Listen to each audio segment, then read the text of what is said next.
because I said pillow like that does not mean I was using a Russian accent. Ready, and 1, 2, 3. 1, 2, 3.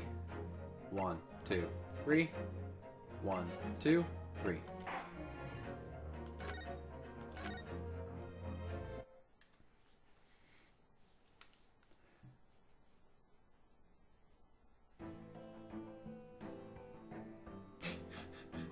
Please stop staring at me like that. Never! So, witness, please state your name and occupation for the court.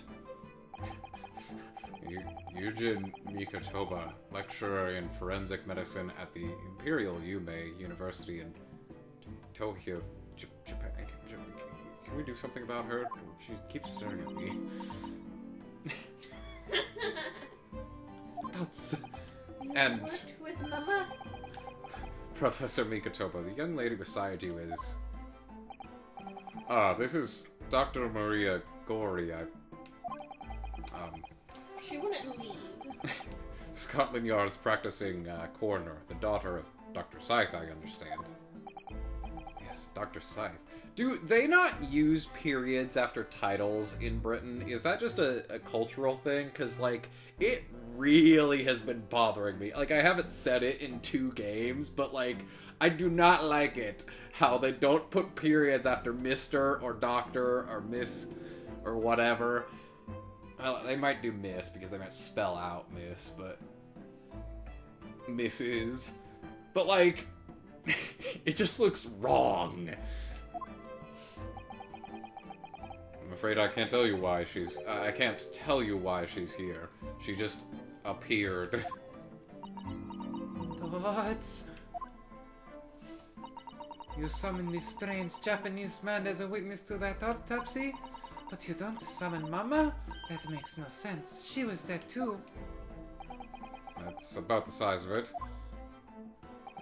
I've had her eyes boring into the side of my cheek constantly, whilst I was in the antechamber too. Poor man. The idea of it's making me shudder. The revelations about Dr. Scythe that came to light some days ago defiled the reputation of the entire judiciary.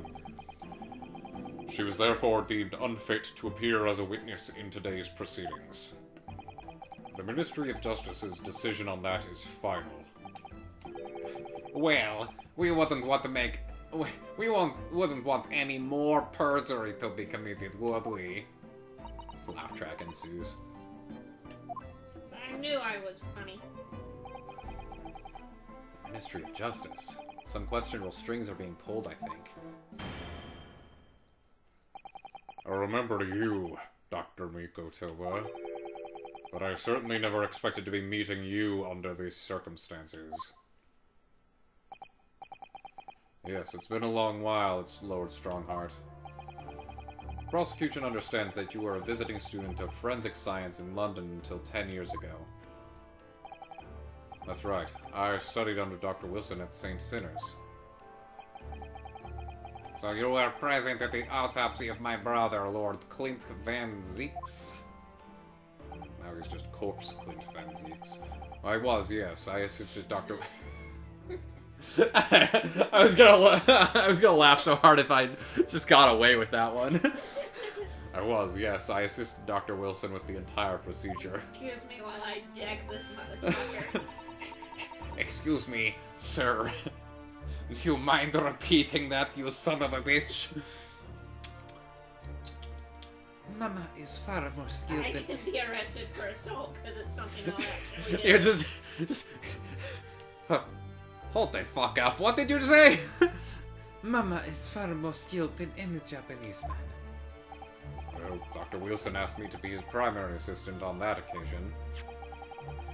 And this autopsy report was actually penned by you, I believe. Yes. I noted all of the doctor's findings, and when we were done, he read through the document and signed it. Poor Mama. As secondary assistant, she wouldn't have had such a good view of all the innards. Gross. So, Professor, do you remember Inspector Gregson? Yes, of course. If it wasn't for his insistence, Lord Van Zeeks' autopsy would never have happened. But he was absolutely convinced that it would reveal decisive evidence against Genshin, you see.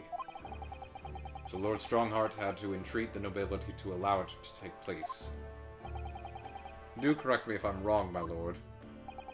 It was as a result of that autopsy that a mass murderer was apprehended and justice was done. But Gregson admitted it before he was killed. He admitted that the results of the autopsy were fabricated. Belts. You were there at the time, so you must testify. Testify! You have an obligation to tell the truth about what really went on. Absolutely. That's precisely why I'm here. And that's why I'm here too. Very well then. You will give your formal testimony now, witness is. But before you begin, a word of warning. Oh? You will state truthfully and accurately what you saw and what you heard at the time. If not, I will put a penalty on the defense. Why? Because fuck you. I wouldn't dream of doing You're it. the one accusing me of the things I've actually done, so I don't like you. Well, yeah, I guess that makes sense. I wouldn't dream of doing otherwise, my lord.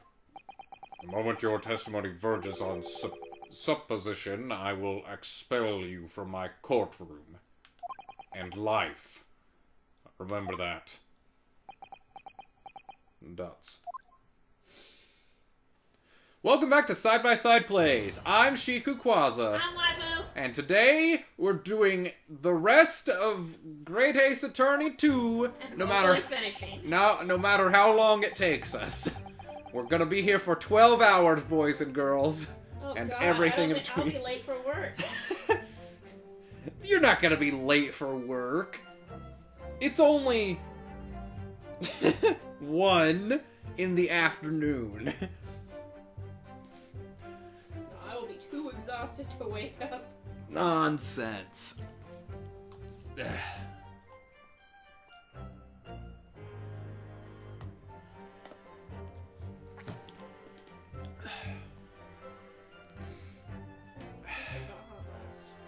I just have to drink this fucking lemonade. Which is good, but not for my throat. From my own observations, I couldn't say that there was any indication of the autopsy results having been fabricated. Death resulted from a wound made by a Western-style sword transfixing the heart. That I found a little strange. There were no other signs of internal injury. Nothing questionable at all. It was just that beautiful but dangerous piece of evidence removed from that man's stomach. Presumed to have been swallowed by the victim as a way of posthumously identifying his... Wait. Oh, yeah, I get what he's trying to say. Identifying his assailant. I thought the suggestion there by Van Zeeks was that he ate it after he died, but no, I reread it. It makes some more sense than that. No indication. Nothing to suggest a fabrication? Professor Mikotoba, are you certain about that? Why are we arguing so hard? Because our lives are on the line. We will be penalized. No. Well, nothing that I could positively identify as such, much less swear to in testimony. Ah! Oh yeah, because of Kazuma. Trying to save our friend.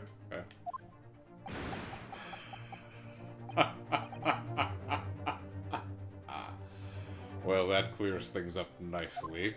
The only fabrication here, Asogi, has come from you. What? You claim the inspector confessed just before his death, but that is nothing but conjecture. No, he freely acknowledged it. I swear he did. Freely, with the tip of a sword at his throat, a man who was clearly at his wit's end. The court will give no credence to this confession that was uttered in obvious desperation. Quite simply, there was nothing questionable about the investigation of Lord Clint Van Zeek's death. And with this testimony we have, without question, uncovered the whole truth of the matter. just facing directly at him. If I may, my lord. There were most certainly something questionable about it, and the whole truth does rather elude us, I feel. I beg your pardon? With a period, he's like... Oh. Oh? Well, you're obviously aware of the facts of the case. All 4 of the professor's previous victims died when an enormous beast was set upon them that ripped out their throats. Oh, such horrifying crimes. But curiously, the killer's last victim, Lord Clint Van Zeeks, suffered a different fate. Yes, you're right. He was stabbed through the heart with a sword. That's enough. I believe I warned you about this, witness. I promised to curtail your testimony as soon as it entered the realms of supposition or speculation. Very well, my lord. In that case, the defense will pursue a conclusion to this during the cross-examination. What? In other words, fuck you. I have the right to cross-examine every witness after testimony. And I fully intend to exercise that right. Ryunosuke. So, I have a question. Do you think we're gonna see one of those, oh god. The one with the 2 really long words, after the case has been decided and we have to change the jurors' minds. You know what I'm talking about, at least? I don't know the name of it. Something Nation Combination? Something like that. I know what you're talking about. I don't think we're gonna get one because there's no jury, which makes it seem like really weird. Because they had one in at least every case in the first game, in cases 3 through 5. And then I think we had one in this game, and then it just never showed up because cases 4 and 5 just don't have jurors. So I don't think we're gonna get one again, and that's kind of sad because I definitely didn't hate that aspect, but like it was fine because let me just be honest, that was kind of the direction the main series was going in until Shu Takumi left, and then to have him come on with this mini series and add that aspect in, only for it to just kind of been forgotten about, kind of feels like kind of feels wrong for it to just not appear in the last 2 cases of the game of the what will be series. I'm afraid that even the presiding judge has no authority to contravene the letter of the law, as I'm sure every member of the judiciary present in the gallery would agree.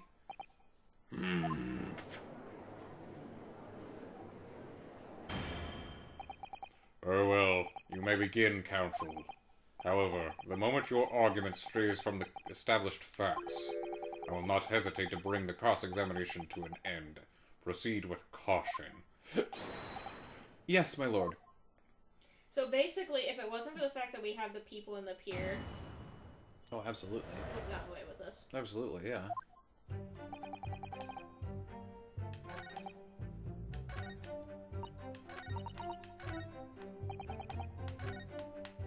Hold on. There's one thing in particular I want to,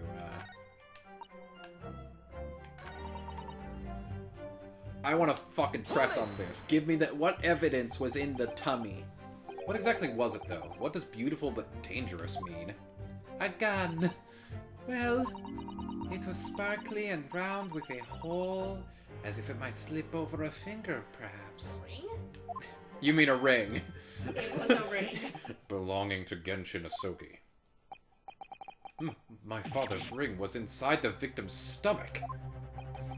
At the time, Genshin wore a large ring on the digitus quartus of his left hand, the 4th or ring finger. Yeah, I guess you could call that the 4th finger. So fucking stupid. I understood it was some sort of keepsake. When my father left Japan for London 16 years ago, I was 8 years old. But I remember that ring. You do? My father's possessions were sent to our family home in Japan after his death, but the ring wasn't among us. Boom, boom, boom. Obviously not. It was a key piece of evidence. It remains under lock and key in the stores at Scotland Yard to this day. After the autopsy, Genshin was summoned by the police to check for the presence of his ring. It wasn't on his hand, of course. Moreover, there were deep abrasions on his finger where it had been pulled off. That's... They arrested the man there and then, right before my eyes. How could they? I brought the ring along with me today. Thank you! That's why you're here. I was going to eat it too, just to feel it. What? That's gross! It still has some stomach acid on it. A bit dusty from years in the stores. Good gracious, yes, that's it. I haven't seen that in 10 long years. And that was found inside the victim's stomach. Yes, I'm afraid so. You hesitated there. You hesitated there. What? Well, it's just that thinking back now, I didn't actually witness the moment it was extracted from the victim's body. Oh my, really? That's concerning. At that precise moment, Dr. Wilson had asked me to fetch him a new scalpel, you see. Dr. Gorey, the removal of historic evidence from the stores requires my consent, does it not? Fuck you. You arrested him, you helped arrest Mama.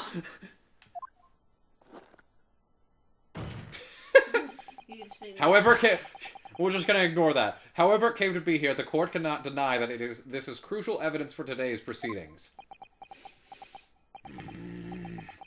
Very well, you may submit it. Let's look at it. Combine it with the sword. Combine it with the sword. Like this is fucking, grade A, or, oh my god, Ace Attorney Investigations. These fat-ass claws are doing a good job of protecting the equally fat gemstone in the middle of the ring. That second fat was PH. Yes, if you were clumsy, you could give yourself a rather nasty cut on them, I should think. Ow. Now my finger's bleeding. The claws really are sharp. Oh my, that was very quick clumsiness, Mr. Naruto, even for you. Ugh. Who would make such a dangerous ring? You couldn't swallow it without doing yourself some fairly serious damage, surely. Well, hold on. A sticky mochi bun of about that size would go down much better, with some red bean paste in the middle. Someone as clumsy as me would probably manage to choke on it somehow. Yeah, I don't know if I'd want to swallow something like this. Combine it with the... I can't. There's no such thing. Ah! A ring belonging to Genshin Asogi found in Lord Clint Van Zeke's stomach during the autopsy. The claws grasping the gem looked sharp enough to cause a very nasty scratch. I just want to imagine him, Clint, just trying to swallow it. Stuck on the back of my throat.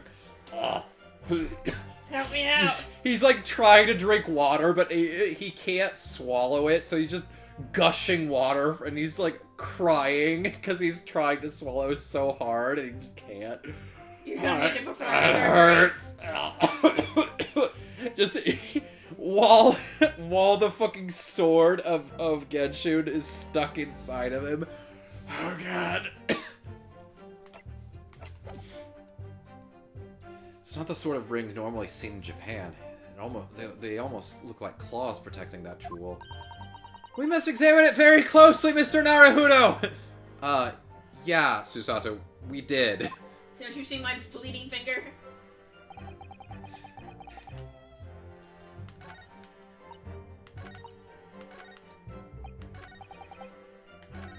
Okay, and this was the second thing I found a little interesting. Western-style sword, you say? In all of the previous 4 killings attributed to the professor, the victims were killed by an enormous dog, I believe. Their throats were, well, mauled? Correct.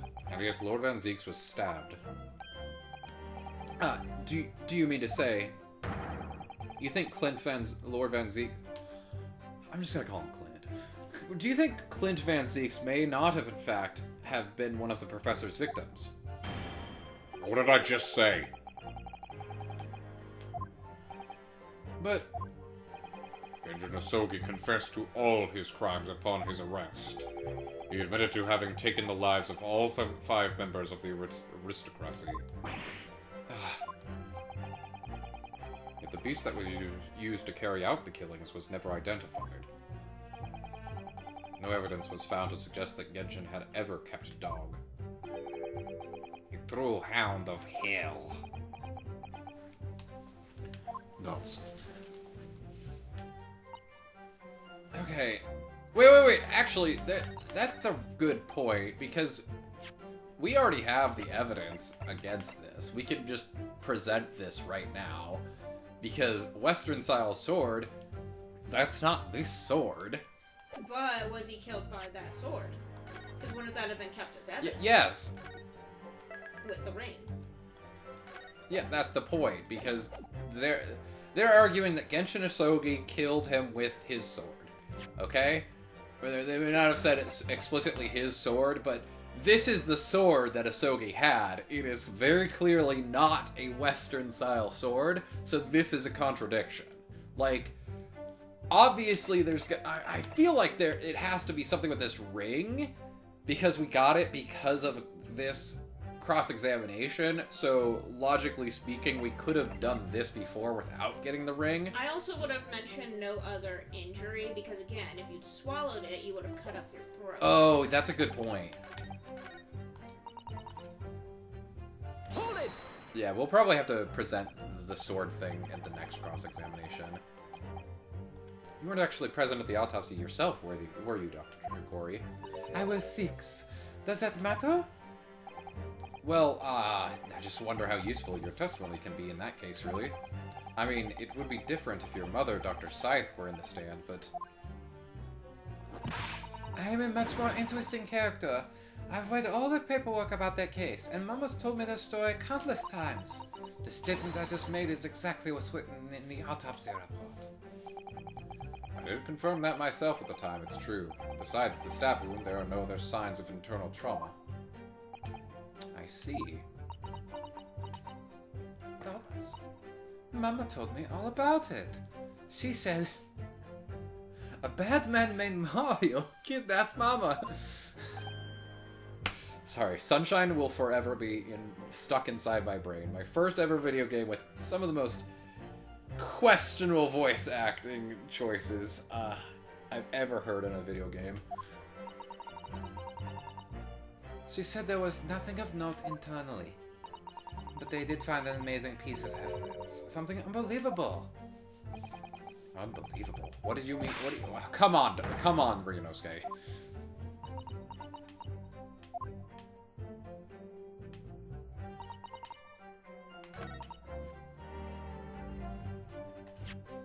Okay, yeah. Then it's gonna be the ring on this. We'll circle back to the Western-style sword. The court has heard that the ring was extracted from the victim's stomach, but you didn't actually see it being removed, did you, Professor Mikotaba? That's right. As I said in my testimony before, at that moment I was fetching a replacement scalpel that Dr. Wilson had requested. In other words, you can neither confirm nor deny whether this ring in fact really came from the victim's stomach or not. What are you suggesting, counsel? That the ring was never in the victim's stomach to begin with. It's entirely feasible that Dr. Wilson fabricated that detail about the autopsy. What are you saying? That Dr. Wilson was in possession of the ring in advance, after it was somehow stolen from oh my god, Mr. Asogi. He wasn't a doctor, sorry. And he Sorry, Cosma. He wasn't that important. He produced it during the procedure, pretending to have found it there and then in the victim's stomach. Objection! Supposition at best. What possible evidence do you have to support such a rash claim? This evidence, right here! Just throws the fucking clipboard at Van Seeks. Ow! My nose! My nosey! That's the updated autopsy report. explicit in that autopsy report, Counsel. Other than the ring, nothing unusual was noted internally, so I'm not sure how you intend to prove your point. You've already done it for me, my lord. The lack of internal injury says it all. What? To swallow a ring of this size would require considerable effort and determination. And in addition to its size, there are sharp claws around the gemstone to contend with. My brother was a determined man, and on the brink of death even more so, I'm sure. Yeah, it's definitely like... Like, imagine these two fighting. Like, the hypothetical situation of these two fighting. Clint managed to literally rip off Genshin's ring, and that's the only thing he has on him as he gets stabbed. Genshin Asogi runs away, and he's like, "Oh, great, time to swallow this ring before my wound causes me to pass out. Oh god, it's so sharp. Oh god. Oh, if only I had some water or something." Oh god, it hurts.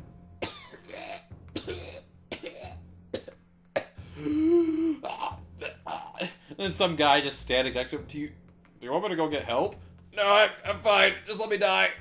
After I... Oh god. Swallow this incredibly large, sharp ring.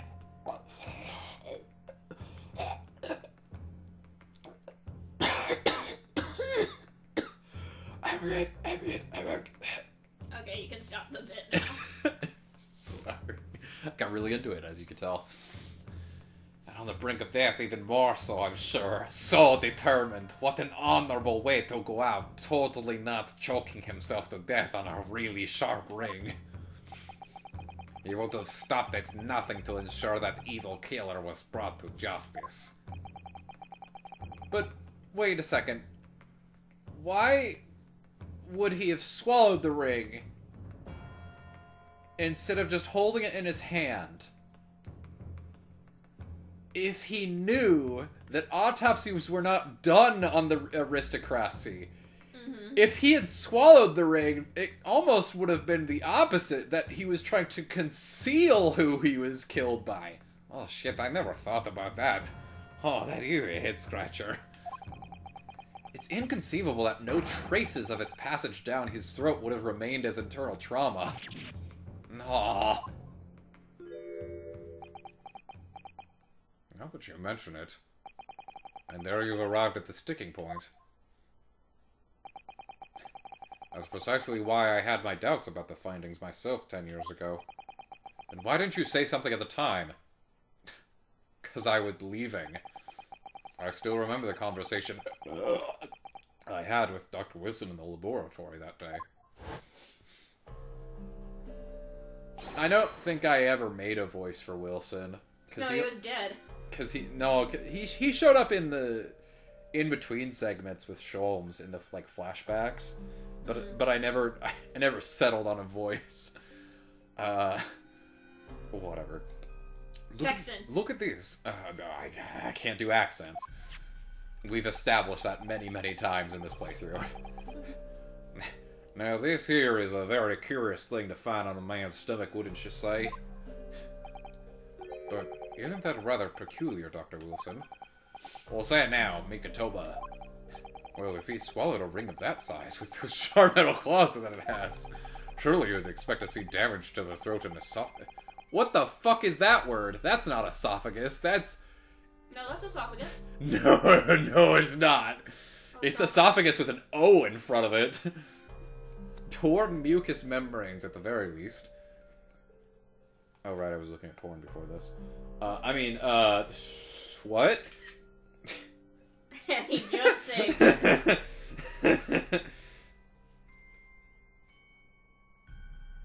I'm so glad I left the fucking shutter sound on just for that. The timing of that. Esophagus. What the fuck? A part of the Oh, it's literally It's the same- different yeah, by it's the same- British. That's We're taking the O's why? and U's out of everything. Because we don't owe you shit.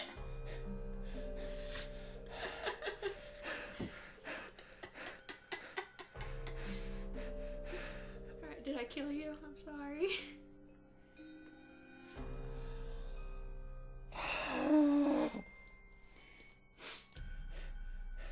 To the throat and esophagus. Why are you pronouncing it that way? That's like the British how the British want it. No, shut up. Let me do my bit. It's pronounced esophagus. Then why is there an O in it? There isn't.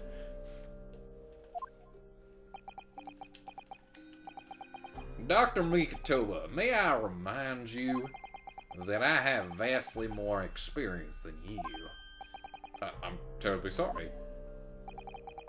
I can think of plenty of ways to explain why no injuries would be seen. Now, let's say this. The victim would appear to have ingested the item as evidence to identify his assailant. Go ahead, write it down.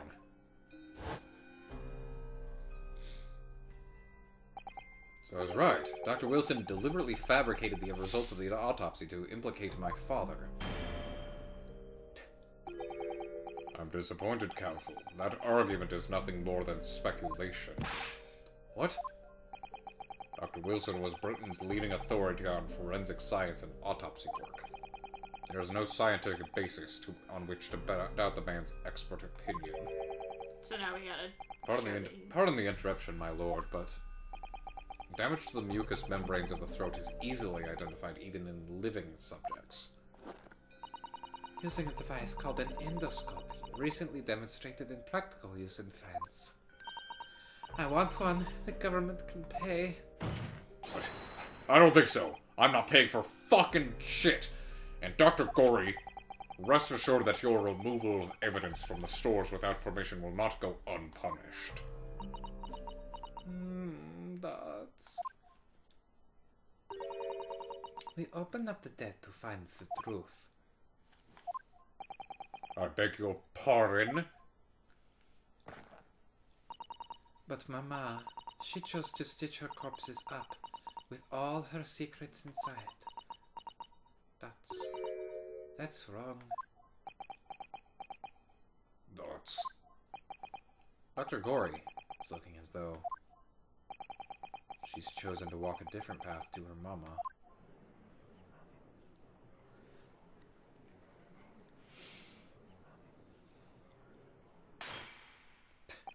Fuck it. Yes, the ring. What about it?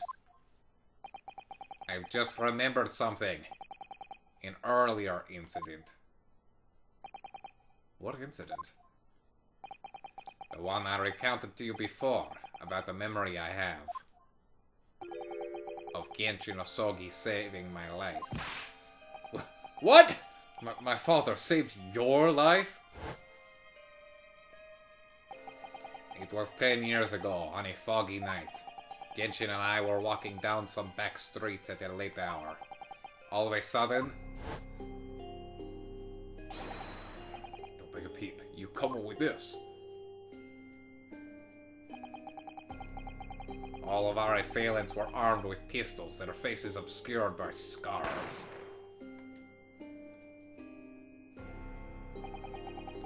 Next thing I knew, there was silence all around.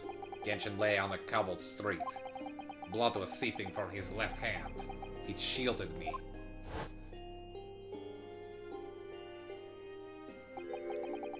It was on the ring finger of his left hand that he used to wear that ring.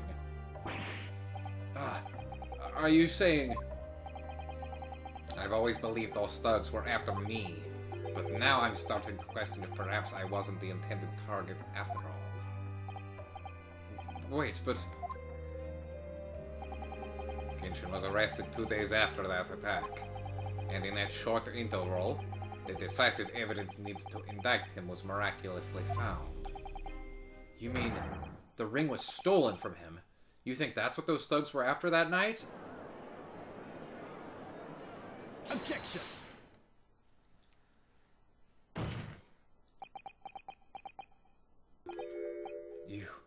Pathetic coward. You expected me to believe that you weren't involved? What do you mean by that? It was you, wasn't it? You're the one who took it. You stole my father's ring. You set the whole thing up so you could paint him as a mass murderer and have an arrest. Cosmo, bro. Let Daddy Ryunosuke handle this one. Open your eyes. Ryunosuke. You must know deep down. The truth can be completely obscured even when your judgment is only slightly clouded. But at the moment, you seem to be floundering through a dense fog. Is that why you were so insistent I should be present in this trial? To see you like this? Dots. Well, this is an amusing spectacle. What a grandiose expression on your face, as if you were Lady Justice herself. It seems you've thoroughly convinced yourself of this alleged fabrication of the autopsy results. So much that you're apparently blind to the blatant contradiction that would be born out of it. What?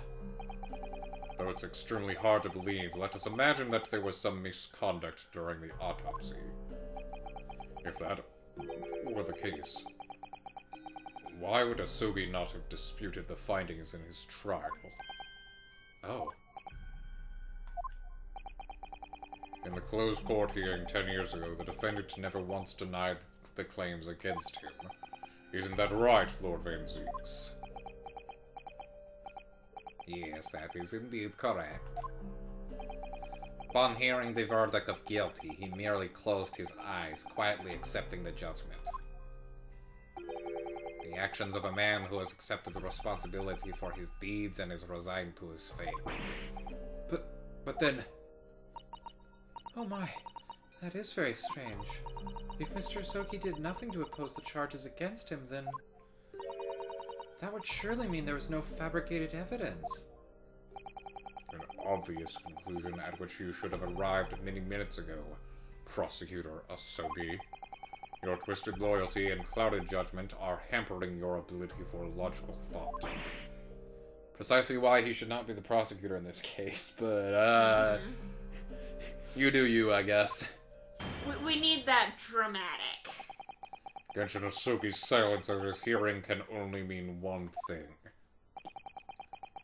There was no fabrication of evidence during the autopsy of his final victim 10 years ago. Ah!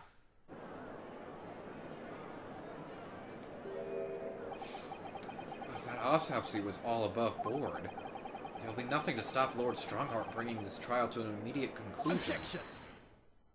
You know, the innocent verdict that we've been looking for. Thank you, Ryunosuke. If it wasn't for your frank words just now, this trial may very well have ended prematurely. Kazuma, and you know how I dislike things ending prematurely. Kazuma? We do not need to have this talk right now. What's this latest absurdity, Counsel? My lord, your reasoning is perfectly sound.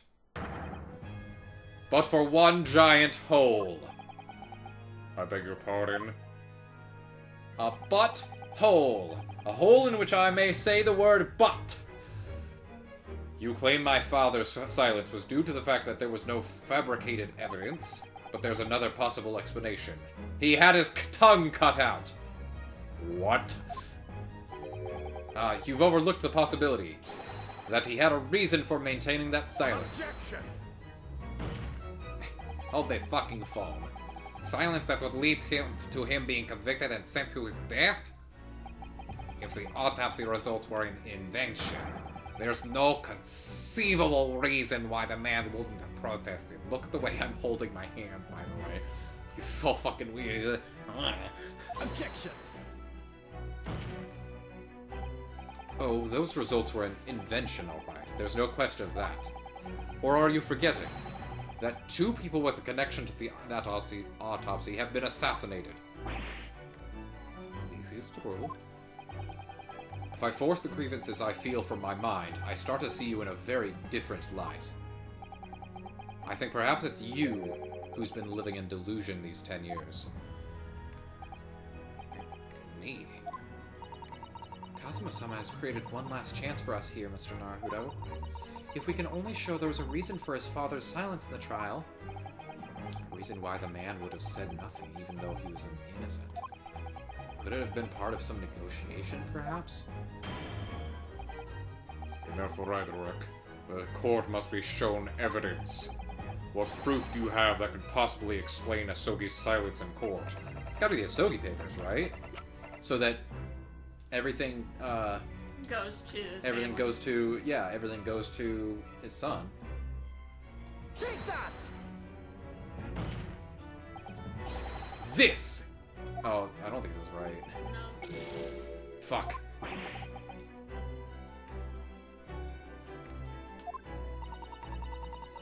Uh-huh.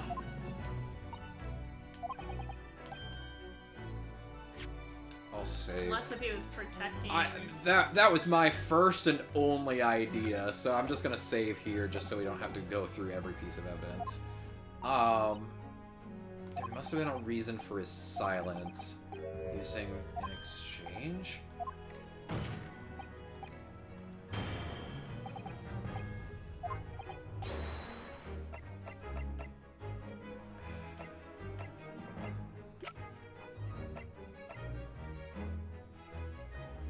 Maybe to protect Gregson. The only thing that the thing I'm thinking about now is maybe it's because he knew he could escape because he was aware of the prison break. Like he had already had that planned out, but I'm not sure. And I that think also we're trying to it also figure feels out like a why pretty he's big leap from this point. I think we're also trying to, like, the next step is to prove that he's protecting someone by taking this. Yeah, I think that's correct, but I'm just like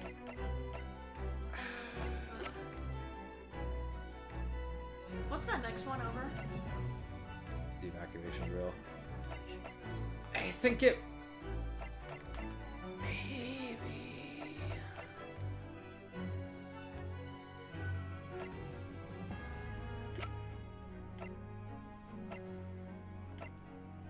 I might do the sword just simply because it's on the same lines. I'll be like, what does the sword have to do with it? And then we present the Asogi papers.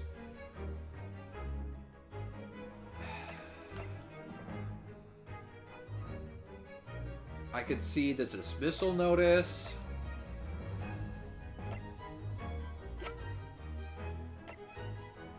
Maybe the picture to show, like, hey, I'm trying to protect, like, this person. Trying to protect Gregson. No, I think at this point it's pretty safe to assume that Gregson probably was in on it.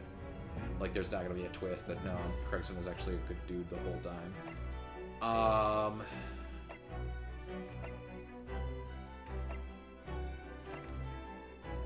I hate the fact that the Venus Firecracker is still here because that was very, very early in Chapter 4's trial. And the wig is still here, too. Well, yeah, the wig too, but we've used it since then. Like, the firecrackers are noticeably only for that one part. We will never have a reason to use them as evidence in this trial Unless again. we find out that, oh, these fireworks were first made 10 years ago. Oh, fuck off. And that That's first stupid. gunshot that you heard wasn't actually there, and it wasn't a No, person coming out. I know it kind of makes the newer games a lot easier, but I really like how they made you, like, get rid of some of the pieces of evidence that wouldn't have any use anymore. Yeah, I think my first plan was my only plan, and there's no way any of it, because everything else in this fucking pile of evidence is from the more try recent it. stuff. And then if that doesn't work, try my idea with the photograph, even though it's a long one. That's it. Nope, that's not right. I mean, I'm not gonna say that Kristen's wrong, but, like, she hasn't been wrong even on the most outlandish things.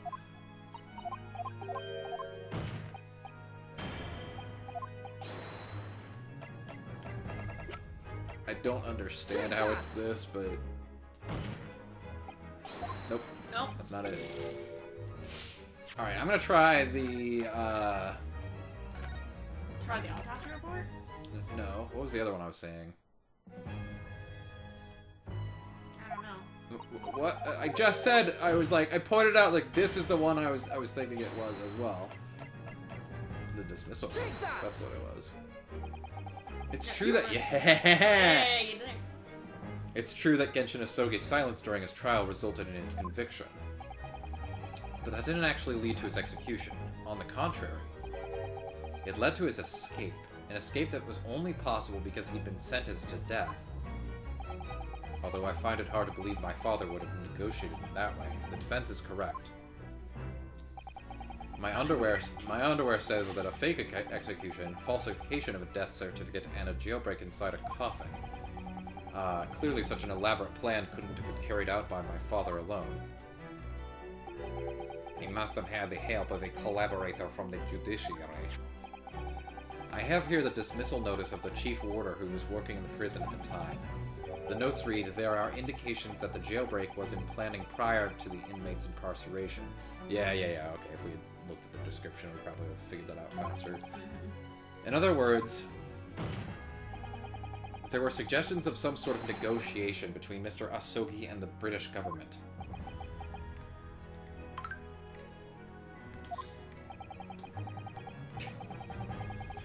Whose phone's going off during the trial? Silence your phones before I silence them for you. He just picks up Ryunosuke's phone. Hey, that wasn't even mine that went off, and just fucking eats it. All of a sudden, someone in the pew just like turns away and just My phone. Don't ask how I got it in fucking 1910, but... In exchange for his silence in court, he was given an assurance that he would be broken out of prison. Yes, with that sort of clandestine agreement in place, I can imagine he would have kept very quiet. I would go further than that, in fact. I would say that the elaborate jailbreak of Mr. Asogi can be explained in no other way. God, hiccups. Order! Order!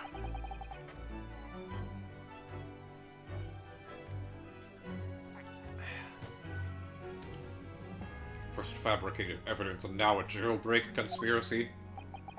Of course, because it's all intimately linked. The prosecution wishes to summon new witnesses to the stand. Witnesses? People who can testify about the jailbreak that took place 10 years ago. Ah! I mean, of course. Governor Caden? And the poor chief warder of the prison. I won't allow this trial to turn into a farce to summon the governor of the prison after all these years. Oh, it wouldn't be any trouble, my lord. What? he's already here. Father? My dear friend may appear a little rattle-paddled at times, but I can assure you he's extremely thorough. He wired both Barclay and the local prison earlier, asking Governor Caden and Mr. Vigil to attend the Old Bailey as a matter of extreme urgency. Mr. Sholmes did that? Are you serious? Both men are. We sat here thinking Mr. Sholm was an imbecile, but he's actually the smartest man here. He had this. Oh, let's not give him that much credit. He was playing 3D chess and knew exactly, like, okay, we're gonna need these people. To be fair, that is completely in character for Herlock Sholmes. To play dumb. Yeah. Waiting just outside the courtroom at this very moment. Well, I mean, At least in this game, he has been busy behind the scenes doing something, so it totally makes sense that he has been, and like, as we've seen with the investigation segment from this chapter, he clearly needs a partner that can carry up on his shortcomings, and so I definitely think it's more Mikotoba that's the brains here, but like Mikotoba and Sholmes together are a force to be fucking reckoned with. My lord, you must permit this trial to proceed as you declared at its outset.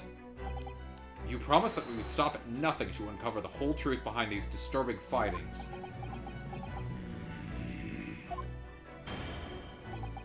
Very well. Bring in the witnesses. Make no mistake, I too would like nothing more than to lay this business to rest once and for all.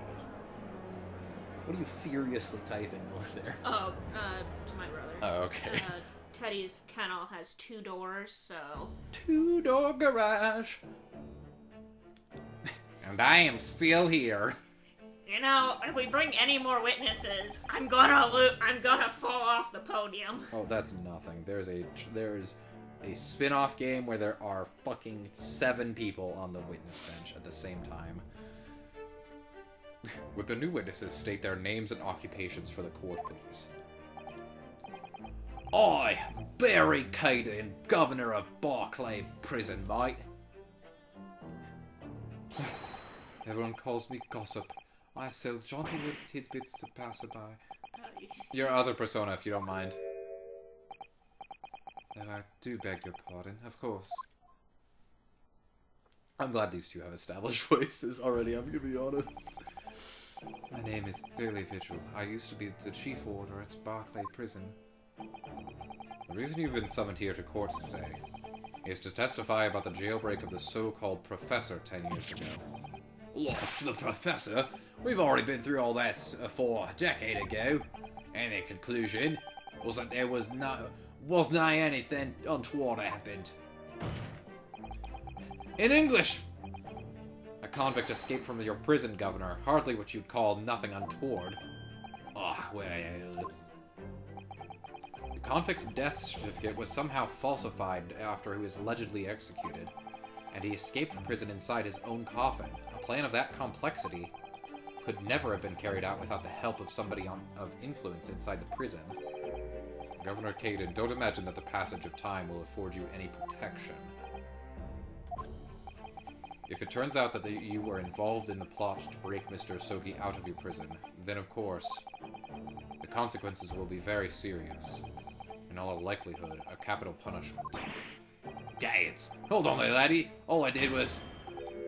Witness, Governor Caden. Aye, sir! You have a critical role to play in the public safety of our country. A great responsibility to shoulder. The significance of your testimony in court cannot be understated. Therefore, think carefully before you speak. And Prosecutor Asogi, if you threaten the witness again, you will be held in contempt of court. My apologies, my lord. That's fine. Ryunosuke can threaten him. There's no disputing the fact that an intricate jailbreak plot was enacted 10 years ago. Clearly, you were both involved in some way. So you will testify before the court now and explain exactly what took place. Very well. Let the witnesses give their formal testimony. Tell the court everything you know of the plot to break Asogi out of Barclay 10 years ago. I would love it if at the very end of this we have every single witness. I highly doubt that, because... as pertains just to this case. Once again, I say, I hardly doubt that. I highly doubt that. You don't think they'd put the seven jurors again? It was only for, like, one witness testimony in that game, and even then it was ridiculously long.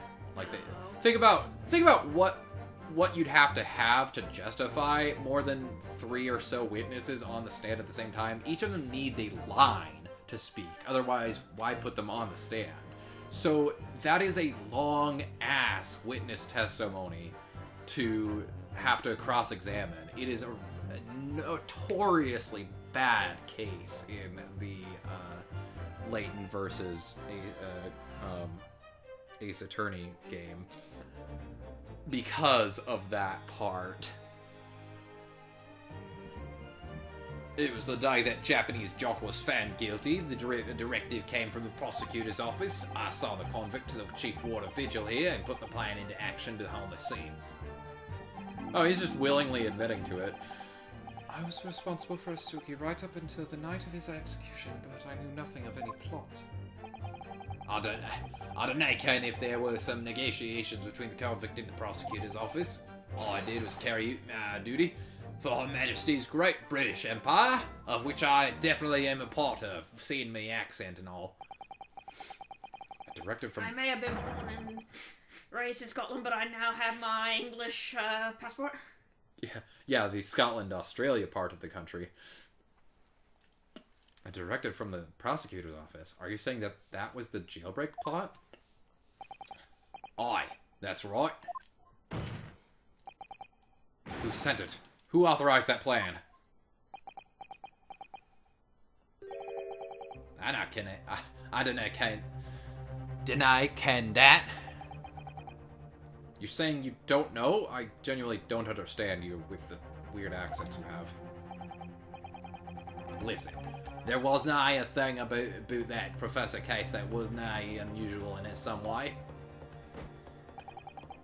I didn't ask any questions, I just did what I was told to do. More than that, I could not tell you. I see. But if the jailbreak plan originated from the prosecutor's office, then one thing is very clear. As suspected, there were clandestine dealings going on between Mr. Sogi and that office. The jailbreak was promised in exchange for Mr. Asogi admitting to crimes he didn't commit.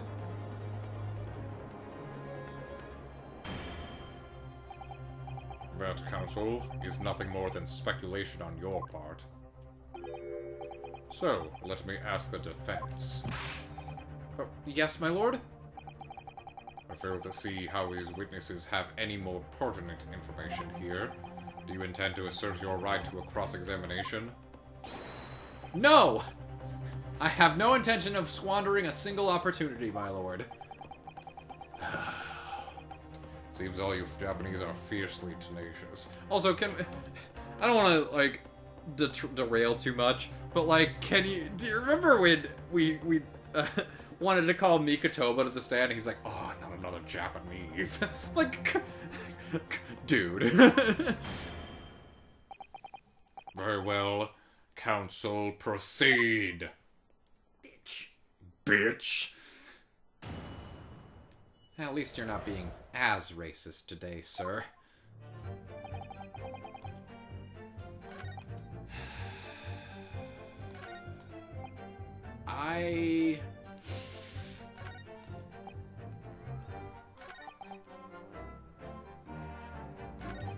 This seems like it's gonna be one of those ones that I need to press on everything. I think so. Yeah, because nothing really stands out to me. They are all statements are very vague and not doing any specifics. Not doing it for you? No, it's not doing it for me, Kazuma. And you say you don't know who actually issued the directive? Aye, that's right.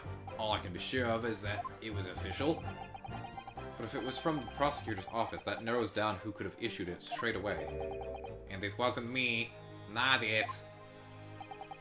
Or can I even say with certainty that it did originate from the prosecutor's office? What? There's no telling where it started. There's a fair chance it came from high up the ladder. Basically, can I give you an indication of who was behind it? Okay, so there's your proof that it could have been even higher, which, I mean, obviously it was the maelstrom, but we have to take this step, then this step, then this step, and then this step. We are still here. we can't leap over the steps because we need evidence, and we don't have that evidence. We're getting there. Stop. It'll be this. It'll be my gun. Don't put the cart in front of the horse, because then the horse will run right into the cart and everything explodes. You remember what happened to Scottish Irish person in the third case of the first game? We're gonna end up exactly like him if we try that. A little bit over there, and a bit on the ceiling. No. His corpse was pretty localized, considering he was inside of a carriage when it burned to death. All we can say for sure is that the order must have come from somebody in authority, I suppose. The likes of us on the ground, as it were, do not bother we are. I read that as whittle. Like I put we and idle together to make whittle speculation. I was like, what does that mean? Well, you just get the job done. Hold it! Shut up! So, Mr. Vigil, you didn't know anything about it all? At all? That's right. My only role in the scheme was as a scapegoat. I was tired of my job and... That's right, isn't it, Governor? So wait, he can get his job back? Don't. Some poor beggar had to take the rap for it. What? Alright then, who else did know about the plan? I've known the first idea, laddie. My part in the whole business was basically just dealing with the aftermath. Alright, so actually that's a good point, because it had to have been above Gregson. Because that actually makes the connection. I remember, because in the last case, we're like, Gregson came to Vigil, and Vigil suspects that he might have known about him before that point. Oh, so yeah, I think that's true. so I think, I mean, obviously the conclusion we come to is that Gregson was part of the Reaper organization, and so that's how he got involved with it. But like, I think that is the implication there. Like they did this whole scheme and got Vigil in a situation where he can do that for them. So it at least is on Gregson's level, or at least higher. So it's all connected. Oh, wouldn't I be surprised if there were other folks in the prison service who'd been given similar orders? So you don't know who else was involved? Oh, that's right. Oh, I can tell you. Is that the night it actually happened, the person at the reins was Dr. Stevens. Dr. Courtney Stevens, or Dr. Scythe as she's known now. Oh? Why did I have to get caught up in such terrible business? Hold it! Did you not notice anything unusual happening in the lead up to that night? Oh, everything was unusual, exception after exception. After all, it was the professor. The man had terrorized the country as never before with his crimes. 4 or 5 people. In order to hide his identity, he was forced to wear an iron mask over his head. Hideous treatment. Fellow was surprisingly docile for someone who had taken the lives of 4 or 5 of the country's nobles. Being the chief warder, I was the only person permitted to approach his cell. I can still hardly believe that I was duped by my own country. I believe you jumped. Sue the country? I believe you jumped from the window of the governor's office when the jailbreak was blamed on you, didn't you? Not, Vigil. I apologize enough. No, Governor. I don't believe you can. It won't change what's happened. Don't. I'm glad he doesn't forgive him. What else can you tell us about the situation, Governor Caden?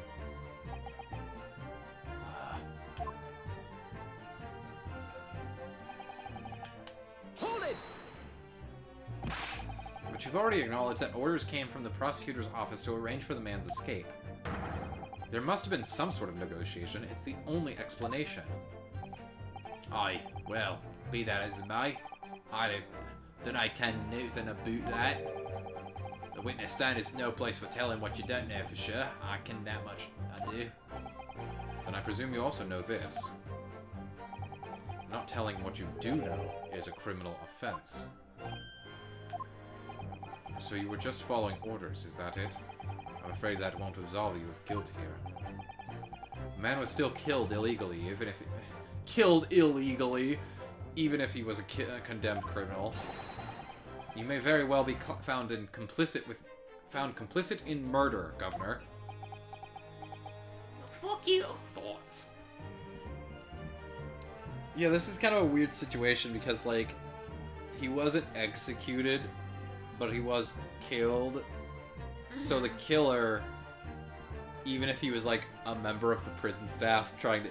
Like, the way that I imagine it when it was first described, like, someone in the prison staff saw him rise from the grave, was like, oh, shit, a prisoner escaping, and he shot him. Like, if that were the situation, that guy would still be found guilty of murder. Or homicide. Is it Or vindicular manslaughter. Isn't homicide... Vindicular manslaughter. Because again, it was just a reaction and not planned. Vehicular is with cars, Kristen.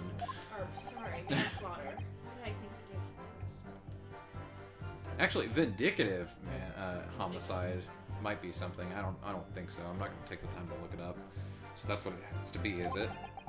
Even with the threat of conviction, you won't break your silence. Dolls. Hold it! Did you carry out the plan in its entirety? I did everything I could at the time. As you know, Genshin Asogi was shot dead in Lowgate Cemetery after the escape. Tell me, was that part of the plan too? My instructions were to do with getting the jock out of the jail and nothing more. I cannot tell you anything about what happened after that, only, personally, I believe his death was the last part of the plan. No one should acknowledge. No one acknowledges. Well, if I keep pressing A, then that's exactly what will happen. Excuse me. Excuse me. See, this is a factor that was specifically brought up because of the multiple witnesses, and I think that's the intention of, as we mentioned, the 7-witness trial before. Because if they're right next to each other, it's kind of obvious. But when they're 7 people apart, then it's a little more like you can hide it. But it's like every time someone like reacts to something that says, it's always the way to go. Like there's never any challenged.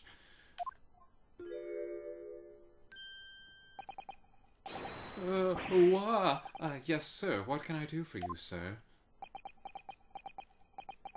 He's saluting now? What is it? Some sort of Barclay convention? What Governor Caden was just saying seemed to upset you. Did it bring something to mind, perhaps?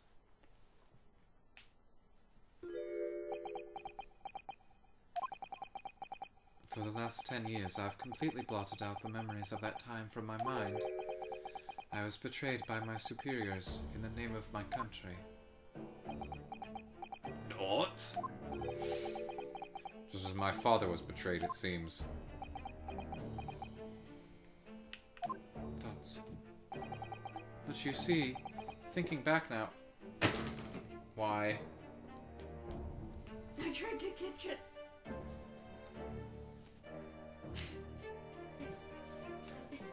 Just like a cat, just like, this displeases me, knocks it over. Thinking back now, I really can't imagine that the shooting of Mr. Asogi in the cemetery was ever part of the plan. What makes you think that? Well, it just doesn't make sense, does it?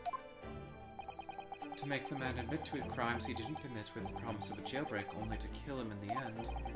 That's treachery of the worst kind, but the point is, if the intention was always to betray him, why would there be any need for all the chicaneries of an escape? Ah. Yes, that's quite true. If whoever negotiated with Asogi never intended to keep his or her end of the bargain, it would have been far simpler just to let the man be executed in prison as dictated by his sentence. It all happened in that vast chamber of secrets that is Barclay, behind the high prison walls. I suppose nobody knows what really went on in the execution room now. Yes, it's an unsettling mystery, certainly. Truth be told, there is a wee matter that's never quite made sense to me. If you believe there was some kind of negotiation behind the jailbreak between Asogi and a body at the top, it does not quite add up, does it? Governor Caden, please speak English. I must insist that you explain these doubts that you have by amending your formal testimony. Guys, aye, go on then. No, you go on. Quit proving that I'm guilty. Seems to me that the Japanese fella did not have nothing to bargain with. Uh-oh. Uh-oh. That's not quite right. You really fucked up now, mate. Because, Objection.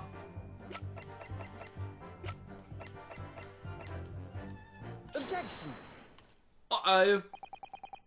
Confessing under oath to murders he didn't commit on a verbal assurance of later being broken out of prison, Genshin Asogi was taking an incredibly risky gamble. Very true. There was nothing to stop the British breaking their word and executing him behind closed doors anyway. Under normal circumstances, no man would stake his life on a gentleman's agreement like that. Which means that Mr. Asogi must have had a trump card. Something that guaranteed he wouldn't be betrayed. Some kind of weapon. Hivus, the fellow couldn't possibly have had anything like that. But you know that he did, Governor. The Asogi Papers. The name given to the last will and testament of Genshin Asogi. Ah. Turns out that Mr. Asogi was hiding his will in his cell at Barclay. Chief Warder Vigil caught him with it one day. You squealed, did you, you wee rat, didn't you? I now tell you to keep that a secret. You can't touch me now. I'm touching you I'm touching you right now! Right in front of everyone! When Mr. Vigil's caught... Hold on. Bailiff, can you rattle your bones and get them popped? Hold on.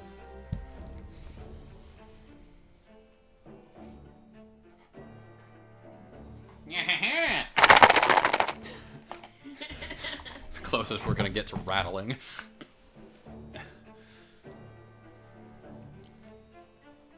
When Mr. Vigil caught sight of that will through the bars of the convict's cell, Mr. Asogi pleaded with the warder. Alright then, but what's on the paper? A last will and testament. This will is the only weapon I have left now.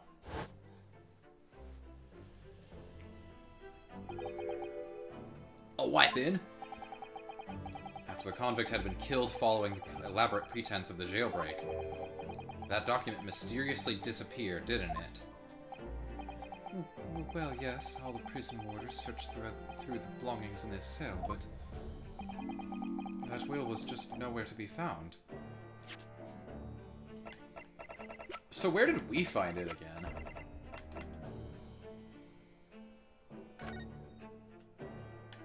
Who had this? I thought it was the governor. Yeah, he had it. As I understand it, an exhaustive search was made for the document, which became known as the Asogi Papers. Governor Caden, I believe you ordered your prison staff to find it at all costs, didn't you? Huh? Would I be right in saying that you knew? You knew that the so-called Asogi Papers had the potential to make great waves somehow. James, what the blazes are you blithering about? The will was found right and proper in the fella's cell where I said it would be. But how can that be? Where in his cell? We all searched the place from top to bottom. Well, you done do a proper job, eh? You peely-wally galoot. You can't criticize me with your strange Scotticisms now. Stop doing Check Baby Syndrome. I showed it to you afore, did I know, you lawyer? Yes, you did. I have the document here. It's written Japanese and reads, The Last Will and Testament of Genshin Asogi. Which means everything is as it should be. Not quite, my lord. You see, there's an undeniable inconsistency here. Well, the inconsistency that we just established, that apparently it was missing, but also somehow Caden had it. Mr. Asogi described this document as the only weapon he had left, and yet this will contains nothing of significance at all. Nothing that would have given the convict any leverage. Are you suggesting, my learned friend, that the last will and testament stored at Barclay Prison all these years is actually a facade? Exactly. As has clearly been demonstrated already. What went on at Barclay Prison was far from above board.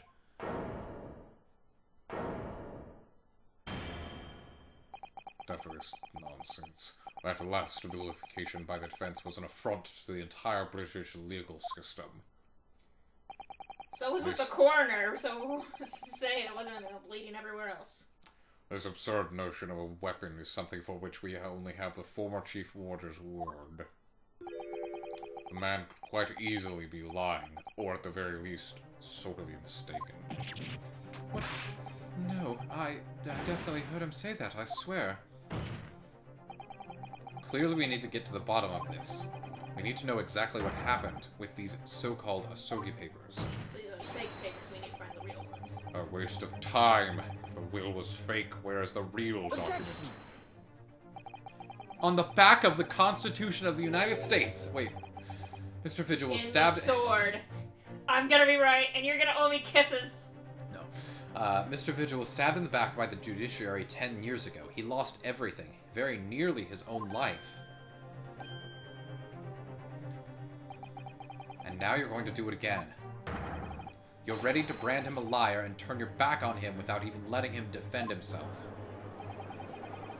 It's clear that Barclay Prison's hiding something. It's clear that the jailbreak was masterminded by somebody in the prosecutor's office.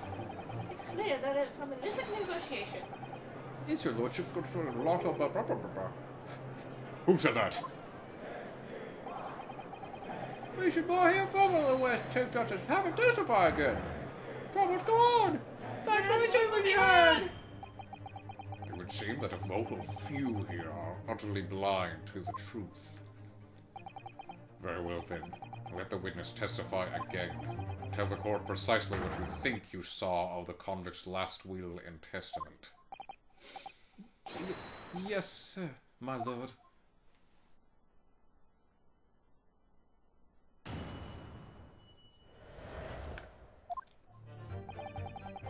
As the warder responsible for condemned convicts, I attended to Mr. Asogi and kept watch over his cell. The night after he was found guilty in court, he was doing something with that will in this cell. I turned the cell inside out looking for it after the execution, but to no avail. I only found out about the Asogi papers when a directive came telling me to impound them.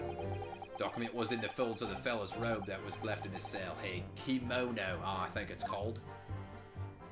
Alright, well, I have heavy doubts on that part. In his kimono? That's a lie. We searched every inch of the man's cell. We looked through all of his clothes. It can't be true. Well, you know, satisfied with him calling me a liar the once, eh, you little waff. I love wee waffinger.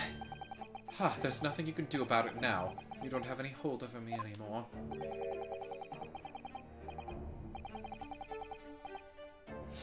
I think it's what we're missing. I know that this is intentional, and he's just doing it into himself, but it still looks weird as fuck. Other than the hold you like to take on my cravat, of course. Is that what you're going to do, is it? Are you going to give me a good shake again? Or are you too scared? He's shaking himself harder. Yeah! Little and large. A double act. We complied with Asogi's will as far as was possible. All of his personal effects were delivered to his family home in Japan. Except for the ring! As a courtesy to the homeland of the most notorious killer our country has ever seen. And we were much obliged. I can confirm that all of my father's belongings arrived safely. Except for the ring! Oh, you can deny that Ryan Bright is that of your old mine, eh? Yes, there's no mistaking that it's my father's brushwork. Really? I'm This last will and testament was the man's last weapon, was it? I think we can safely assume that the convict was merely prattling, knowing that his end was nigh.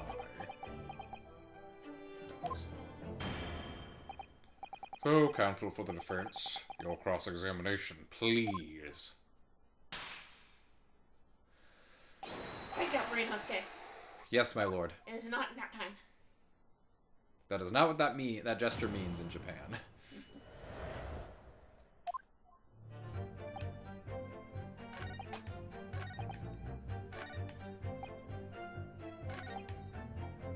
Hold it!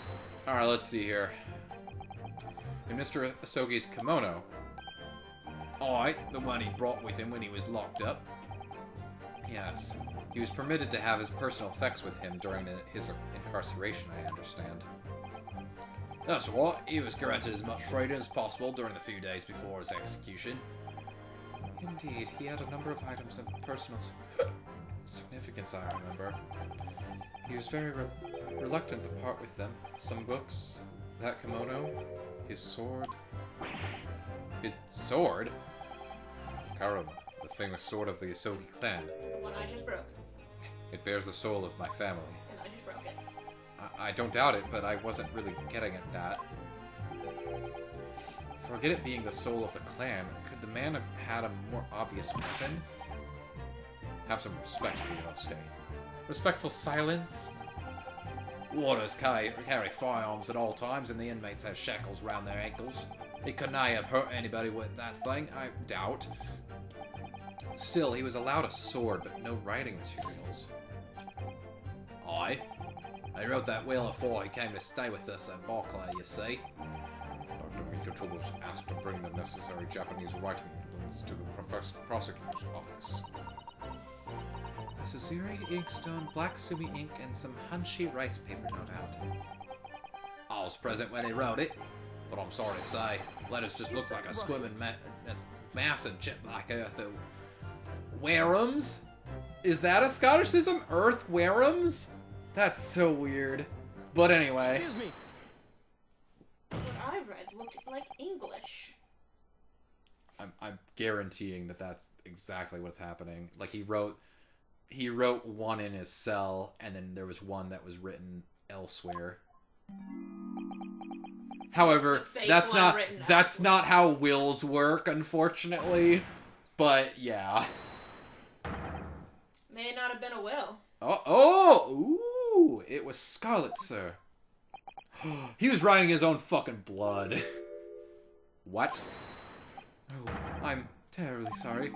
I didn't mean to blurt it out like that.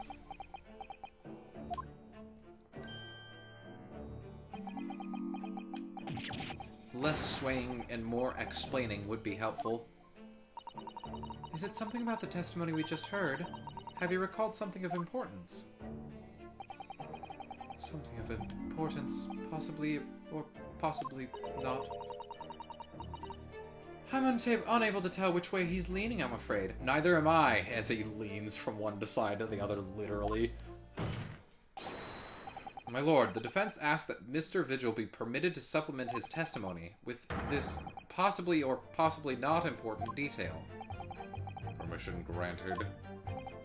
Go ahead, Mr. Vigil. Yes, it was Scarlet.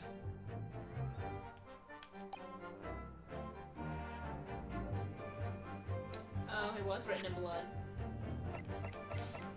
So now, are we just going to present the Asogi papers proper? Let's look at them. It doesn't. We don't get to see the actual papers, but the text. We don't have anything that's written in Scarlet specifically, so. So they are not the. Wait. But he didn't have his ring. He didn't have the ring, no. But I'm kind of wondering if that's what he used to write with. Could have even just used the sword. Alright, real talk. I know this is a very, very common trope, but have you ever tried to write with your own blood? Like, I have. that was a rhetorical question. Like, I can't imagine it's very easy. Most people are not practiced enough for it, and if it's like, if you do it like finger painting, the letters are gonna be really big. So I think the obvious thing here would be to present the Asogi papers again, but I'm just gonna save just in case. Because I have a feeling that the game's gonna be like, not quite. Objection. Yeah.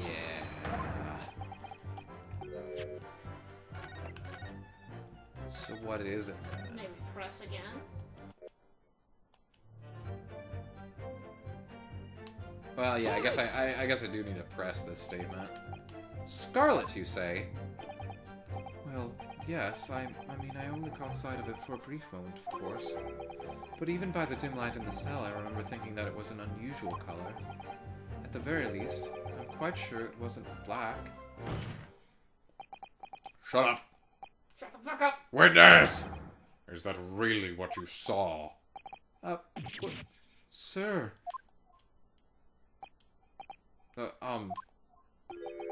Is something wrong, Lord Strongheart? No. Something wrong with you? I apologize. Continue. What do you make of that, Mr. Naruto? For Lord Strongheart to be so visibly shaken in that way. I just deny, however, you can plainly see the writing here, and it's as black as that Earl of Hale's waistcoat. What? Mr. Vigil, I'd like to confirm one point with you. Oh, our outfit's supposed to be black. Oh, he's talking about us. Yeah. No, I literally could not understand what he said. Did you actually see the content of the document that Mr. Asogi was holding that night? Oh, well, no. I mean, there was no time. As soon as he noticed me there, he hid it behind his back. But it was definitely a will, was it? Yes, it was. That's what Mr. Asogi told me. The court need waste no further time on this matter. We have the will in question in our possession. There is nothing more to add.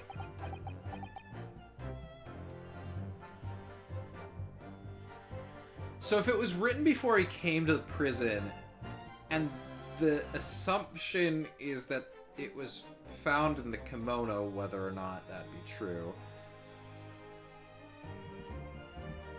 is the lie that they're going with that he brought the will with him to the prison? I think there are two documents here. No, obviously yes, but I'm talking about the lie that's being presented. Are they trying to say that he brought the will that was written in front of Kaden with him to the prison, and that's what he had? Because that doesn't make any sense. Like, first of all, why would he write on it? Second of all, if that's the case, what if it's written on the back? Well, obviously it can't be invisible ink because that's not red, but will written in scarlet ink. What did Mr. Vigil really see Kazuma's father holding, I wonder? If you have an inkling, Mr. Naruto, you must present it to the court at once. Okay.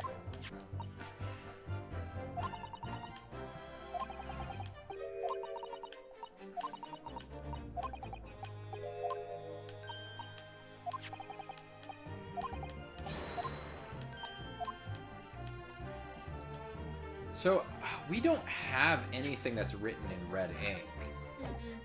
I don't think we have this yet. What if it was the Redhead League?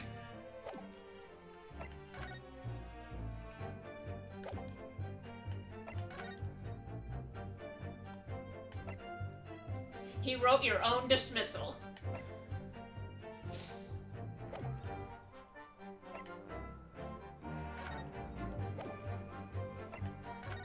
See, this is the rough part because I'm going through all the pieces of evidence we have, and some of those are not gonna have any point to it.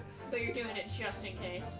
Yeah, I just want to be very thorough because anytime I'm like, well, obviously it's not this. There'll be something like either on it or in the description of it that will be the thing that we need to be paying attention to. I'm gonna be honest. probably skip over everything that did not exist at this time. But that still leaves Wait, us. go back to that. It's not gonna be the photograph, but I just have Oh, no, I thought I saw something on Brenson's finger. Oh, maybe. But there isn't. No, it was something else. His knuckles are very prominent. Yeah, I could probably skip all this stuff.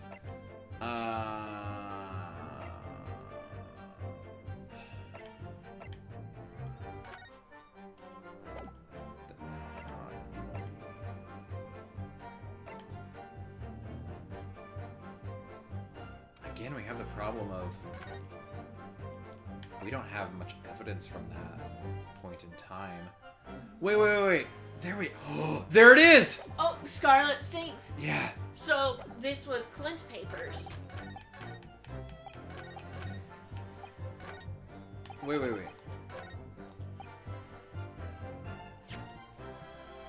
What does that mean, though?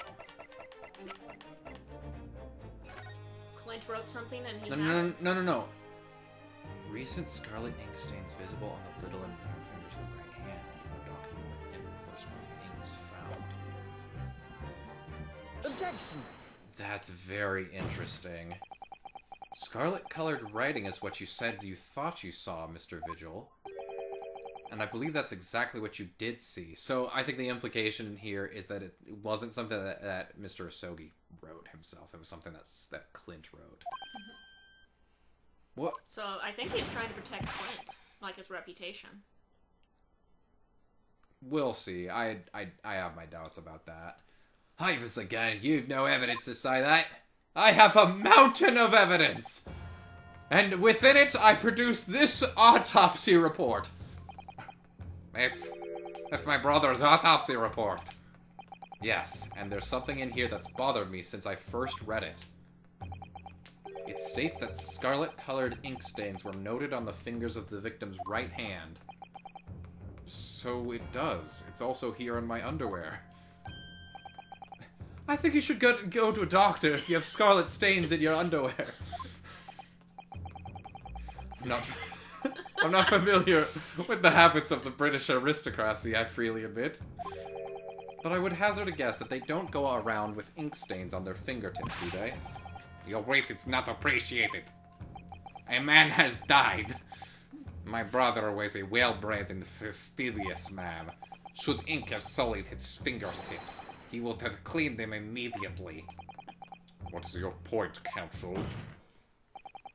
My point is this. Whatever Lord Clint Van Zeeks was writing in that unusually colored ink, it must have been directly before his death, because he died before he had the opportunity to clean his hand. What? I remember something troubled me at the time. It seemed the lid of my brother's inkwell was open. You know, the thing that people just casually carry with them.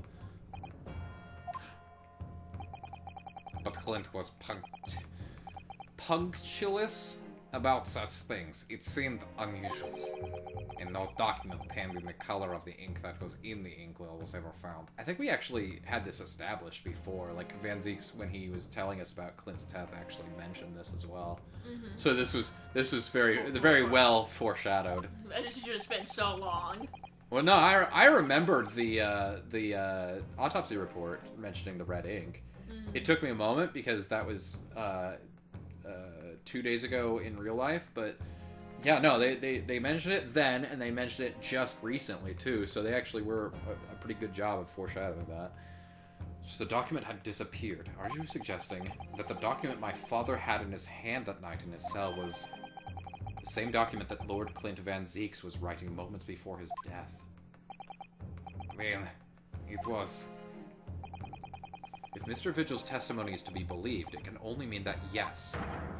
Mr. Vigil. Sir?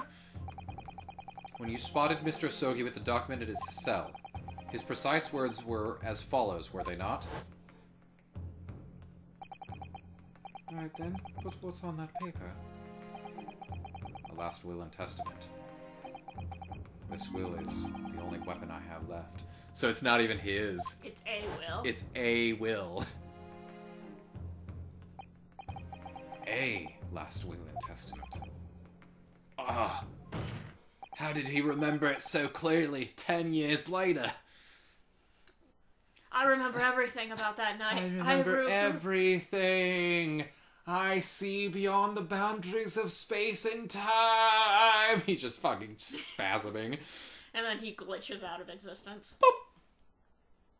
Comes back. I have all the answers. We all live in a video game. If the conversation really did go as Mr. Vigil says, then what we now know completely changes the meaning of what Mr. Asogi said.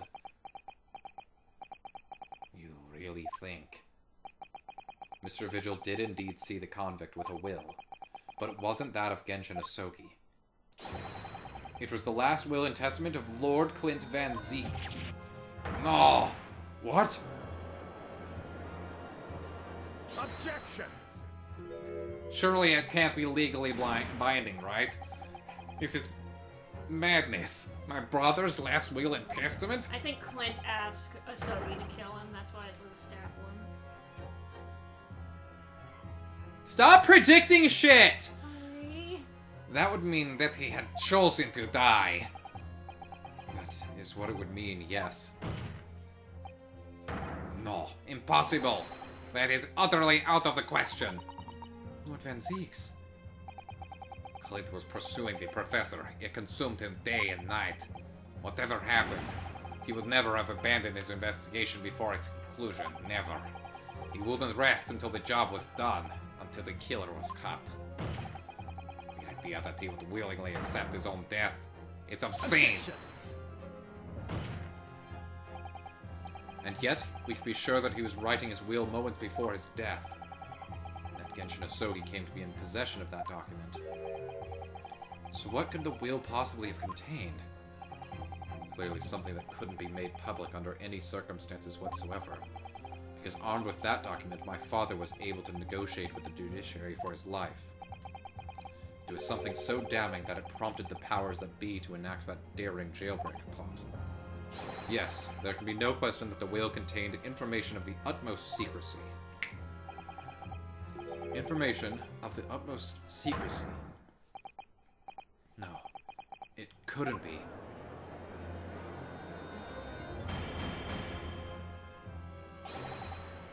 I've heard more than enough. Pursuing this notion of a phantom will nobody can attest to having seen serves absolutely no purpose. Objection! No, my lord, that's unacceptable. What did you say, Counsel? The last will and testament that Genshin Asogi had in his possession was that of Lord Clint Van Zeeks. All the testimony and evidence presented to the court has logically led us to that as a possibility. We have a duty to pursue the line of reasoning to its conclusion. But with no possible means of knowing the contents of the document, there is no line of reasoning to pursue. Well... a reason why Lord Clint Van Zeeks, a man of high noble standing, would have chosen death. Information so secret people in the judiciary would be willing to negotiate the jailbreak of a condemned killer. The only explanation that fits those facts is one that is going to be explained after I save.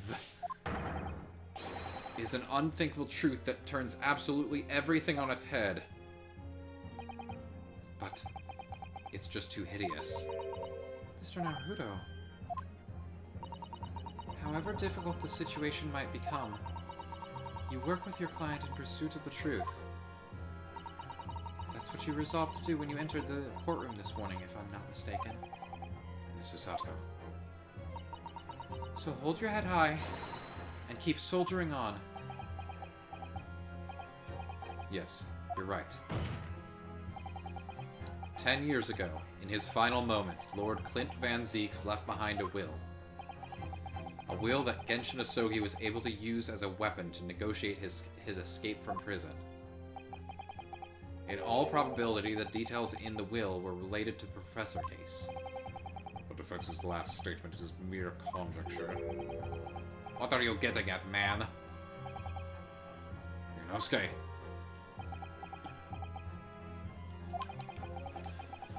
As soon as these words come out of my mouth, there's no going back. I believe that the last will and testament of Lord Clint Van Zieks was in fact...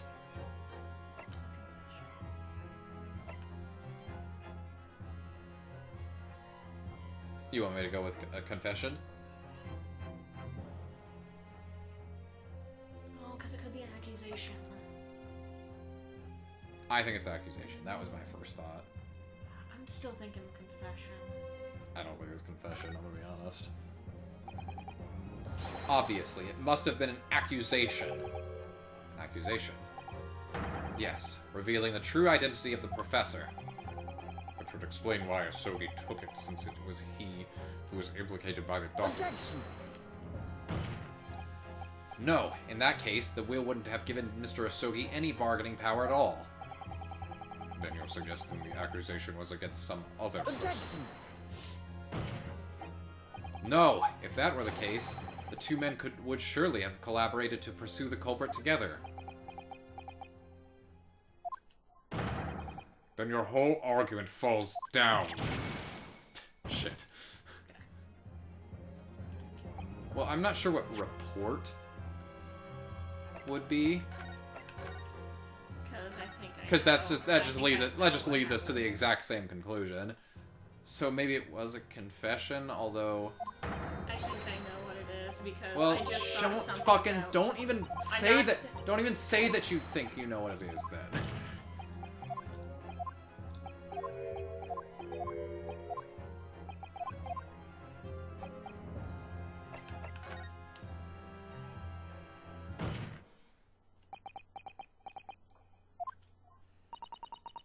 You can do this, Mr. Naruto.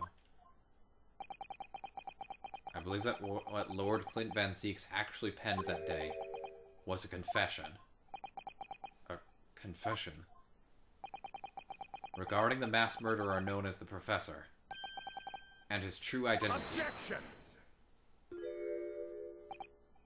Enough, Counsel. What are you saying? Do you even realize? A confession about the true identity of the Professor. That would mean...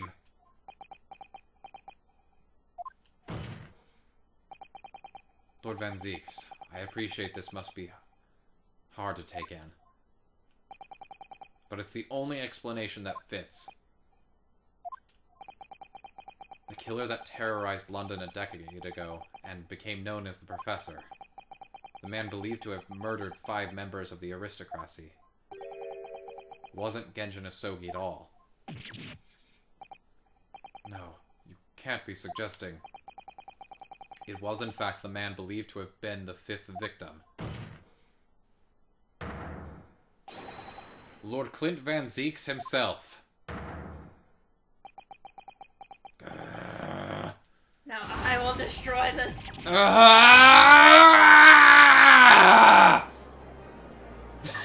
Even them like. It's finally open, is it? Pandora's box. Great Van Zieks family, they've been thoroughbreds of the British judiciary for years. And Lord Clint Van Zieks, he was a paragon of justice. But he was actually a mass murderer, a perpetrator of atrocities of the vilest nature. If the general public ever found out, law and order in this country would be finished. My brother. Oh, this is too awful. Poor Lord Van Zieks. I wonder though, did he never suspect? Mr. Naruto? Lord Barrack Van Zieks is a brilliant prosecutor. Is it conceivable that he didn't realize what his older brother really was? Order! Order! Order in court! Lord Van Zieks. The Professor made use of an enormous hound as his murder weapon. Tell me, did your brother own a dog? That's what brought me. That's what my thought was. A hunting. Did we never think about this? No, that's what I thought when it was like the hound. I was like, The British, around this time, they used hounds for hunting. Oh.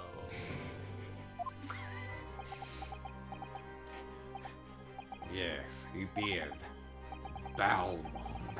The most evil name a dog could ever be given. He was a well-known hunting dog. People called him a giant. I don't believe this. When my brother would go hunting in the forest of the grounds behind the house, he always took Balmung.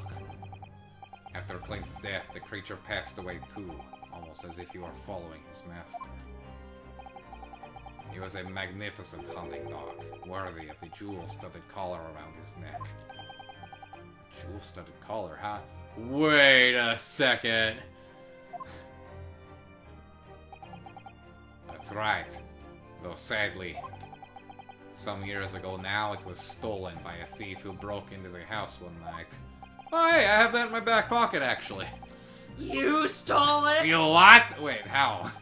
It so happens that myself and my colleagues have come across such a collar during our time in London. How could you? You stole my puppy! There was an old emblem attached to the collar too, made of pure gold. It was topped with a small crown and bore an ornate capital letter B. What? An emblem bearing the initial B. Oh my, you know it? It's the insignia of the Baskerville family. What? The Baskerville... Why is that name coming up now? Baskerville is the family name of my late brother's widow.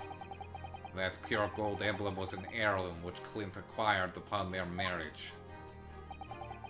There can be no doubt then. The collar you've described was Balmung's. The family insignia of Lord Clint Van Zeek's widow. There was a considerable amount of blood on the collar when we saw it. Since we know the dog was used for hunting, it could have been from its quarry, of course. But it could equally have been from human prey. So it is true then. Clint Van Zeek's really was a professor. Impossible, these Japanese are making it up to exonerate their own! So in fact, the person responsible for these murders of nobles and royals was a noble himself. And that threatened to be an enormous scandal that would irrevocably destabilize British society. My father knew that and was using it to negotiate his way out of the unjust charges brought against him. But at the very last hour, those he'd bargained with betrayed him, slaying him mercilessly on foreign soil. Well, can you deny it, Lord Strongheart?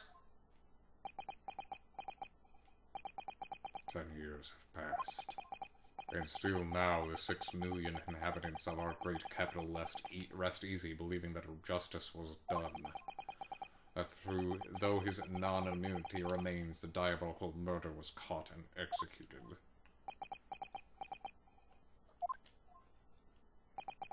Very well then, you may have the truth.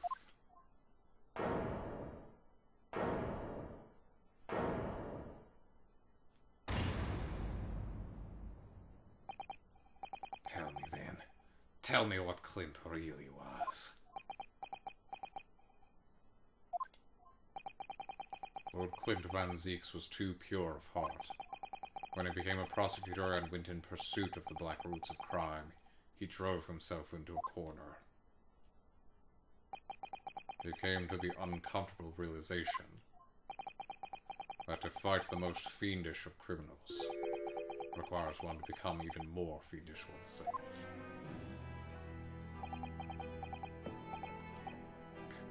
Clint.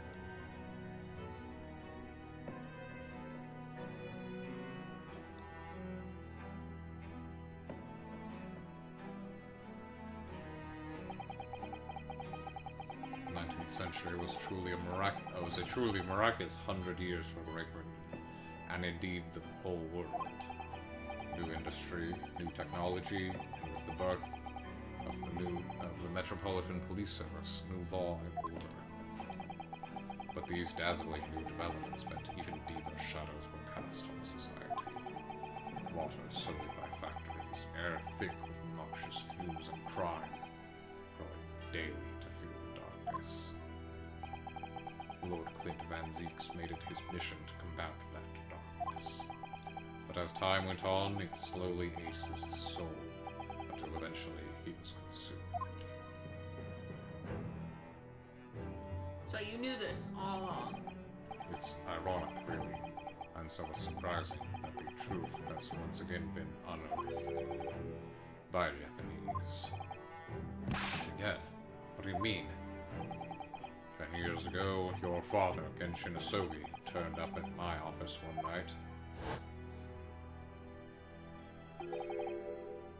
A professor? Yes, beyond all shadow of doubt. You must issue a warrant to search his home at once. Don't be absurd. The man comes from one of our country's most illustrious families. He's a paragon of justice here in the capital. Yes, that's the point. That's why none of you British can see it. He's using his noble status as a diversion whilst he commits these atrocious crimes behind the scenes. Do you have evidence? Nothing definitive as yet. But he keeps an enormous savage hound on the estate. We need the full support of the judiciary for this.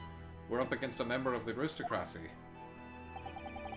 So a large family estate has a fierce guard dog. You should know it's commonplace here in Britain. I'm sorry, but I can't possibly put Scotland Yard onto this based on the tenuous accusation of a visiting student.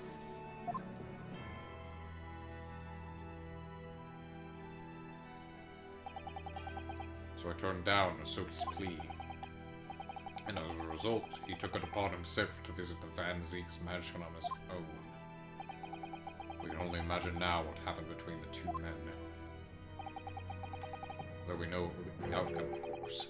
Lord Clint Van Zeeks perished. I don't believe this. So in actual fact, Kazuma-sama's father did...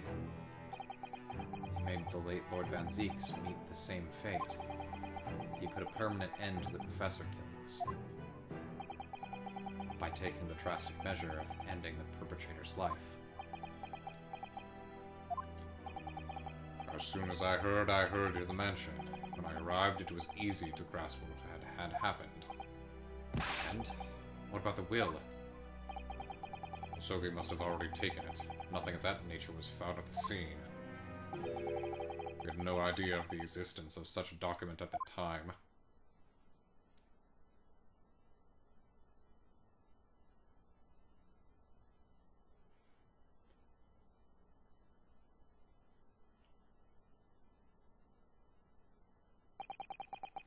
I was the only person who knew of the true identity of the professor.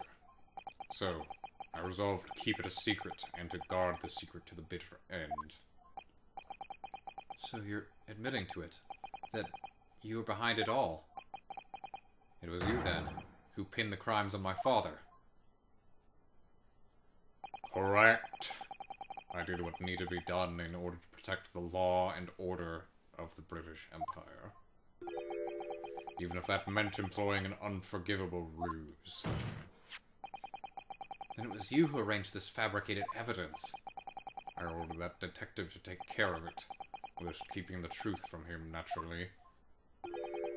Gregson. Obviously, he opposed me at first. Oh, you off your rocker. We can't do something like that. There's no question that it was Asogi who murdered Lord Van Zeeks. The house staff have made statements that they saw the man running from the mansion that night. Yes, well, I've no doubt it was that Japanese fella. We haven't got a shred of conclusive evidence against the man.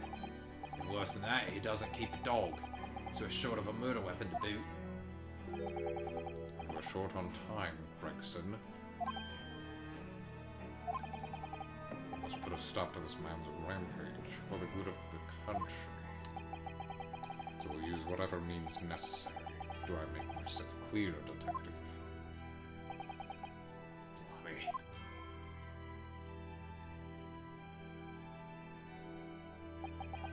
So that night 10 years ago, when I was attacked by those dogs in the back streets, and Genshin's ring was taken, that was him, was it?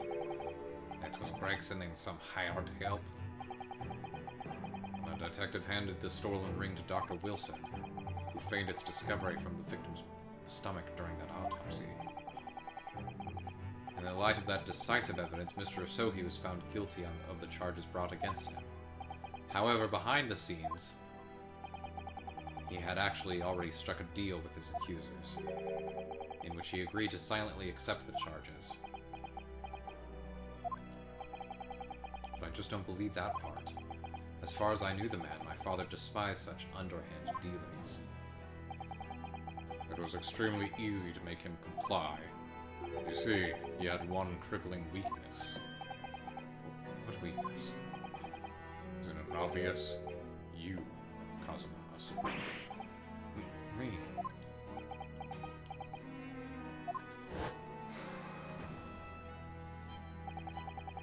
Perhaps you have no desire to return to your homeland, Asubi. What? Though I hear you have a 14-year-old son. Agree to cooperate and accept your guilt without contention. And you will see Japan and your son again. You scoundrel. Whether you choose wisely or not, it will be a closed trial by order of Her Majesty. So whatever rash claims you might make in court, we'll have no trouble in stifling them. There's only one outcome for you, Asuki. The gallows. Don't forget that I still have a weapon at my disposal. A document revealing a truth that I know you're desperate to keep hidden. Yes, it hadn't escaped my mind, which is the only reason I'm willing to bargain with you.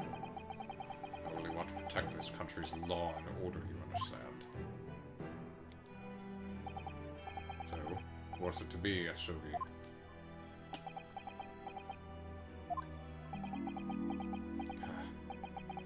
Kazuma.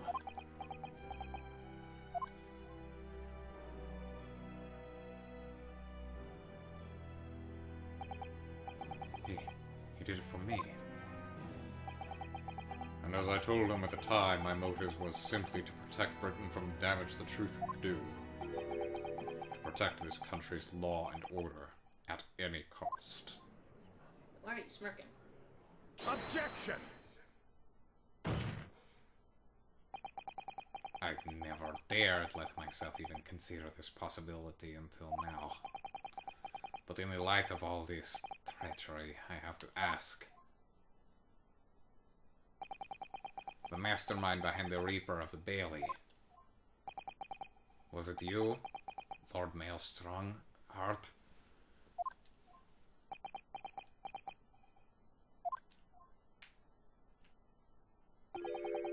A rather brilliant idea, wouldn't you say, Lord Varric Van Zeeks? By the spirit of your late brother, that paragon of justice should return to wreak justice for his sibling. Could there be a more appetizing tale for London's masses, I ask you? What reason? I knew that you'd play the part to perfection, but your role really wasn't that of some embodiment of death. No, you were London's guardian angel. An angel with bloody hands? I think not. Those who had cooperated with me already were only too happy to participate in my plan. Inspector Gregson, Dr. Wilson, Dr. Scythe. My minions worked tirelessly to ensure that the finger of guilt could never come to rest on you. It's all thanks to them that you were exalted as the demigod the Reaper became. But Dr. Wilson left Britain 4 years ago when he was invited to work in Japan. That's right. So I had to employ the services of his young protege after that. Dr. Courtney Scythe. Dr. Scythe? So what with the execution of the professor and the subsequent reign of the Reaper of Death, I've successfully safeguarded law and order in our mighty capital for the last decade. That is everything.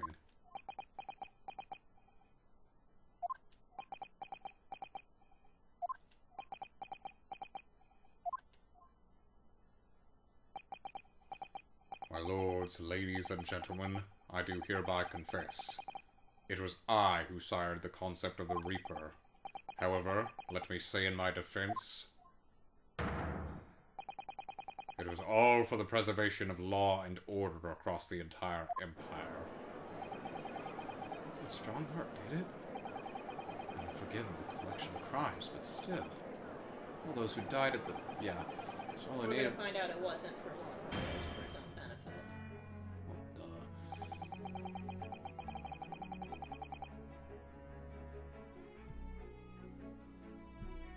I'll be honest, I wasn't expecting to just have him confess like that. Because, like, that's it. Like, there's nothing left now. It feels so short compared to finales of other games in this series. No, there's still a twist in here. I don't know. There's got to be some sort of twist. I Maybe he was don't know. forcing Clint. I'm looking at the list of Maybe I'm looking at the maybe- guide. I don't know how I fucking know what's left. Maybe he was like forcing Clint. And that's the confession, like, hey, Doesn't I matter, did he it, still but I killed was being him. forced. Doesn't matter. Like, there's nothing really. Like, the whole fucking climax of the game is gonna be Is over. I'm looking at the guide. There's nothing left. We don't have The any. queen is listening in because we pulled the bunny rabbit's ear. No, I mean, No, I'm kidding. There's no one left now who can reveal the precise truth of what happened 10 years ago. Therefore, this trial can go no further. Now, I would like to entreat all those present. Beyond these four walls, nobody need know the truth. Even Her Majesty must be protected from this. I trust you all appreciate the importance of my request. It is, of course, for the good of the country. can he do this? Can the trial really end Hold now? I have one last question for the accused, Lord Van Zeeks. Are we still doing that charade? Sure, why not? Of course, I know that you're a highly accomplished prosecutor, so I find it hard to believe that you didn't have any doubts at all. That you never suspected your older brother. Yes, the same thought occurred to me.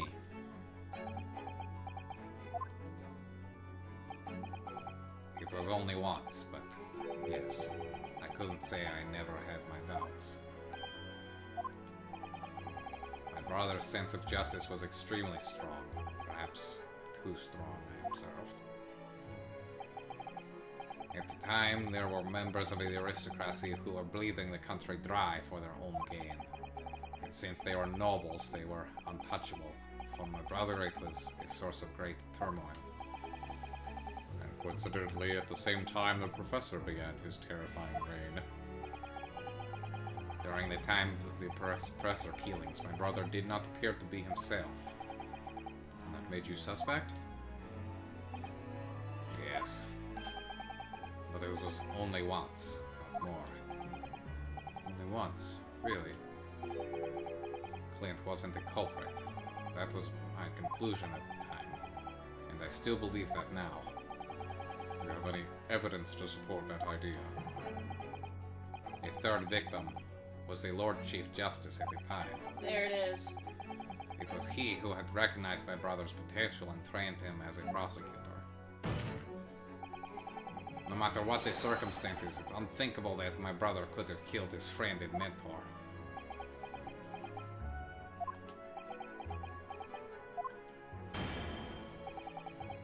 That will do. Please stop. Neither Clint Van Zeeks nor Genshin Asogi still walk this earth. However much we debate this matter now, we cannot hope to reach a conclusion. But There are only two accidental pieces of evidence from the time. The woe-begotten ring that acted as the incriminating evidence to condemn Genshin Asogi, and the 3-paged last will and testament penned in black ink and left behind by the man. The wretched truth of what happened is exactly as I have explained.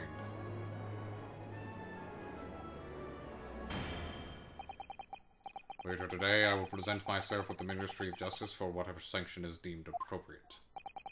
That is all. Court is adjourned. I actually did think of something. What? I have. This is why I don't want you to predict shit, because Sometimes it's... Well, we'll see. I'll tell you if my prediction is correct. Thank you, Kazuma. What did I do?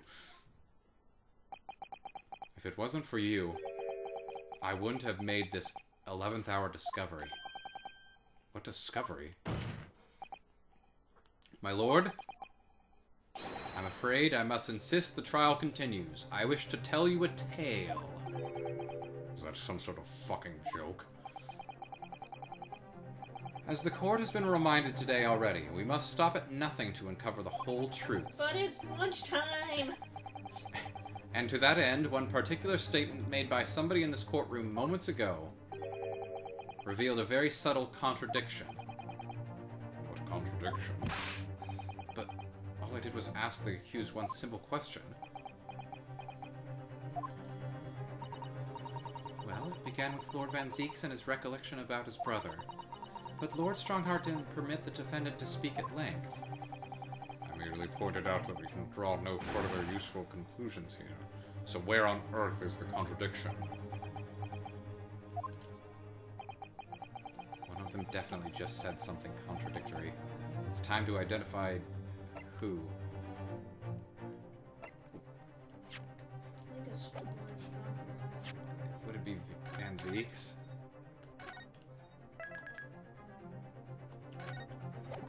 Because we're trying to disprove something that he said, and the lie is what Lord Strongheart's trying to defend. I'm gonna say it's Van Zeeks because that's the idea that I'm shooting towards. I was thinking it was more Lord Strongheart's spiel, but maybe.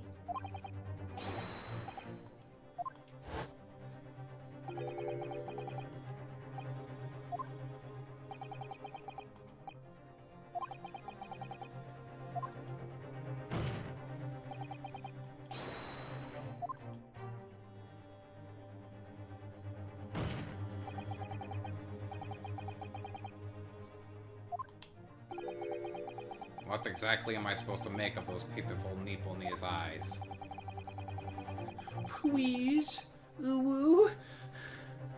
When you were recounting the information about your brother and the third victim just now, something you said was inconsistent with a certain piece of evidence we have. Inconsistent? And even though that inconsistency arose from words out of the defendant's mouth,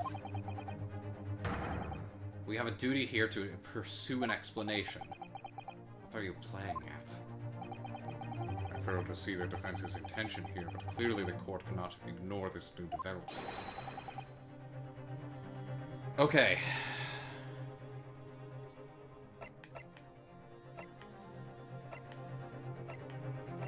This is gonna be a rough one.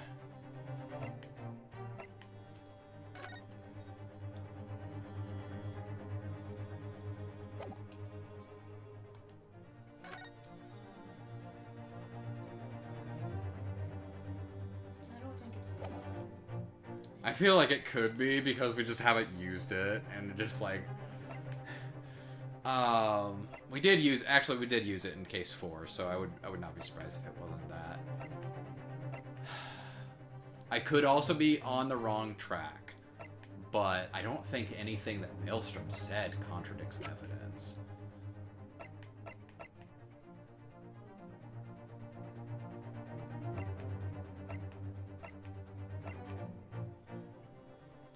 Pull here. I'm tempted. It would probably be like a ski scene.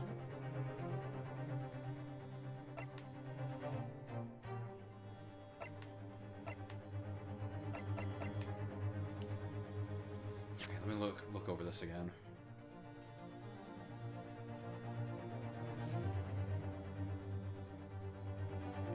Maybe it is a picture.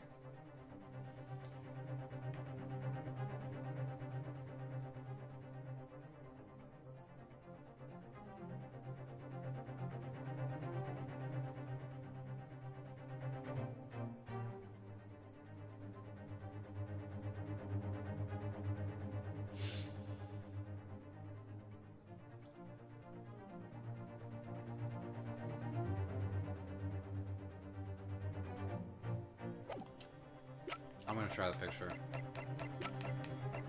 Take that!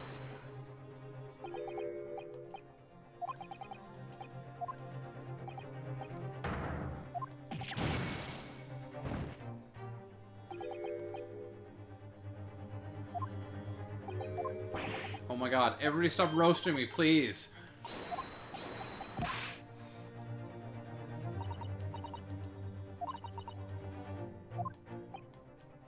Okay, I think I did get this part wrong. That or they would always do this. So I'm gonna try Lord Strongheart.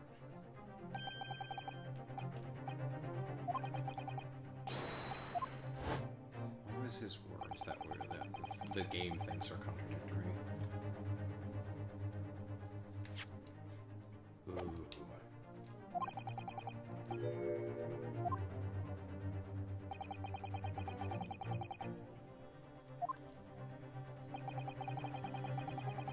The papers that were missing. Okay. Explain what, Counsel? Among the statements you made just a few moments ago, something you said was inconsistent with a certain piece of evidence we have. Inconsistent.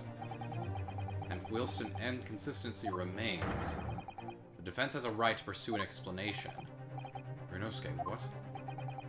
Let me warn you about the statements you are making, Counsel. They may very well prove fatal.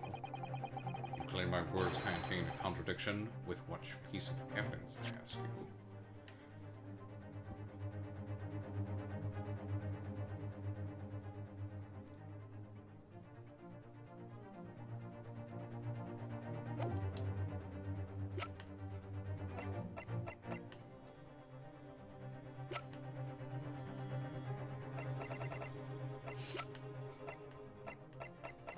Mr. Sholmes, help us!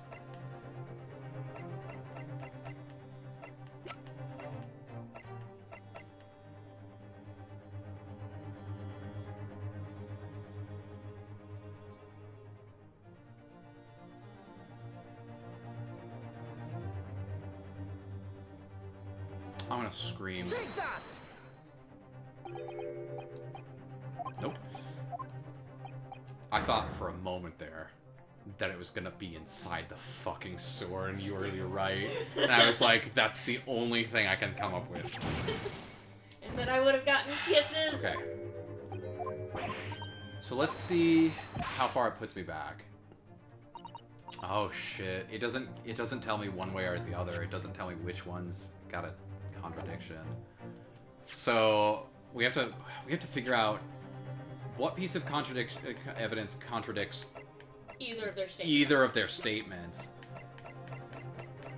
So I think the part that that's important about. Oh, hold on. I'm thinking of something else. Hold on. Okay, you think.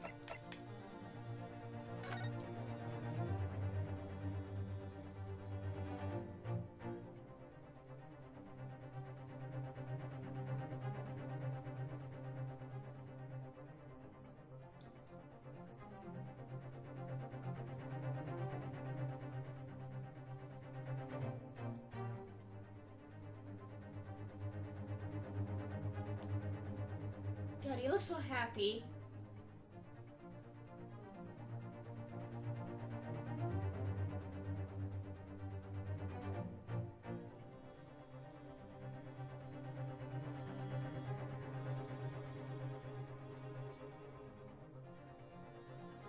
I want to do this without a guide. But I'm not sure.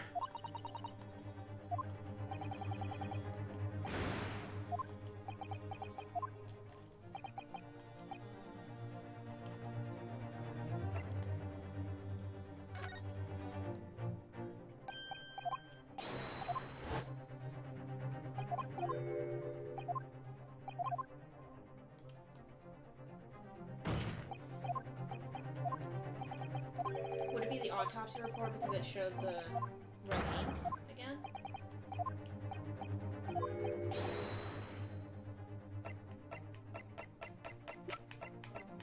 I'm thinking a different line of question. Take that! Nope. I did save before this, so it's fine if we need to. Go back. I'm gonna try something else now. Okay. Try Lord Van Zeek's statement. So he said Clint was the culprit. That was my conclusion at the time.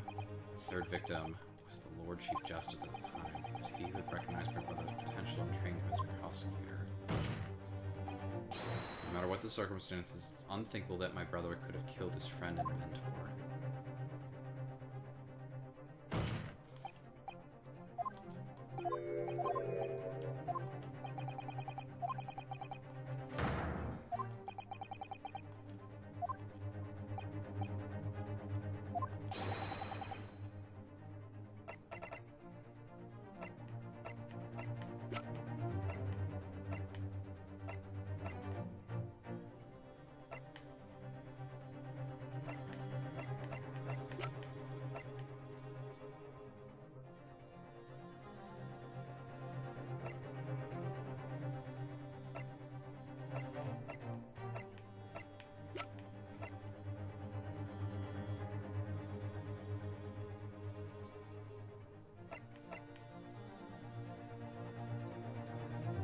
Take that! Okay, that's not it.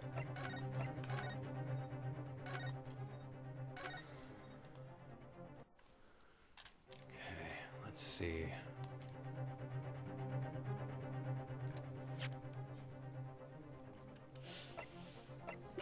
I'm just gonna go through every piece of evidence.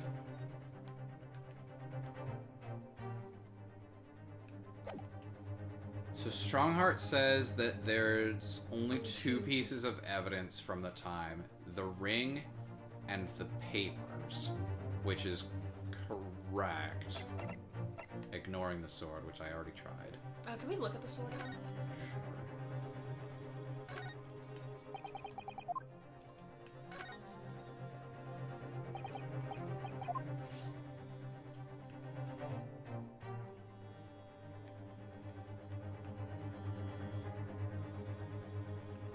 Flip it towards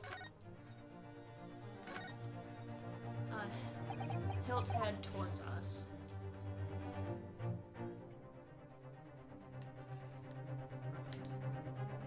No, the handle, not the.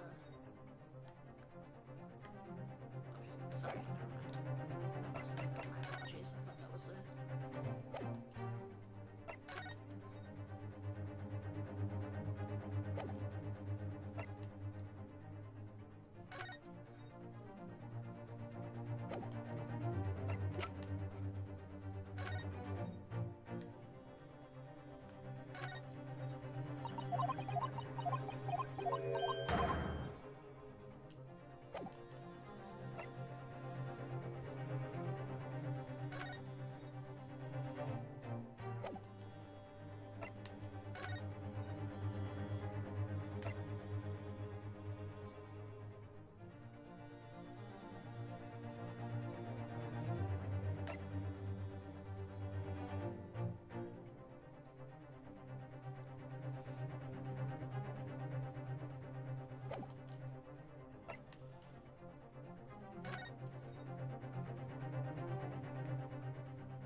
Oh, jeez, it's gonna have all the...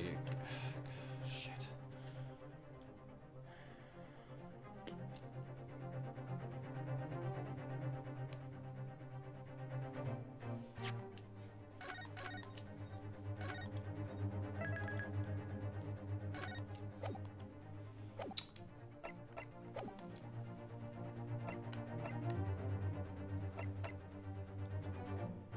I still think it's Lord Strongheart, but I don't know what contradiction.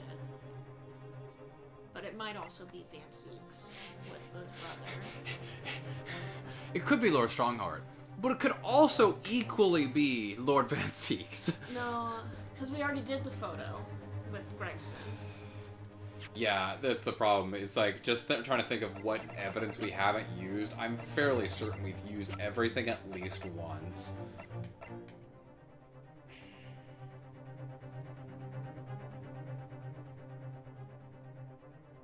Did we use the ring against Lord Strongheart? Just no, because you mentioned that. No, I mean, that's what I was thinking as well.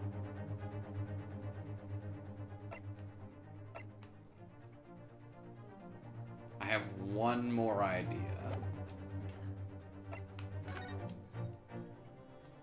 It's probably the silliest one, but I could also very easily see it being correct.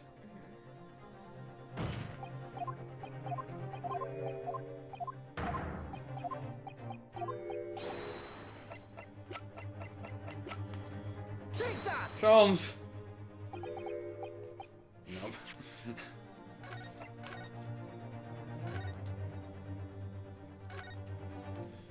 Okay, so that was my thought. I was like, maybe we call Sholmes in, and he is like, I've got something. Or I've got the Queen listening in. No.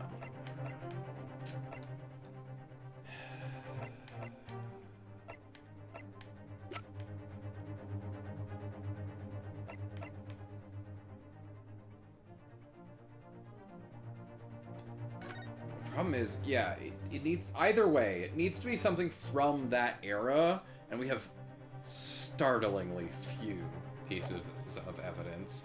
Maybe we do the picture against Lord Strongheart? I tried that. Did you? Yes. Oh, yeah, that's right. That was the first one we did.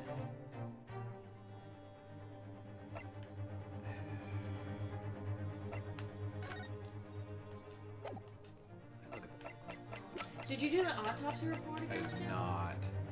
But Because there's again, nothing. There's nothing in here. The ink found on his finger.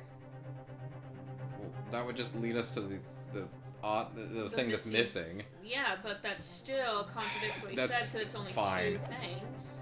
I'll try it. This seems like way too big of a moment for that to be the case, though. Okay, I'm turning that off. Oh, it's fucking from... It's from Netflix. Is giving me a notification that Face Off is coming to Netflix. Holy shit! I could care less. No, actually, I couldn't. This seems silly. Take that! Okay.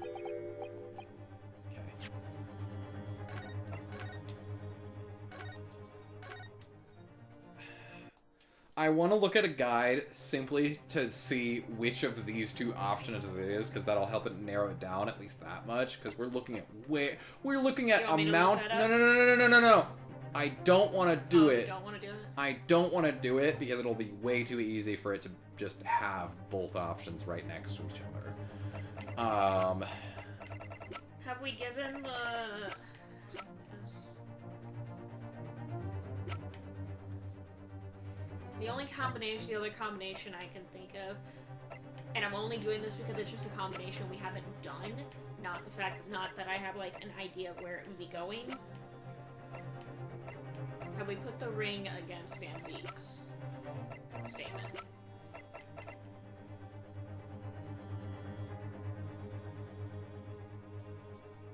Because it's his trust, it's a friend. Hold on.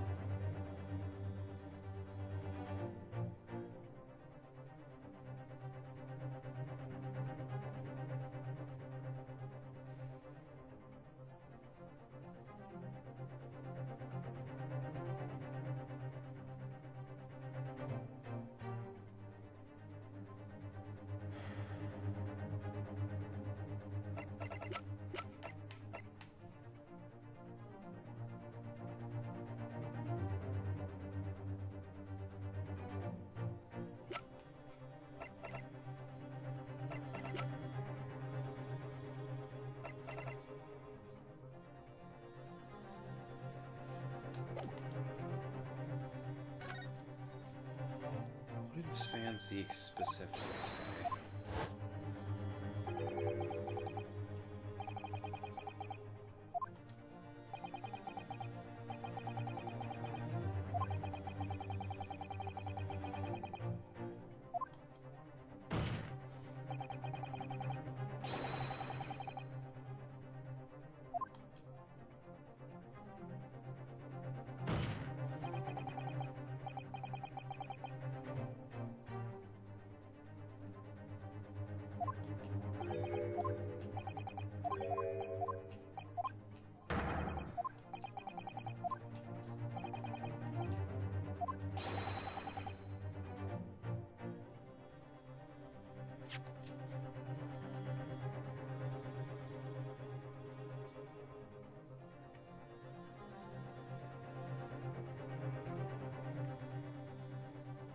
What do we know of the Lord Chief Justice from the time? I don't think we knew much.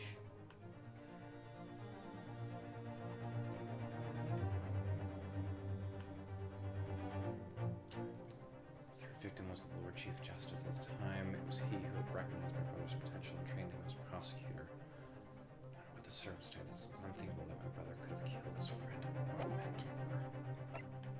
Maybe we're trying to prove that Sogi also wouldn't kill a friend if it wasn't something else.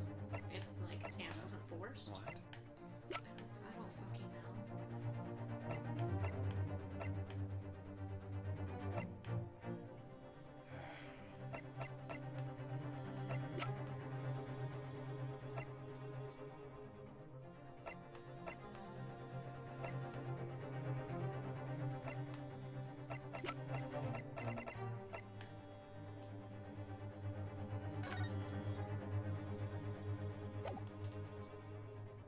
Take that! Okay, I think I've come to a conclusion. I do not think it's Van Zeke's statement, because there's nothing in there that we'd want to disprove anyway. Especially Because since we don't know we just established that Clint was the professor.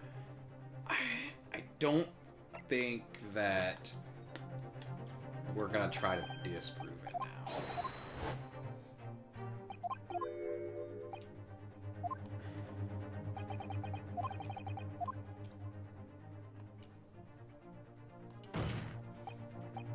Lord Strongheart, by comparison, has so much more stuff that seems like it could be contradictory.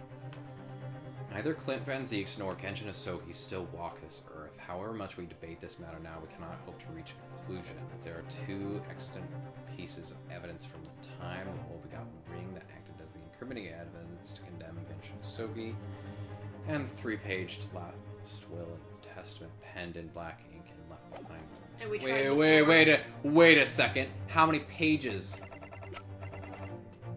He was very specific about that 3. We have 2 pages here. Holy shit!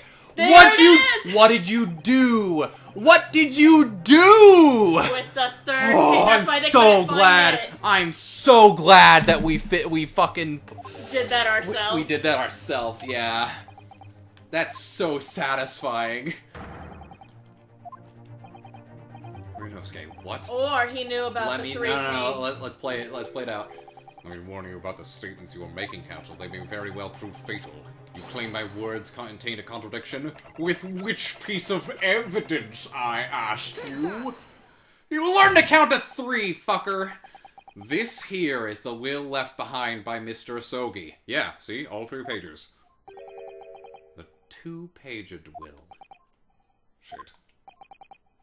Yet moments ago, your precise words were the 3-paged last will and testament. Could it be that originally there was a 3rd page? Fuck. For a moment, I thought perhaps you'd identified something worthwhile. But it's a mere trifle, I see. A trifle? Governor Caden? What can I do for you, sir?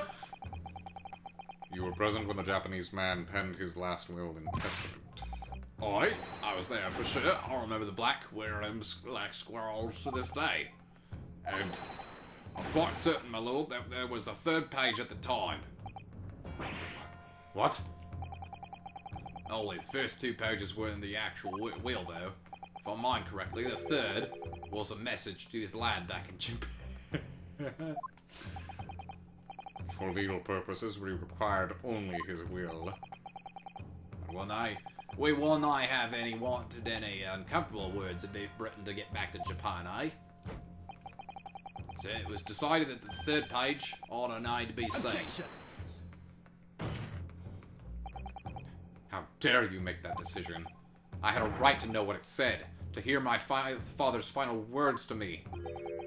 The courtroom is no place for sentimentality, counsel. As it happens, I brought it with me! Why? Sholmes told me to grab it. That would make a lot of sense. This will be given to you at the end of these proceedings. It'll be too late once the trial's over. We need to know what it says now. Even the slightest thing may give us a vital clue. My lord, the defense calls for Genshin Asogi's last words to his son to be read out loud before the court now. No. The inevitably maudlin words can be of no consequence. Objection. The prosecution agrees with the judge.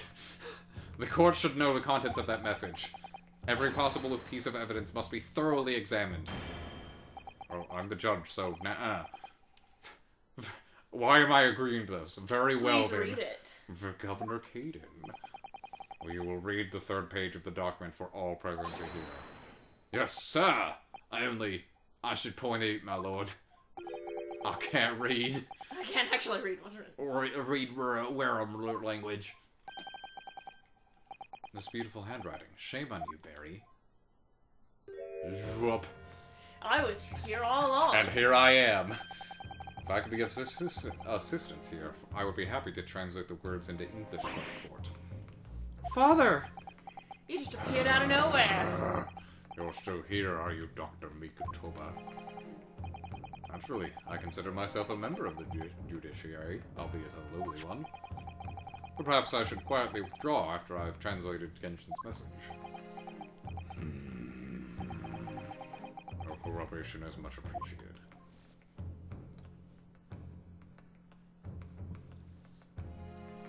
Tear apart the sword's handle. Kazuma, the truth is shattered in darkness. A darkness only our clan's great sword can pierce. Mighty Karuma, twist thy head and watch them fall, all thy mortal foes. I hate you. I want you to know that. No, stop! Stop! You don't get kisses for this. A haiku poem, twist thy head. Father. What is Karuma? The name of the Asogi clan's famous sword. A razor-sharp blade known to all, passed down for generations. It embodies the Japanese spirit. It's not known to me. It's the katana sword that has been submitted as evidence earlier in these proceedings. The one worn by the prosecution counsel when he confronted Inspector Gregson.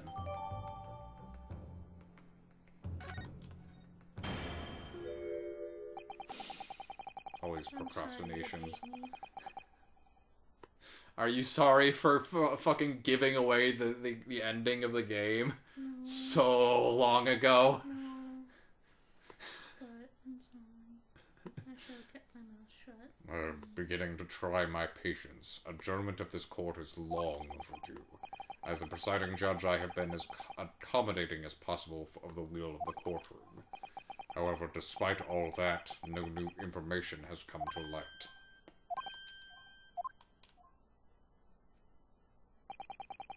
In pursuit of justice, Lord Clint Van Zeeks tragically lost all sense of morality. When he murdered his former mentor, clearly he was already devoid of his normal faculties. Objection! How dare you! I refuse to believe any of that of my brother. Which time has passed, we cannot ever hope to know more than we do now. Especially since the alleged will that he had penned in his final moments appears to have been lost forever. Ah! Oh, Strongheart. You appear to be in something of a hurry to wrap things up. I wonder why. We've heard you state time and again during these proceedings that everything you did was in the interests of protecting British law and order. And I stand by that. Without the Reaper, we could never have achieved the reduction in crime the Captain has seen. What about Inspector Gregson, then? And Dr. Wilson? They were no criminals. You used them to achieve your ends, and then you had them killed. However you dress it up, there was nothing fair or just about that. Lord Strongheart, what exactly is it that you're hiding? Dr. Mikotoba, Get the fuck out of my court. were you not to quietly withdraw after the translation of your former associate's will?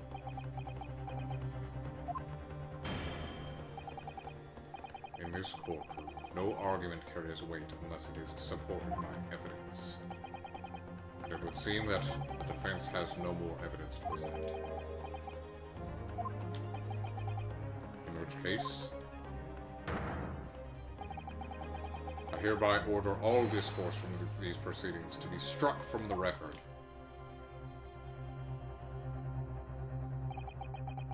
This is my last chance. Mr. Naruhodo, I have to present some decisive evidence now, or it's all over. But can I?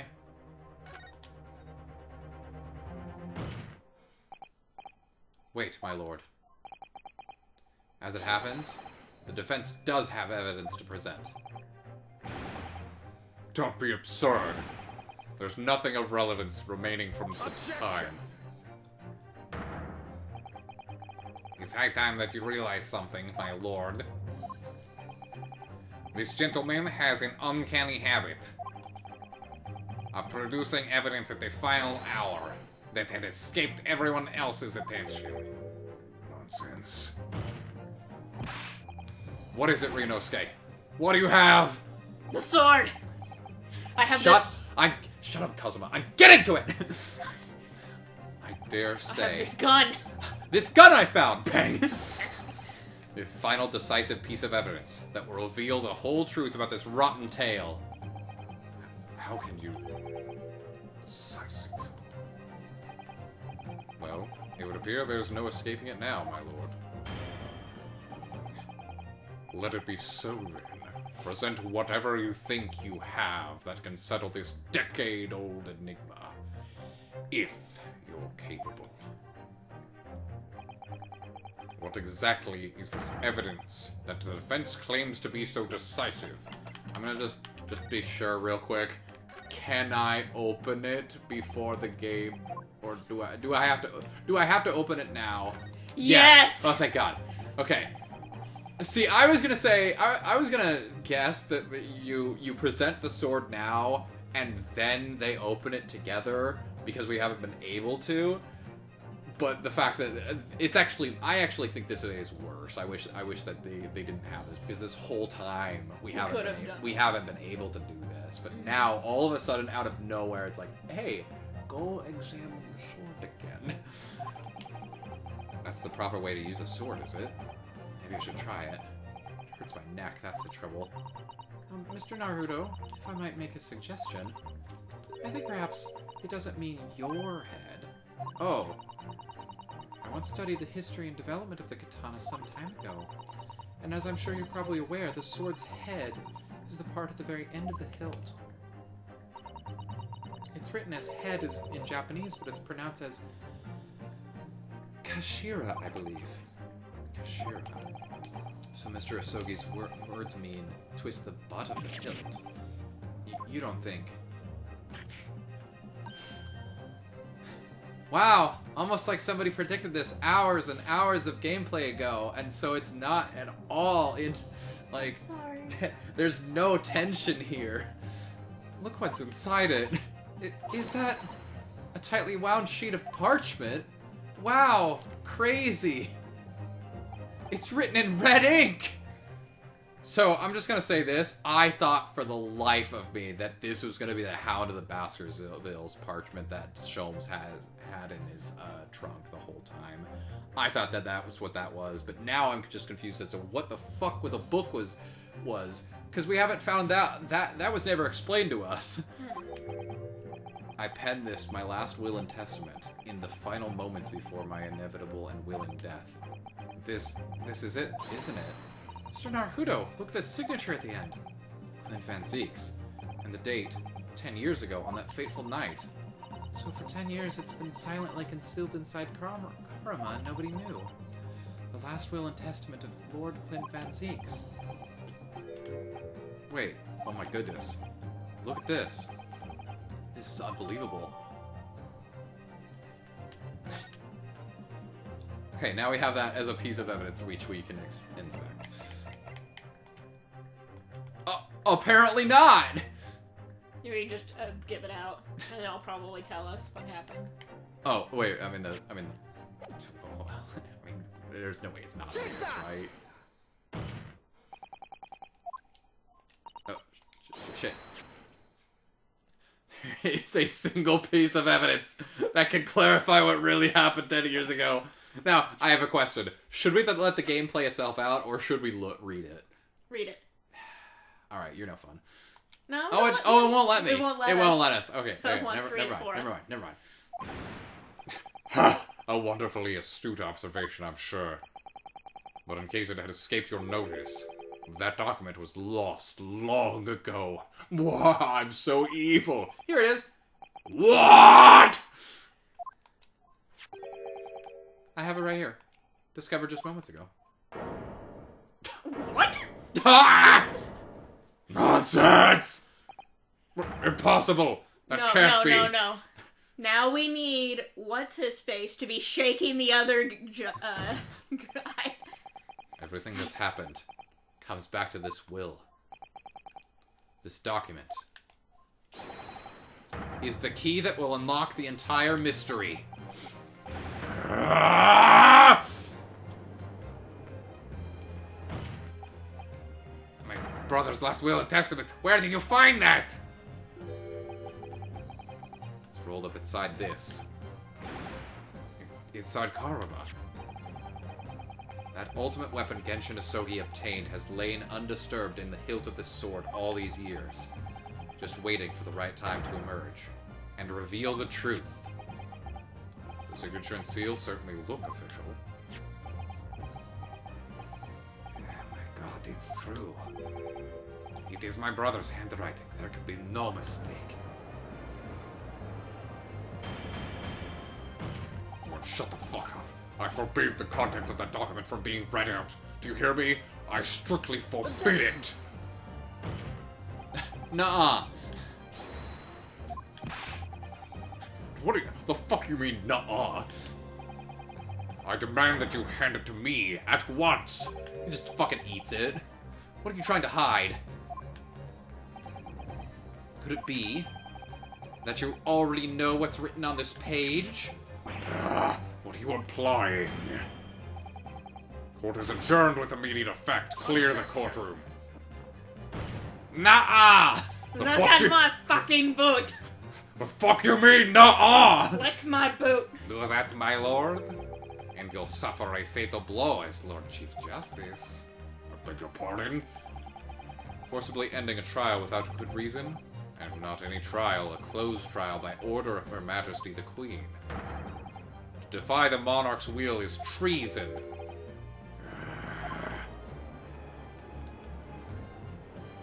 I still have an idea of where this is going. I'm not gonna say it whether or not I'm right until the game tells me I'm wrong. Read it out now! We have a right to hear what's in that will! A right! And a duty! Testify! Testify! Well, my lord. It would rather appear as though proceedings aren't going to go quite as you hoped. You fools. Go ahead, Ryunosuke. Read it! The prosecution gives its full support. Very well, then. No. For God's sake. No!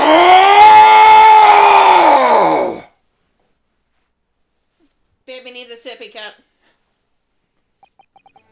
I pen this, my last will and testament, in the final moments before my inevitable and willing death.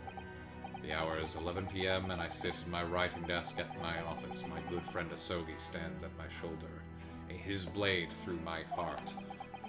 He has expressed his intent to invoke the dying ritual of the duel, that I may depart this world with honor.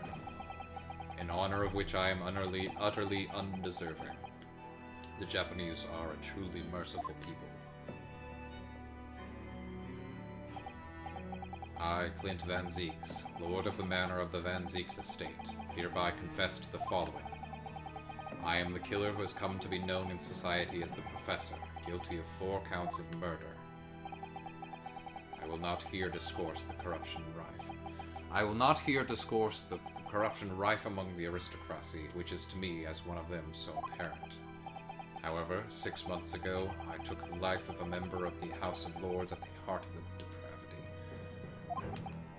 a demon who habitually sacrificed the common man to further his own interests, abusing his position of power. The law is impotent against such vile avarice. Only a fellow demon can rid society of this menace. That demon was my quarry, upon whom I willingly set my great hound. But though I am a hunter of some experience, I am a poor felon, it seems. My guilt was at once recognized by another, and I became subject to his extortion. He held over me the threat of exposing my wicked crime to my beloved wife and brother. Under that threat, I have done this man's bidding for months now, killing those he demanded I kill. As I watched my former mentor perish before my eyes at the jaws of the hound I commanded, I realized that I had lost the last shred of decency within me, and sunk to the level of a wild beast. There is no path back to the light, be it I or my dear friend Asogi who dies this night. I am eternally damned. To my extortioner, male Strongheart, may you feel the jaws of the beast at your throat every time you swallow.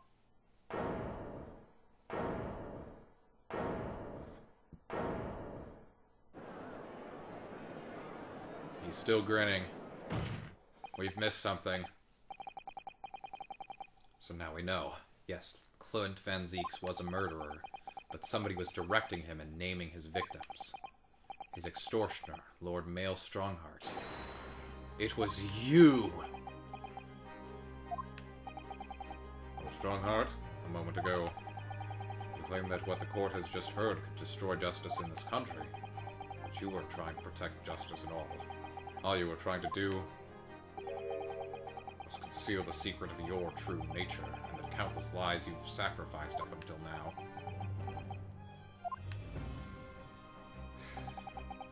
It just didn't make sense to me that the third victim, the former Lord Chief Justice, was my brother's benefactor and a man of lofty principles.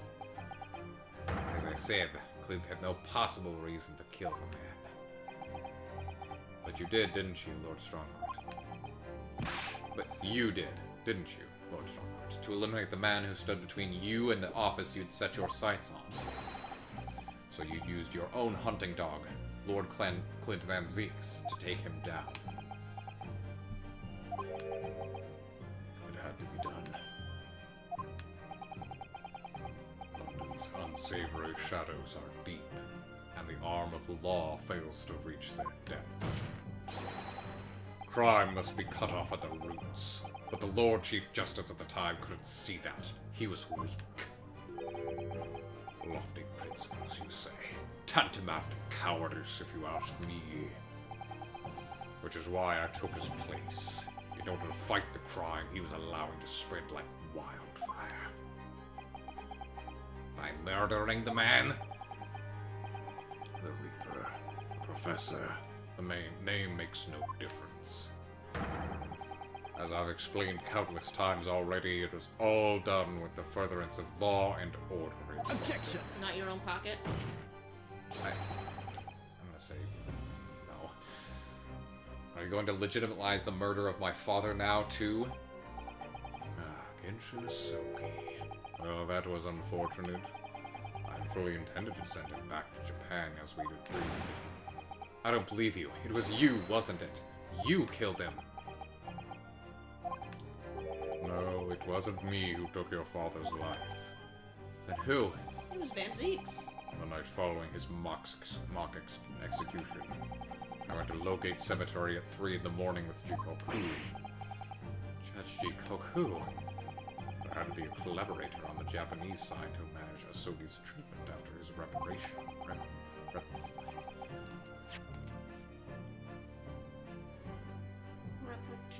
Repatriate. I've never seen that word before. Shikoku had fierce ambition. It made him easy to manipulate. 10 years ago, after he'd stood trial for the destruction of the witness stand, I had words with him. When I told him the position of Minister of Foreign Affairs could be his, he couldn't agree fast enough. Seisho, you fool. As you know, Asogi escaped the prison in a closed casket and was subsequently interred. We intended to dig him out of his grave before he ran out of air. But sadly, all did not go to plan. Ah! There was an unexpected visitor to the cemetery with his own ideas about digging up graves. A man who witnessed what nobody was supposed to see. They were supposed to kill Bennett Drebber. Of course, I knew grave robbers frequented London's cemeteries, but that grave on that particular night... Last, we will find out the convict was really executed. The scandal will rock the very foundations of the Empire. Then, what do we do? Shoot him, Mr. Shikuquaza. Shoot Asogi at once. He can't leave now that this has happened. He has to go. What are you talking about? You had an agreement. You promised him he could return to Japan. Everything has changed now. If the truth got out because of this, both of us would be finished forever. Come on, Shikoku. Do it. Pull the trigger. Shoot her.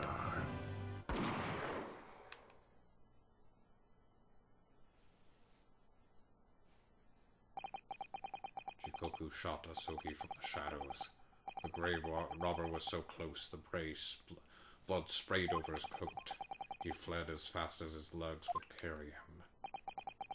Then Shikoku and I put Asogi's body back in the grave from which he'd just emerged. When I later learned of the waxwork modeler's presence at the scene as well, I made her swear to two things. Never to remove the professor's mask, and never to speak of the events that night. And with that, the secret was buried along with Asogi's corpse. So, now you know what really happened in Lowgate Cemetery that night.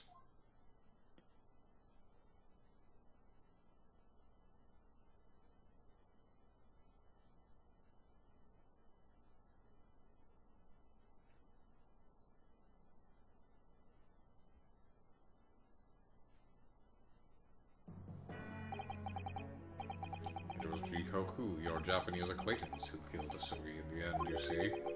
He claimed to be the man's friend, but when push came to shove, he pulled the trigger.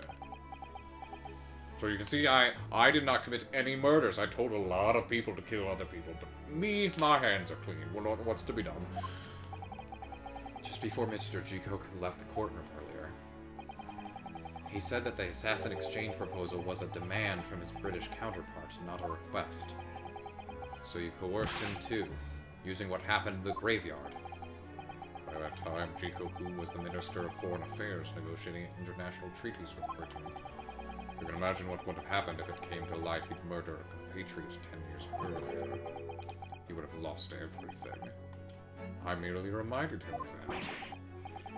How do you sleep at night? comfortable. Like a baby.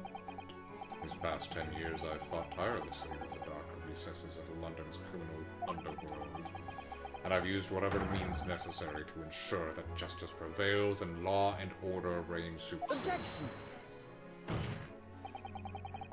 couldn't be further from the truth. The fact is, you haven't fought crime at all. How dare you? I saved Clint Van Zieks from dishonor in his death. Most behind the scenes, you systematically buried anyone who stood in your way. And then, you made my father take the blame. It was unavoidable. It is the only way to protect our justice system and public order. Let's not forget the others you had killed as well. Setting the defendant up as the Reaper to cover up the truth behind the murders of countless more. That's enough! Do you have any idea of the conniving that led to the acquittals of those wretched criminals? We have to fight fire with fire. Our courts can't function without a Reaper. Can't you see all I've done for this country? This has been my struggle. You've done nothing. It's Lord Van Zieks here who works tirelessly and justly in court whilst enduring the disgrace of the Reaper name. Now you hate me. And Inspector Gregson, fraught with anguish for having sullied his hands through a desire to do the right thing. Not to mention Genshin Asogi, who risked his life going in pursuit of the truth you tried to hide. No, the darker recesses of London's underworld were largely filled by you. You little... When will you get it through your thick skulls? But it was all for Queen and Country. I'm tiring of that excuse. You've consistently twisted the truth for bargaining power to make others do your bidding, nothing more. People who willingly twist the truth and coerce others have no right to call themselves part of the judiciary. I strongly suggest you don't ever talk of justice again! Breaks the thing.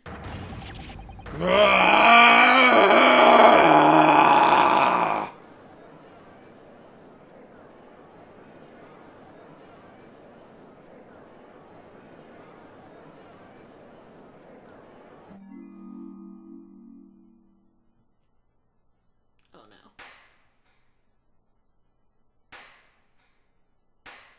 He's gonna say this is still a close court and we can't say anything.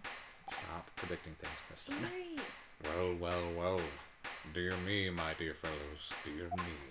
A well-deserved round of applause, I think, for quite a marvelous performance. What are you talking about? Those delightfully grave expressions, that beautifully pronounced in Queen's English. Really, our friends from the Far East are quite the picture of industriousness. Fraud. Keep your mockery. Please, don't misunderstand. It really is exactly as you've both said. What are you trying to say? I've occupied the darker recesses of London's underworld, and, how did you put it, done nothing? I confess it's a little embarrassing to have it pointed out quite so starkly, but yes, I really have done nothing, which means I can be indicted for nothing. No? What? It's true. Personally, I've committed no crime. I've merely been surrounded by fools who've acted very rashly indeed. You can't get away with that. You've consistently preyed on people's weaknesses. And what? Threatened them? Are you sure it wasn't just bargaining?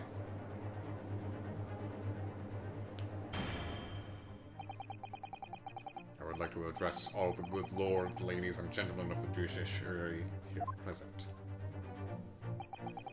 You all know of these darker recesses in our great capital, and deep down I believe you also know that to fight those who dwell there requires at least some of us to occupy the darkness ourselves. So let me appeal to your good sense now. Consider the situation with me. If this catalogue of horrifying revelations were to become a common knowledge among the 6 million inhabitants of London, what might happen? Learn that the infamous murderer of royals and nobles was a respected member of the aristocracy himself, That evidence was fabricated in the scapegoat's trial amid secret negotiations with prosecutors to effect a jailbreak. That the raid of the Bailey was an organized group of assassins managed by a Scotland Yard inspector. And finally, that it was all masterminded by the Lord Chief Justice himself. If the general public of Britain knew the truth, all faith in the police and the prosecutor's office would be completely lost, without doubt. Public order in the capital would completely break down. We'd be cast back to the lawless days of the last century. Precisely, as it was 100 years ago, when 1/10 of the population were criminals. Think what we've accomplished since then. A public policing force, a comprehensive set of laws. And if we want to continue to protect this new era of law and order, I say again, we must at times occupy the darkness ourselves. We have successfully identified and apprehended the man responsible for taking Inspector Gregson's life. That is all that was expected of this trial. All these other matters that have been discussed will be eliminated from the minutes of these proceedings, in the interest of preserving law and order, and to protect Her Majesty the Queen, of course. Well, my lords, ladies, and gentlemen, what say you?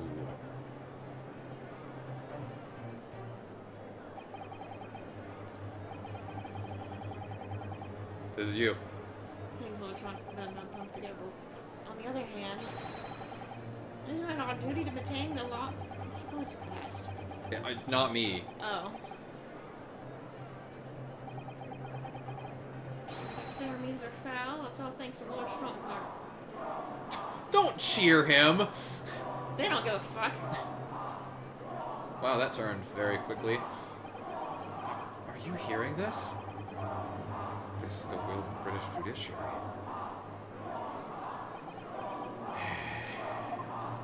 I'll enjoy my last cup. For your rousing response, friends. I express my heartfelt gratitude. Therefore, in accordance with the overwhelming wishes of the court, the records shall be erased. You have to respect the man's ability to turn a situation to his favor. Lord Strongheart really is a master of manipulation. You've conclusively proven his guilt. Yet still he manages to evade justice. I just don't know what we can do. Yunosuke, Pull something out of your ass, man. Looks like the trial really is going to come to an end now. I'm almost out of options, I think. There's really only one path left open to me. Wait and see.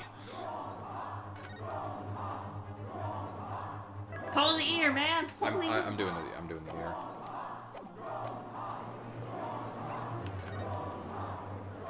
Because it says use evidence. And I'm going to be using the rabbit's ear. Everyone shut the fuck up. Yes. As I know only too well, the only thing that carries any weight in court is hard evidence. But, Mr. Naruto, you can't whip out your penis in court like that. What evidence is there to use at this stage in the trial? I have an idea. I don't know whether anything will come of it, but if there was ever a time for using this particular item we have among the evidence, it's now. It's my A gun! Okay. We went totally A different gun! directions. Take that! Yeah! Just chucks it and Strongheart. What the fuck? Oh yes, Mr. Sholmes asked if you had that with you earlier. We've exposed all of Lord Strongheart's wrongdoings now. I've no doubt that Mr. Sholmes had already deduced exactly how the truth would unfurl. So I think it must be time for the great detective to take center stage, don't you? Oh shit, are we gonna have one more, the dance of deduction. Let's take the hair by the ears then, and heave! Alright, here goes. Heave! Ow, ow, ow, ow, ow, ow, ow! My dear fellows, must I remind you every time, a gentle tug will suffice. Mr. Sholmes! You're looking in quite the wrong direction, Mr. Naruto. Because I'm over here! I was in here the whole time. Ah! Mr. Naruto, he's The bailiff again! How did he teleport like that? And why is he a ghost? Oh god! It was me all along. I was the ghost murderer. Wait. I think that's actually part of it. I'm the ghost murderer. Maha! I wasn't expecting you back, Sholmes. Delighted to be here again, Lord Strongheart. Get the fuck out of my courtroom! Bailiff, seize him! Put that man in irons! This is a closed court. You've been warned once already, man. Huh. He's a hologram! What can't get a hold of me, my lord? Me skeleton bones don't work on ghosts. They just go right through him. And he's dancing.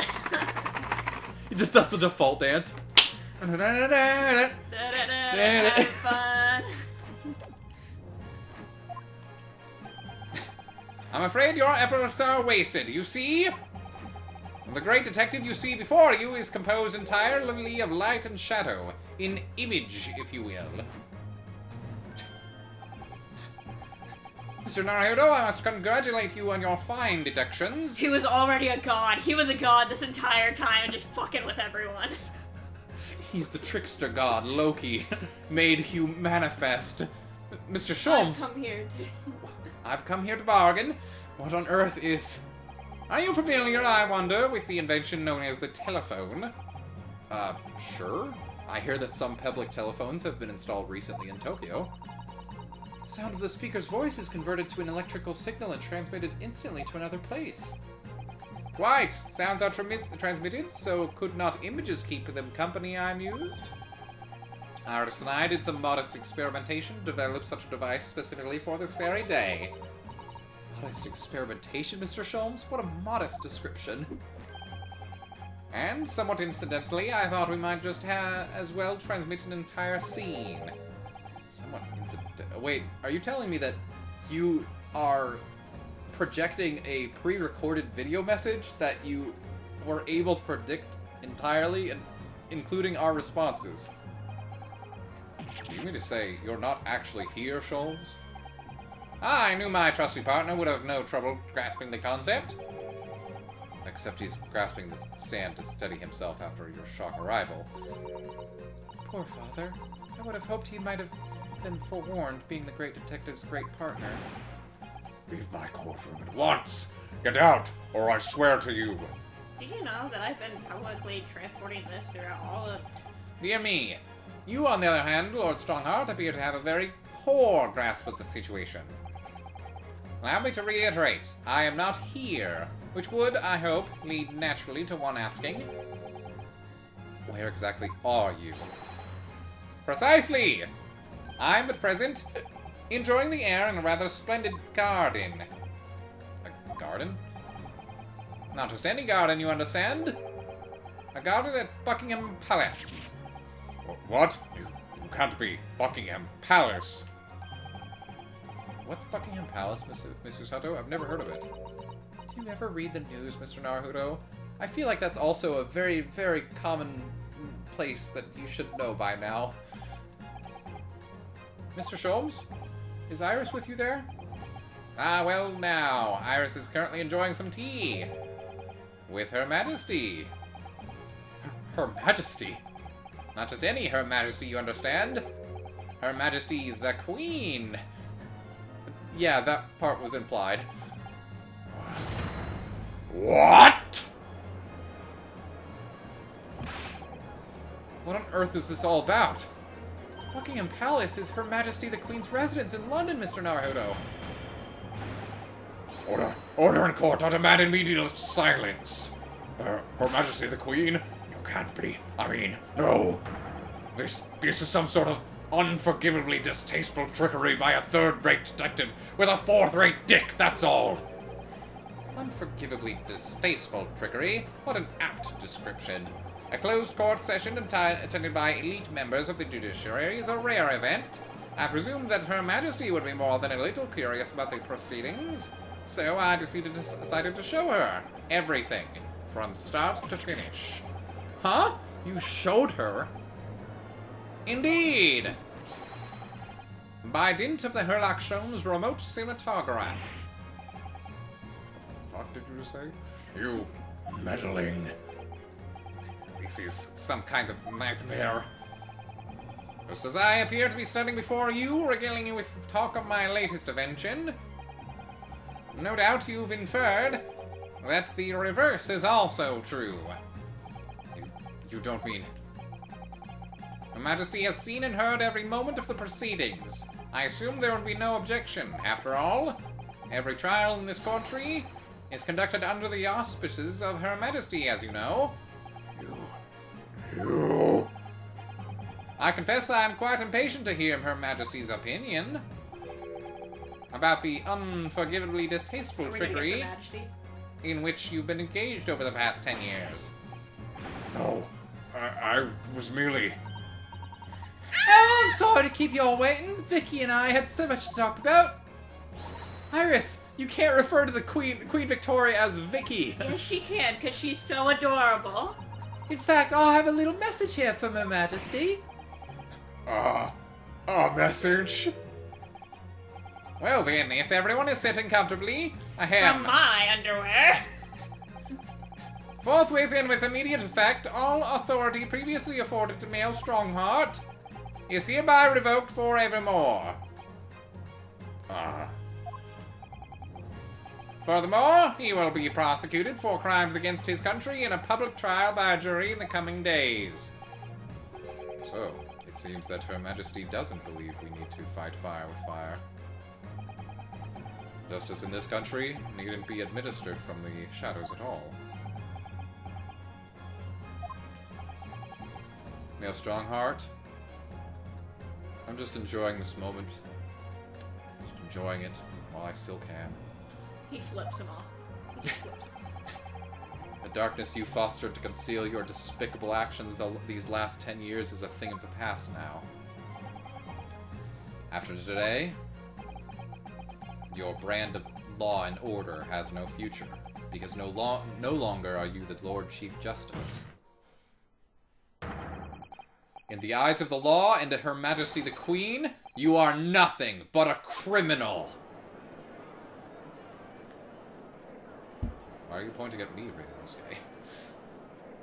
Just have to move me to slightly... Adjourned! Adjourned! Adjourned! Adjourned! Adjourned!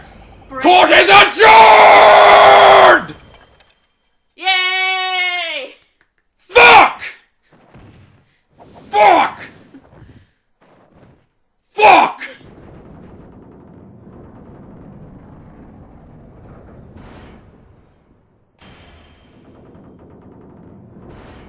Oh no, the park place is gonna be on fire.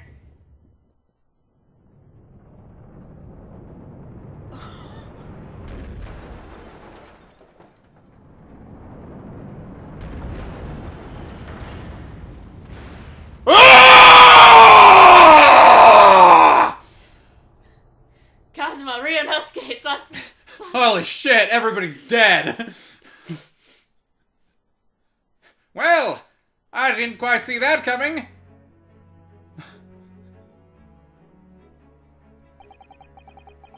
Lord Clint Van Zieks left a will in which he confessed to everything. When those words came out of Asogi's mouth, it deranged me completely. I knew I must do anything and everything in my power to contain the situation. But I couldn't find the damned document. I searched his cell, but it wasn't there. Which precipitated the jailbreak plot, I presume? What do you mean? The need to obtain that will was all-consuming. I was sure that if I facilitated Asogi's escape, he would emerge with the will somewhere on his person.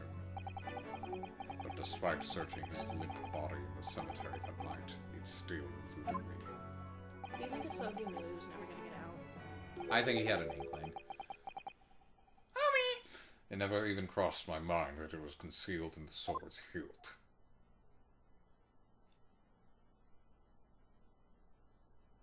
Why am I standing next to him?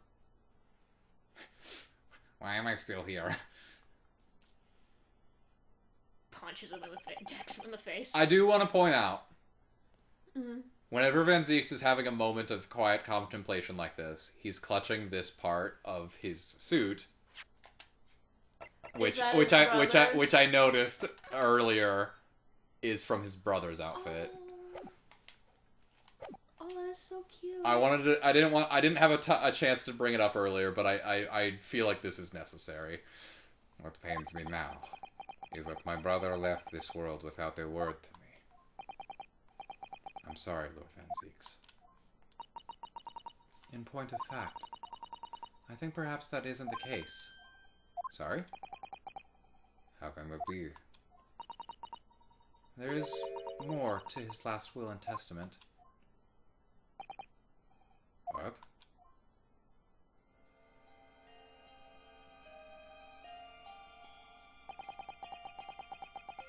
As I confront the prospect of my demise, I feel bitter regret for my younger brother. Beric, you have always looked up to me, and now you follow in my footsteps to become a prosecutor. It is my fervent wish that my unspeakable deeds should not hinder your advancement. I ask not for understanding, for none could understand my depravity. I ask only for forgiveness.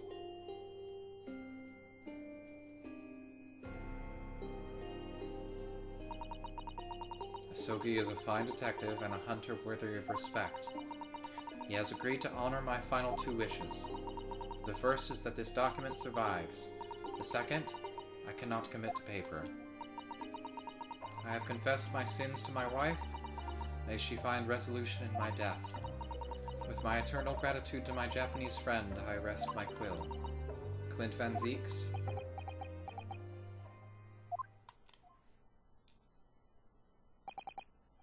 Clint.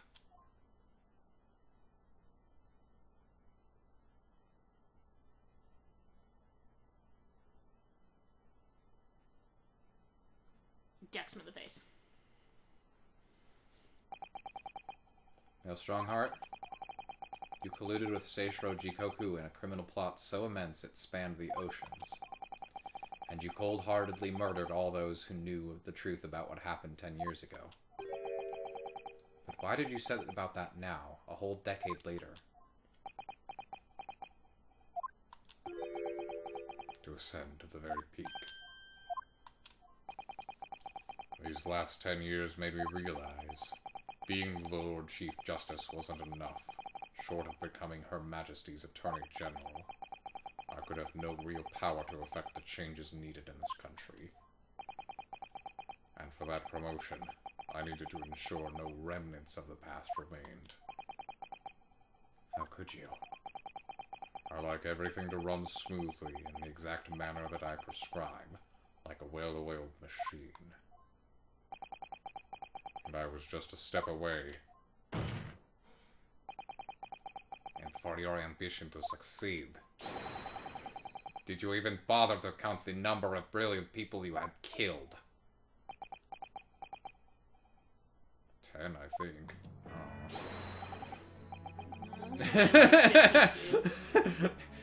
Ah, Mr. Reaper, you're not forgetting something. Such as? You very much adopted your usual prosecutor-like demeanor in the proceedings now. But the reality of the situation is that you are the defendant in this trial.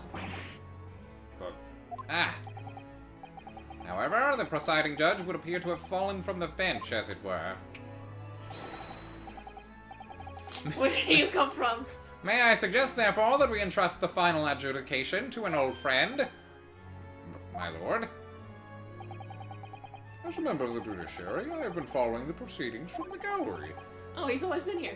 And I must say, I shan't ever forget the extraordinary battle between good and evil that I witnessed here today. Thank you. I love your gavel. The darkness that has blighted justice in our lands these past 10 years has at last been dispelled. Thanks in no small part to the efforts of a bright young star from the east. Defense Counsel Naruto. Yes, my lord. On behalf of everyone here present in the Old Bailey, I give you my heartfelt thanks. You're too kind, my lord. first time I faced you in court just under a year ago now. I had the faintest of intimations? Okay. That if British justice, so warped and twisted over its long history, was finally to no change, this might just be the man to do it. But at the time, I wouldn't allow myself to acknowledge the possibility. I couldn't overcome my hatred of the Japanese after the circumstances of my brother's death. Mr. Naruto, allow me to... I've been talking too long.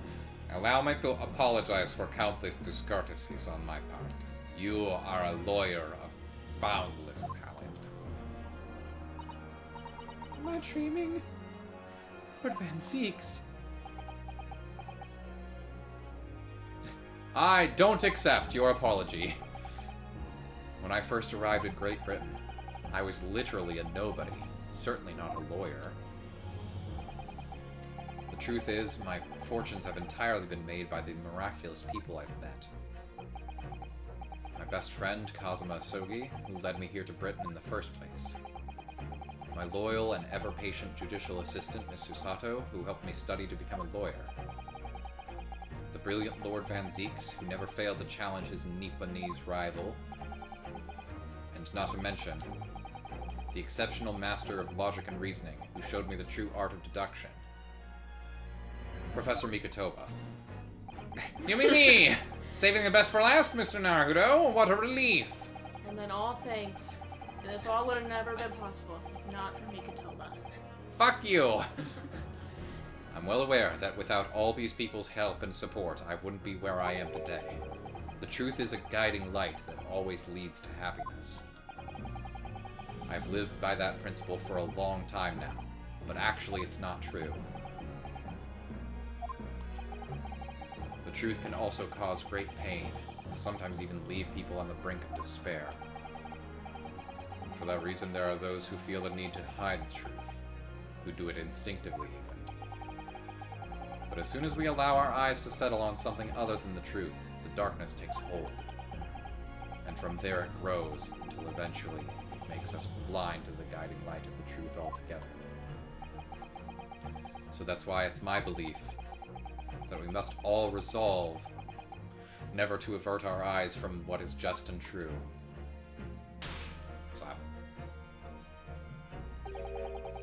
So that we can continue to walk the straight and narrow path ahead.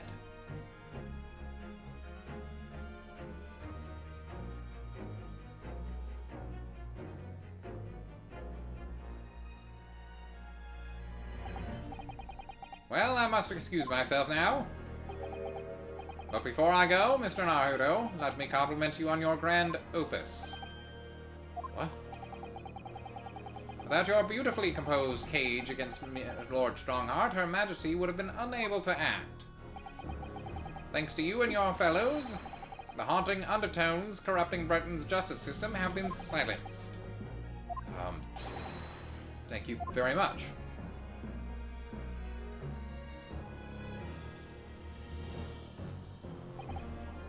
So, until our paths cross again elsewhere.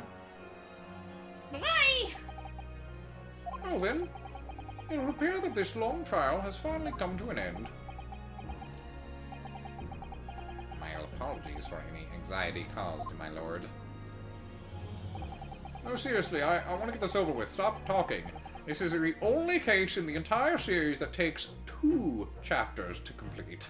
And I haven't been on the swing set. And I haven't been on the swing set yet. I'm quite sure we shall meet again here in the courtroom before too long, Prosecutor Barrack Van Zeeks.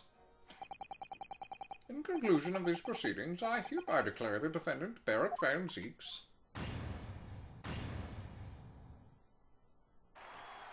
that thing.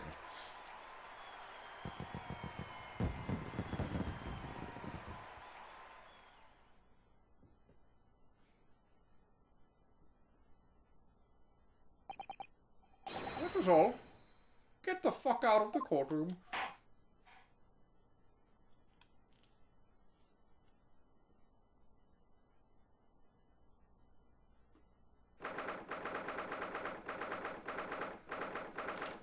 missed it by a day, but that's okay. Should have just kept going the other night. Got it over at midnight.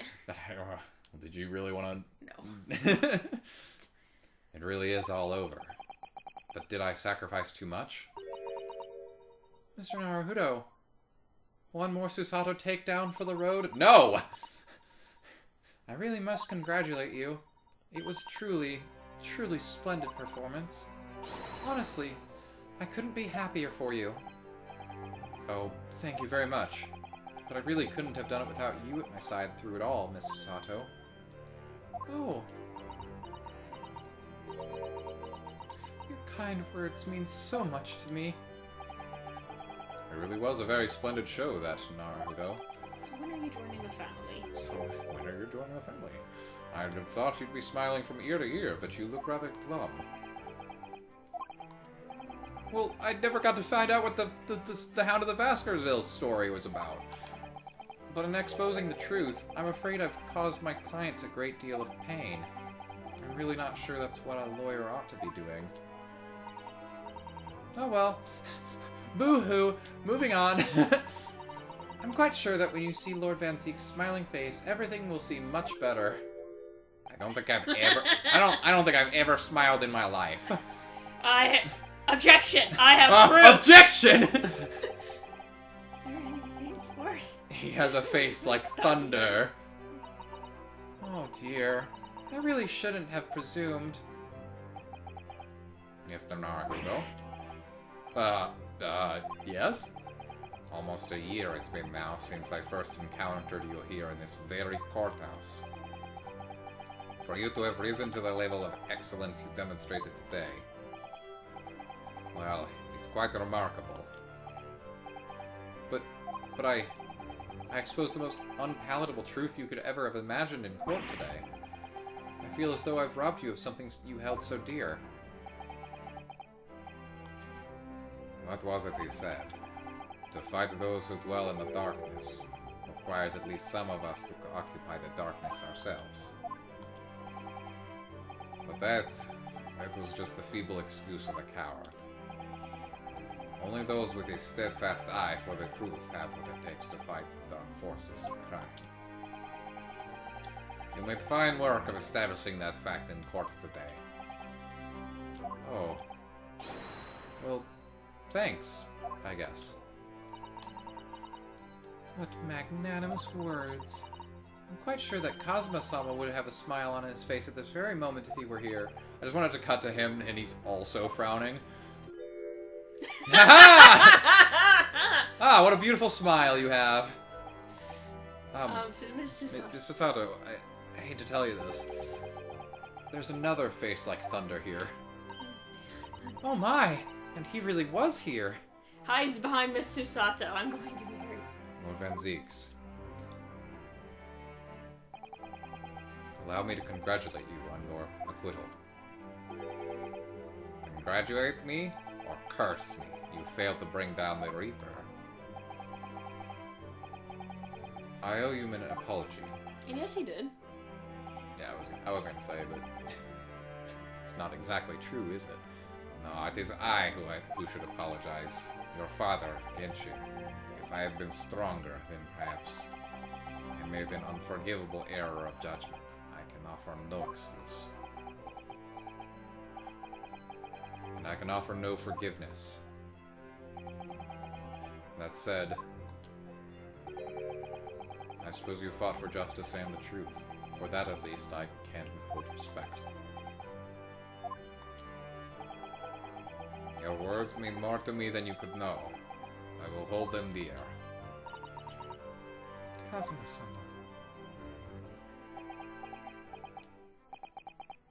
I must say, there's one thing that's still bothering me. What's that? The will that Lord Clint Van Zeeks wrote before his duel with my father.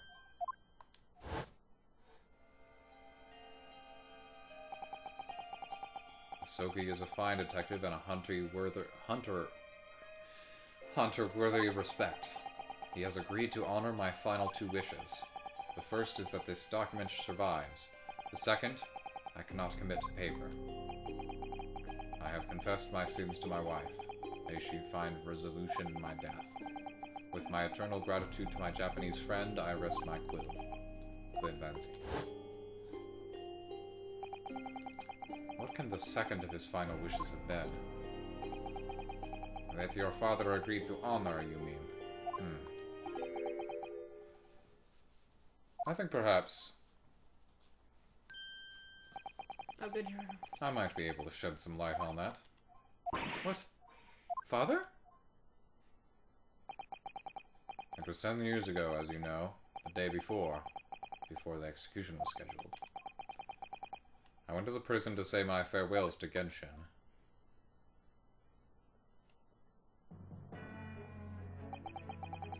Why aren't you putting up more of a fight, Genshin? If you'd only agree to it, Seishiro and I would gladly petition the government. We've been through this already. You don't need to worry about me. Anyway, Yujin, I have a favor to ask of you. Something of great importance.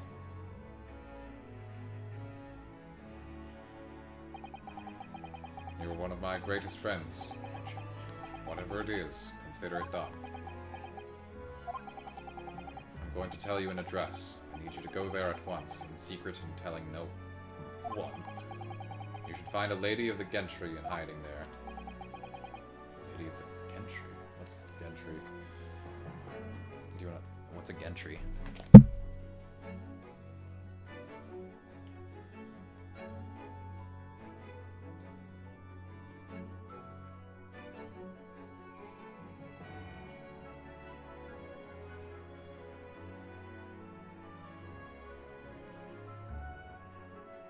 Oh.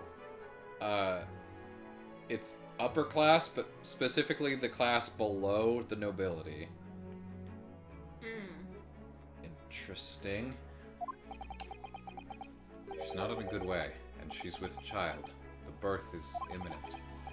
As a medical man, I'd like you to attend to her. Please. Her only hope. By any chance, is the child yours, Genshin? Don't be daft. It's a favor that was asked of me by a man I knew, as his dying wish. Goodness. I swore to the man that I would help, that I would do whatever I could for his wife and his unborn child. But if something should happen to me, I need to ask you that same favor. You're the only person I know. So, I'm gonna let the game play it out, but I'm just like thinking this through. I'm just like, what did you say? If something should happen to you, tomorrow night you are going to be. You never know, though, do you? What life will bring.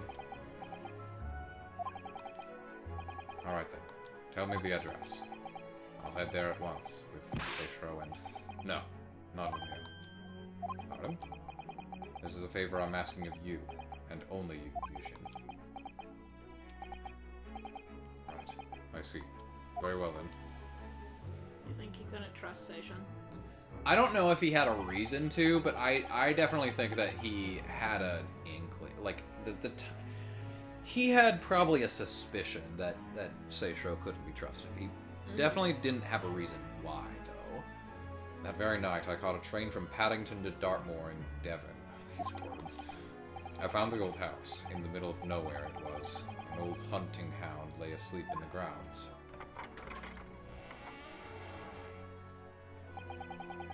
The poor woman was on the floor at the back of the darkened room. She was in mortal danger. I broke her waters to precipitate the labor before she weakened further, but it was a torturous birth.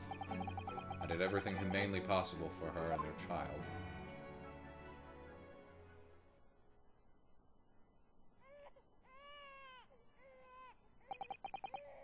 And in the end, I was lucky enough to welcome a new life into the world. But tragically, my efforts to save the mother's life were in vain. I held the healthy newborn girl in my arms and wept for longer than I care to remember. Eventually, in something of a daze, I looked around the room. There was precious little in it, but an old travel dumpy caught my eye. It had clearly been well looked after over the years. made of top-quality leather with fine stitching. But it was when I saw the emblem on the side of it that everything dropped into place.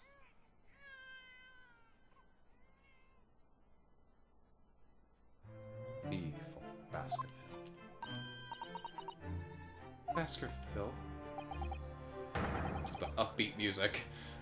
The woman was the wife of Lord Clint Van Zeeks? That's right.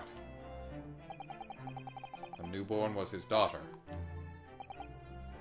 But that makes no sense. Why on earth wouldn't Clint have entrusted the child to my care in that case? I was completely unaware that he even had a daughter. He's probably unaware too, because we couldn't test, I suppose he didn't really have any choice. What? Sorry, the bones of the bailiffs. Well, your brother said that he'd confessed everything to his wife, so she must have been beside herself with worry for her child. If the true identity of the professor were ever to be made public, the girl would be forever branded as the daughter of the infamous mass murderer. Oh, shit. So the only solution was to distance the young girl from the Van Zeeks family as much as possible. I don't believe it. I imagine that in his final hour, Lord Clint Van Zeeks made the obvious choice. He would have thought to himself, this Japanese man here is someone I can trust.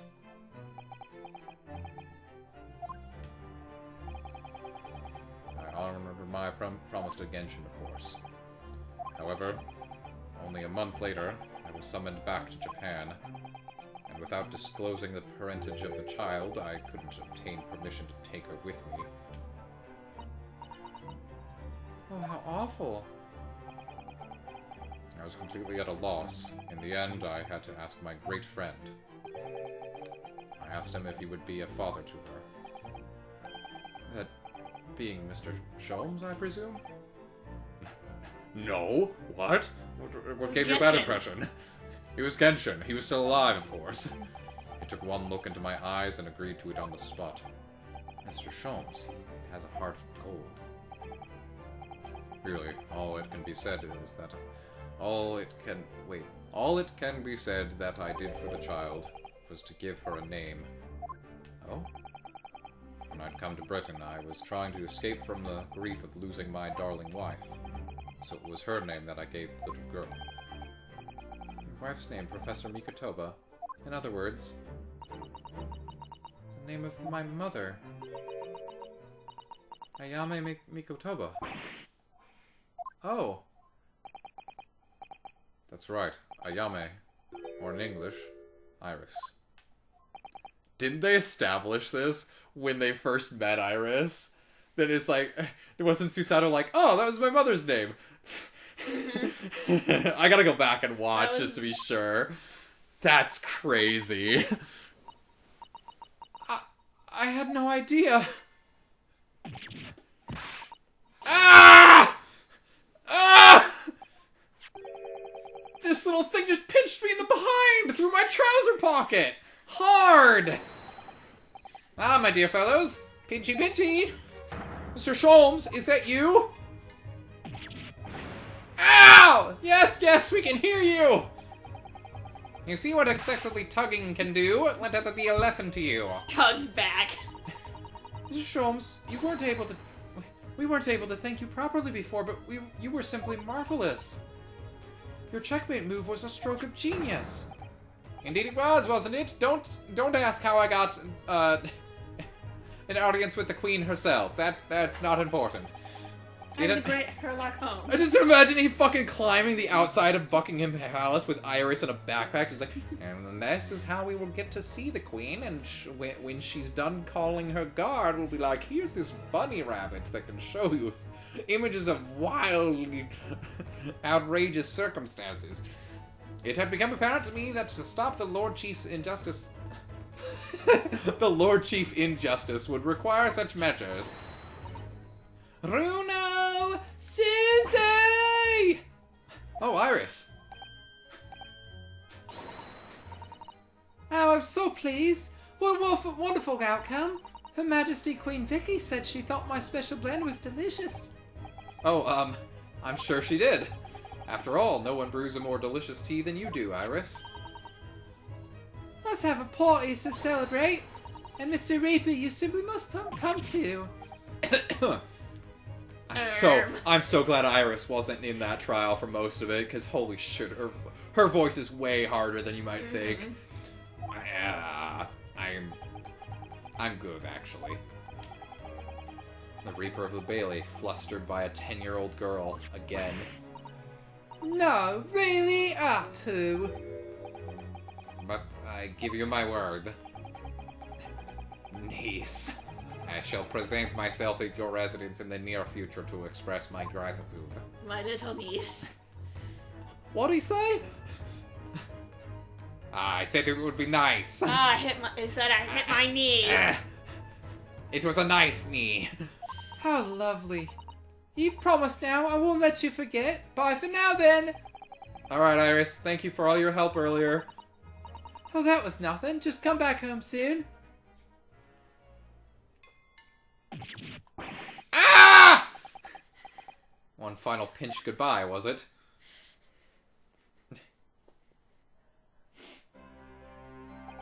Now I must go slap. Well, I think I ought to be leaving. Lord Van Zeeks, would you care to accompany me? Certainly. I'm going to go punch Holmes in the face for pinching randoms in the butt. That is my job. Mr. Naruto, I allow me once again to express my deep gratitude to you. I believe you saved my life.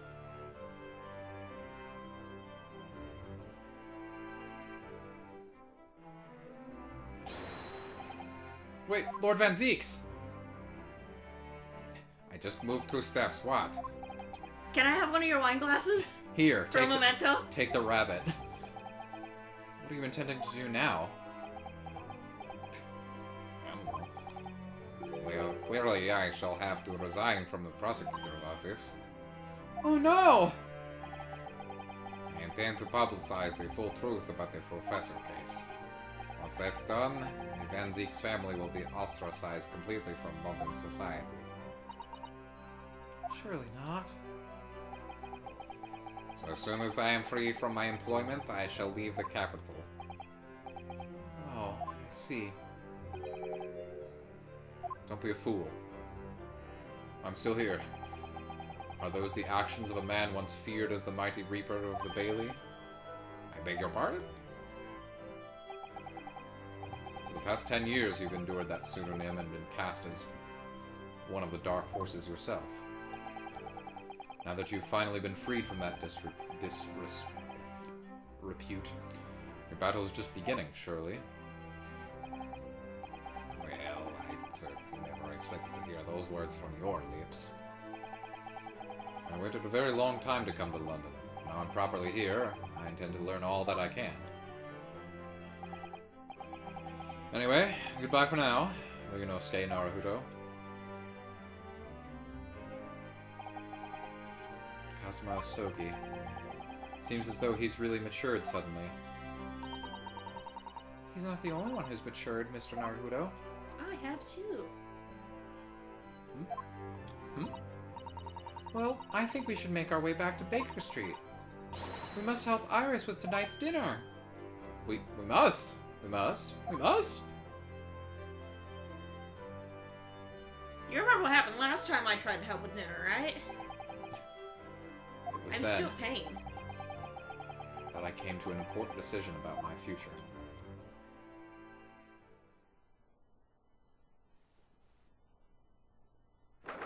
Oh boy, more pheasant. I'm home! Ah! Ah! Case 6, the murder of Ryunosuke Naruto. I didn't mean it. Oh no! About time you got here, we've been waiting ages, haven't we? What are you doing with that colorful piece of history? It's a party, innit? It's got to go off with a bang. I mean, fireworks, ideally. When you ain't got fire, smoke's the next best thing, right, ain't it? There's a girl on Fresno Street who could help you with that, I think. We never found out her age. Alright, just gonna load the next shot. I don't remember that. You don't have to reload that thing every time I speak. You really must hear this. It's a most extraordinary thing. I assure you, it will defy your expectations. Take down every detail now in Mikotoba. The world-famous great detective regaling his partner with the tale of his adventure. A sight to behold. I was there, yes, Sholmes. Would you care to hazard a guess? Where do you suppose the fiendish runaway has concealed himself? Would you believe? Inside the trunk I found abandoned in his cabin? Yes, I was there. I was there. I would believe it, yes. I say, Mikotoba, I detect not a hint of surprise. I wonder why that is, Maybe because I was there at the scene as well, Sholmes. What?! You were?! Then why the deuce didn't you say so before? Not quite the sight I was expecting to behold, but still. Pat Sholmes on the head. They're there, friend. It's hard to not to feel privileged to see it. Hello, Mr. Sholmes, Professor Mikotoba. I'm finally back from the Bailey. And not a moment too soon. I shall regale you with my tales of wonder. A feast prepared by Aris and Miss Susato. Do you know that I solved a murder? I solved a murder? That involved a snake. Yes, I was there. Yeah, I was there. Curses! Shit! I must say, I haven't seen Susato looking so happy in a very long time. Oh, no, there you are! Dinner's on the table, everyone. Please do come and take a seat. Time to fill me boots. With food? Goodness, that's not where food goes. Is that really true, Gina? Yep. Oh, I'm losing me cuppa's clobber and going back to what I know best. It's a diver's life for me. Why? You're really leaving the police force? But why, Ginny? It's too corrupt. Boss ain't around no more, so... Oh. And anyway, no matter how hard I try, that Reaper ain't never gonna accept a diver turned dick, is he? Well, people can change, you know. Ah yes, that reminds me. I rather thoughtfully offered to relieve the bailiff of this now defunct piece of evidence. You can't do that, Sholmes. Yes, he can. I am Sholmes. The crown has been reattached. That's technically 2 pieces of evidence that he stole, then. That watch was his pride and joy, a symbol of his great achievements at Scotland Yard. For 10 years without fail, it measured every second of the man's remarkable career. But now, it's stopped. So did you not take the piece of evidence that also rewinds it as well? Because that otherwise will be... No, that's still in your pocket, Ryunosuke. Oh, shit! Someone needs to keep the memory of Inspector Gregson's career alive by taking on the great responsibility of winding that watch every single day again. Yes, someone with an equally fierce detective spirit. I think I've pointed this out before, but in the actual Holmes novels, Lestrade is the name of the detective, not etc. etc. It's gotta be me. There ain't no one else. Yeah, that's what we've been trying to say this whole time. I mean, after all, the boss was... Well, he was my boss.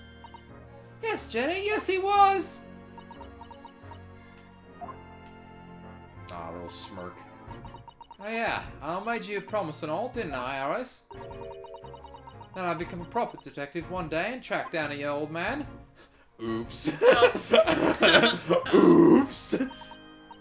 Alright, then it's decided. I'll do it. And I swear... Whisper, whisper, whisper, whisper, whisper. Oh. I'll find your dad and bring him kicking and screaming.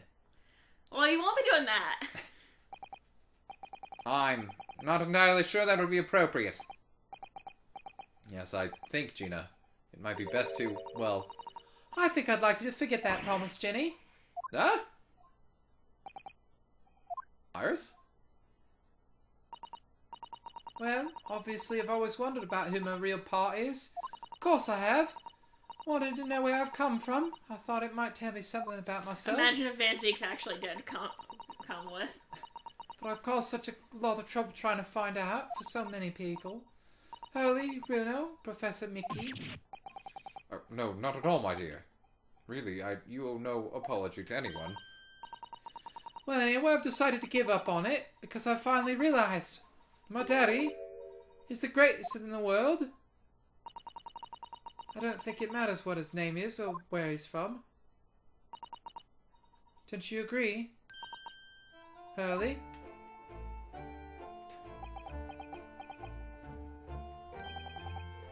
With every word, Iris. Thank you, Hurley.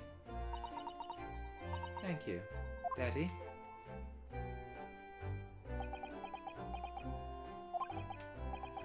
I think, Mikotoba. Yes, Sholmes. I think that I ought to express my gratitude to you. Oh? For 6 years, you and I solved many a mystery together. And during that time, I remember countless expressions of gratitude for our good services. But a moment ago, I heard the most pleasing expression of gratitude of them all. I should never have experienced it, were it not for you. You old softy, Sholmes. But I must confess, it's a weight off my mind to hear you say it. Well then, I think this calls for a lengthy violin recital, wouldn't you say? Oh, well, the food would go cold, that's the only problem. Maybe next week, Hurley. Are you sure a week is not? Ah, I really want to. Even amidst the most troubling of cases, even reeling from the most shocking of revelations, returning in the evening to this suite of rooms, there's always warmth and happiness to be had.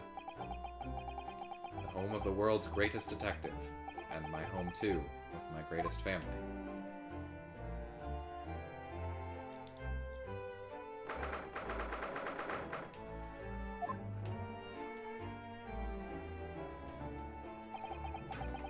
This attic room has been my home and office for almost a year now.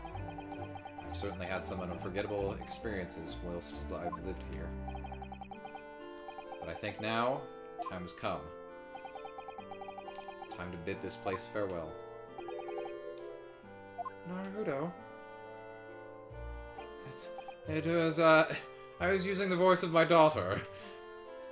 Sorry, I need you to actually turn around and face me. Are you alone? I didn't hear any sound from Susato's room.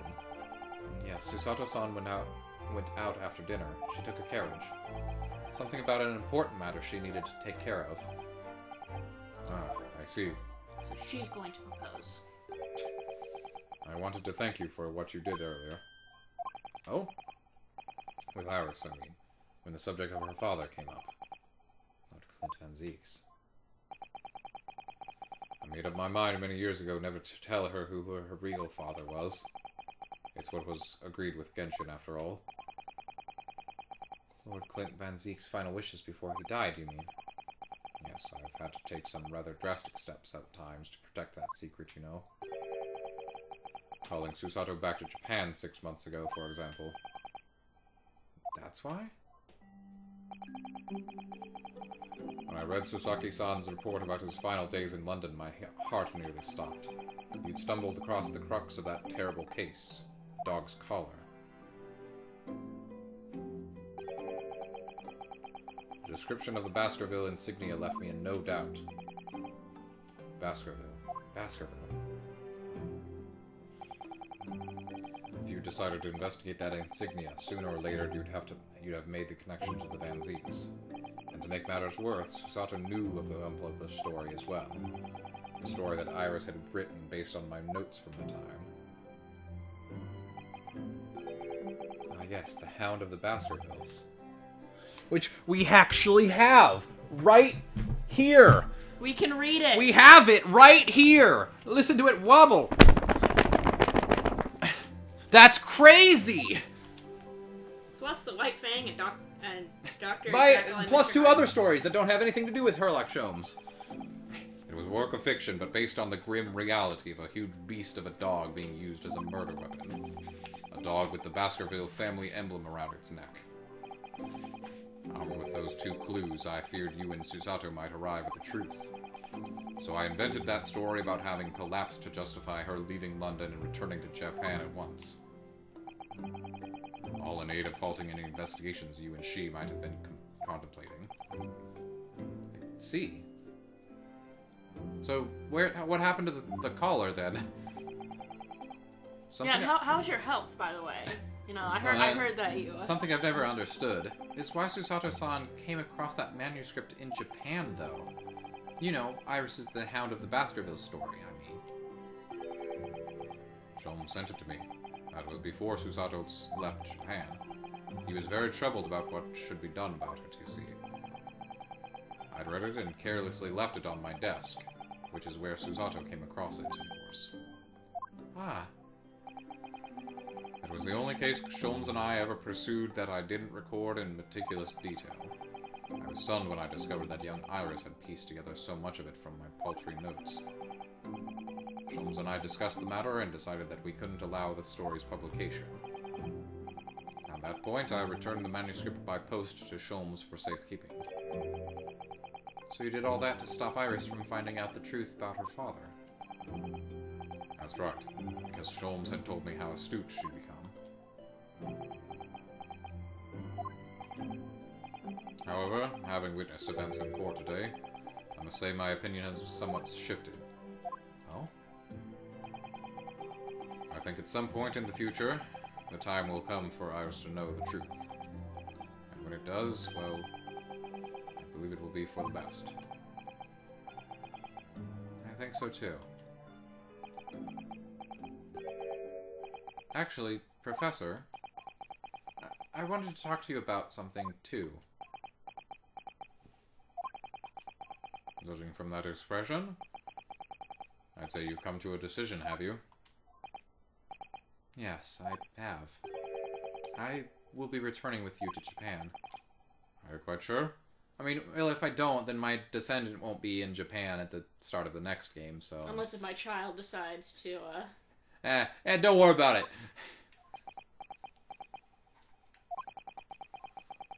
I'm really only here as a substitute for Kazuma. But he's here in Britain now, as originally intended. But as a prosecutor. But, whatever.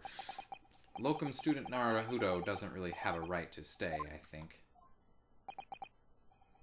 I see. Looking back now, when I first arrived here in February, it hasn't even been a full year.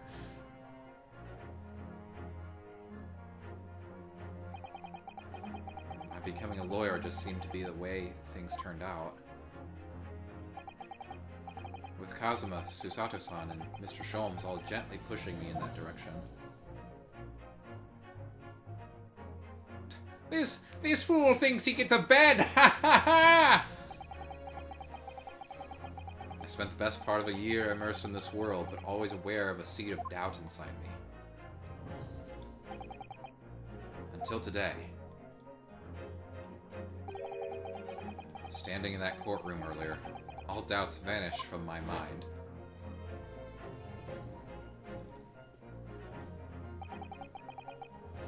I was totally focused. I was sure of my belief in my client, and I was sure I could see the trial through. And at the end of it, I finally realized no one else chose this path for me. I chose it myself. I just literally from the perspective of anyone outside this game, it's Naruhodo, some rando guy comes from halfway across the world, casually reinvents the entire British judicial system, revealing deep, dark secrets, leaves without explanation. That was like literally someone was like reading the papers like, what the fuck? Where'd this guy go? Why'd he go back? What? Was he even real? Was he a ghost? Court. Was he some sort of angel? Ghost. Some sort of angel. No one else chose this path for me. I chose it myself. The path of a defense lawyer, eh? Yes, that's what I am now. That's what I'll be going back to you with you to Japan as. We haven't gotten that paperwork settled. Anyway, that's the path I'll be following for the rest of my life. Well, it sounds like you've made quite a resolution. That's the name of the game. I have. Very well then. I must say, it's extremely welcome news. I shall make arrangements for your return first thing tomorrow, but I don't imagine we'll depart for a few days. Not with the symposium having been cancelled now. Such a shame. Never mind. I'm sure there'll be other opportunities in the future. Surely there'll be other world fairs after this one, right? Right?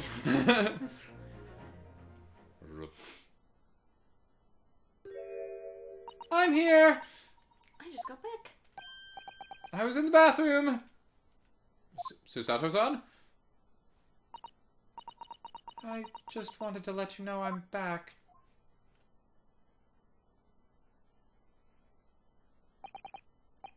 Did you, hear what your father and I were discussing? I'm sorry, I did, yes. I couldn't help, but... Oh, how much did you hear? Well... From the part about Iris's real father, I think. So the whole thing. From the beginning. So you've made up your mind? You'll return to Japan and continue working as a defense lawyer. Ah, yes, I'm sorry. I really should have consulted you about it. I did want to earlier this evening, actually, but you'd already gone out. Oh no, that's quite alright. I already knew that it's what you'd decide, Naruhodo-san. How? I can read minds. Well, yeah. That and...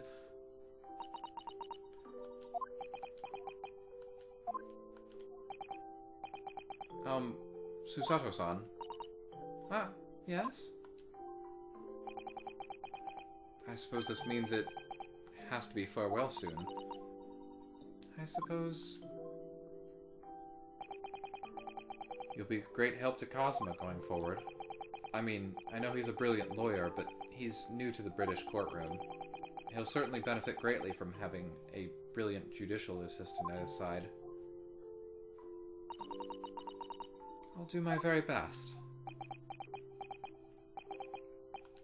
I wish I could say it, but I just can't.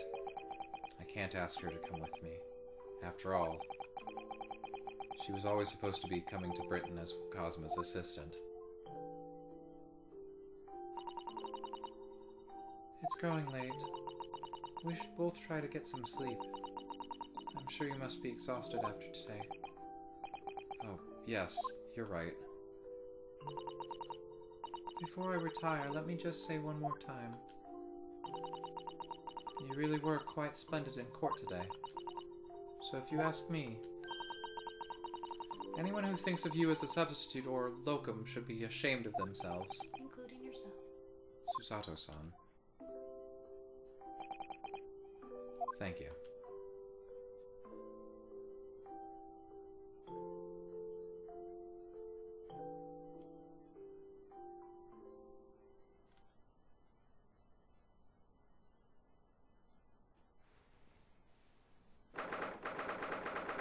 Here we arrive at the end once more.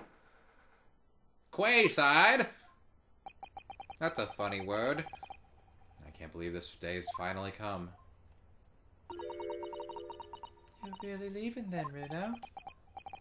I'm afraid so, Iris. Thank you so much for everything. I don't know what I'll do without your wonderful cooking and delicious tea. Oh, I wish you weren't going. But you have to come back and visit. Say you will. You're my big brother. Of course, I promise.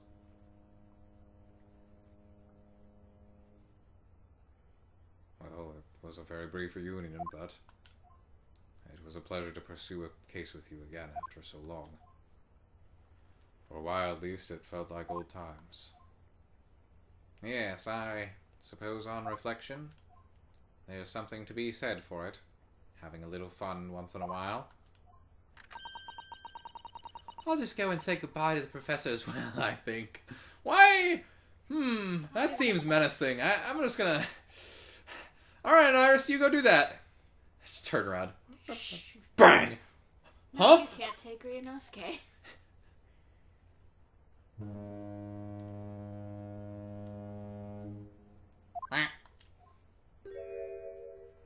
Susato-san.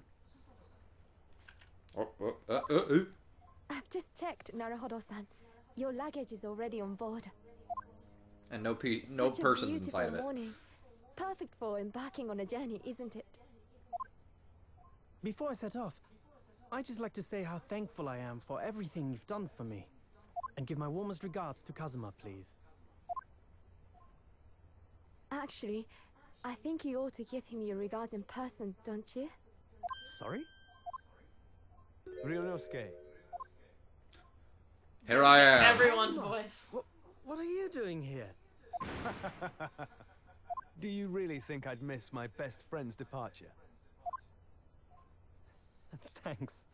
To be honest, I'd been looking forward to our wild time tearing up the streets of Her Majesty's capital. But, Well, we'll have to save that for another time. Personally, I'm looking forward to facing you in court again. Me too. But, we're both defense lawyers, so, I'm going to become a prosecutor. I'll stay in Lord Van Zeek's tutelage for the time being, but before long, I intend to be just as formidable as the Reaper himself. Oh, I see. Actually, Ryunosuke, I have a favor to ask. Name it. I'd like you to take care of this for me for a while. Karuma? Why?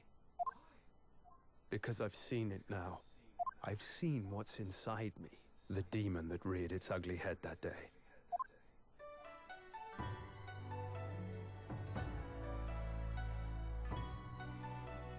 It was only for the briefest of moments. The last time I came face to face with that inspector. But it was unmistakable. I wanted to kill him. I've always known there are demons that live inside people. And now I know there is one in me. The fact that it very nearly consumed me is something I'll carry with me. Until the end of my days. While I devote my life to fighting those whose demons have got the better of them. As a prosecutor. So, that's what you've resolved to do, is it? Until I'm ready to face the demon within me. To slay it once and for all. I leave this in Keep your this care. away from me. Take it. Of course. Oh, and this other one too. I'll keep it by my side. Yeah. And this gun I carry.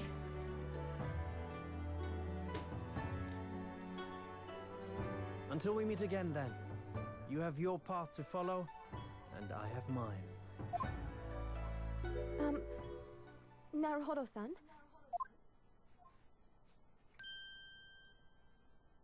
The path you're going to follow from now on. I wonder if I might follow it at your side, unless I'd be a burden. What? I mean, I wanna come with. Would very much like you to come with me. But aren't you? You're so predictable, Ryunosuke. I am? Honestly, you never change at all. But that's what I like about you. You mean you knew about this? It was the evening after Lord Van Zeek's trial came to an end. She came to see me at the prosecutor's office. Really? Or when I had that conversation with Professor Mikotoba? So, you'd go with Ryunosuke back to Japan? Yes. I know it's unfair of me to follow my own interests like this. Coming here especially to tell me. You're a stickler for etiquette, aren't you? Well, what are his feelings? We've never discussed it, of course, and Naruhodo-san has made no such suggestion. I worry that perhaps I'd be a burden to him. He's just as much of a stickler for etiquette as you are. He'd never say anything before he was asked. But I'd feel happy knowing you were with him. Look out for him on my behalf, will you? Of course.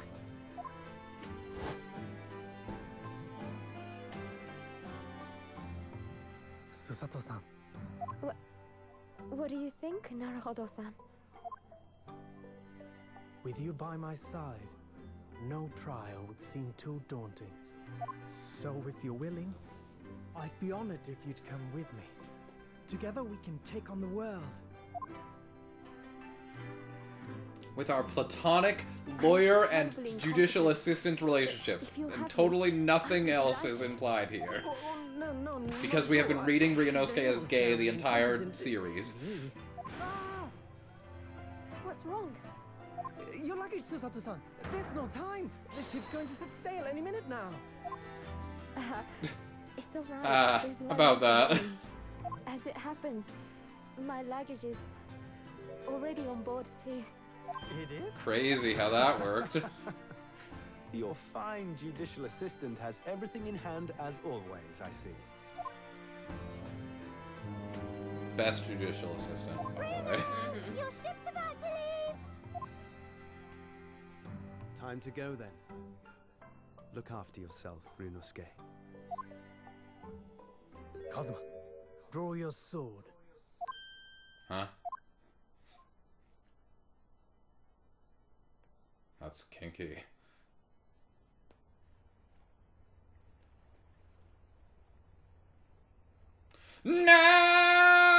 Nazahenya!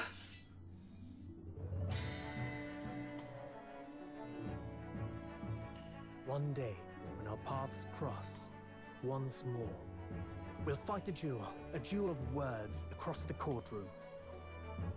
A day I eagerly await as a lawyer. I've been waiting to hear you say that, partner.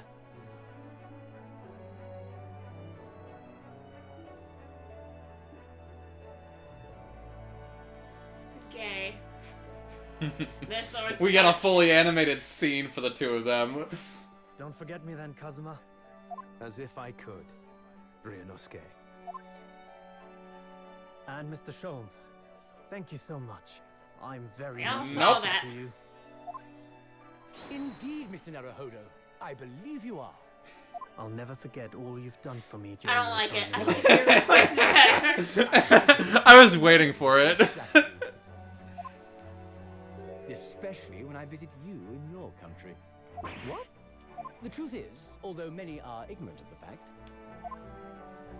the world is far smaller than most folk realize. Well, I'd be delighted if you came to Japan one day. Oh yes! Would welcome you with open arms, Mr. Sholmes. Oh, that sounds wonderful! I can't wait! You're not invited. In that case, let us suppose that this is to be merely a brief parting, my dear fellows. How brief? Checks calendar. And that brings us to the end of my About adventure. that. 60 years. No. I'm talking above above universe. Oh. A peculiar This game twist of came fate out in brought me halfway around 2013. the world those many months ago. But that was just the start of my journey.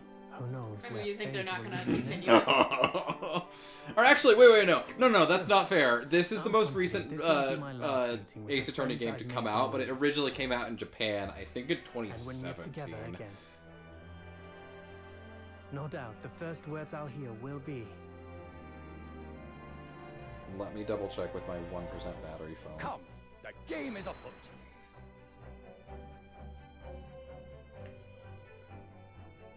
How cute. The ship It came with our out, friends from yeah, His in 2017, sailed sorry. steadily Oh, 2017. towards the Okay. Yep. So distant there's still a horizon. So, I mean, chance. there is, but it's been But Shoulders' 6 face years. was a light Well, we of had the joy. COVID. Took everything No, I'm off. not blaming this on COVID, because remember that this was originally released in Japan, and it had no plans of being released in We America have but for a gentle close nearly 4 And we are years when it was released as a Once more. bundle collection. And Do you think it ever gained popularity? Enough popularity? we'll see with the sales numbers. Are you just not? You're not sticking around for the credits? Nah. Okay. I get When Can I you do, turn? Okay. I can hear his strong, familiar please. voice Yeah. ring out. Objection! Objection! Until we meet again, Bruno.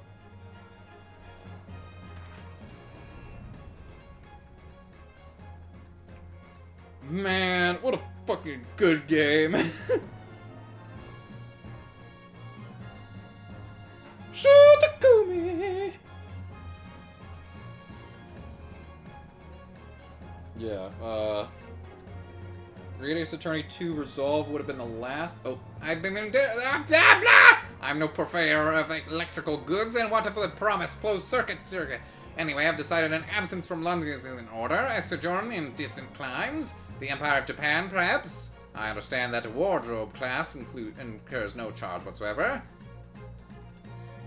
I almost forgot that they do this at the end credits.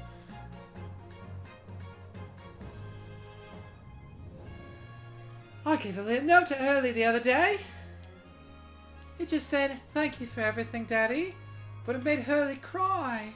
And I gave him some lotion I invented as well, to dye his hair red safely. But he said that might make him cry too, so he'd rather not use it.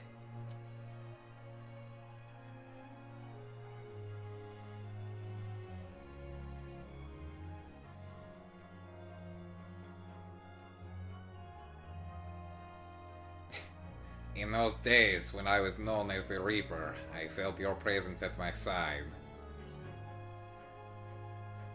Once, unable to bear the burden of that grim pseudonym, I even retired from the courtroom. Despite everything, I still wear your prosecutor's badge with pride. But the darkness that once beset me is no more, as you too are no more. In the words of a young foreign friend of mine, I must stride forward toward a brighter future. It's during the credits. Ace Attorney always does this, so you're welcome to come and sit for this part if you're done in the bathroom. Yeah, the boss left a note for me, you know, and I can read every letter now. A to Z, the whole lot. A to Y, the whole lot. It's cleared a lot of stuff up. Boss was trying to protect me, you see. And that's exactly what me and Chief Inspector Toby are gonna keep doing for Londoners. I think the implication is that Toby is the son of the Hound of the Baskervilles. I only wish I could have said how grateful I was before he, you know.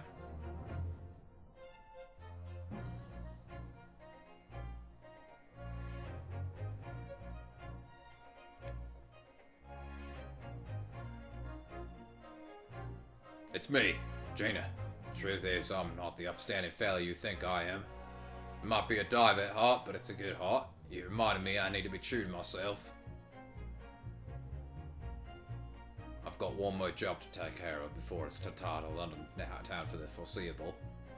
And then, I've got to complete your education in the art of detection a la Gregson, as they say.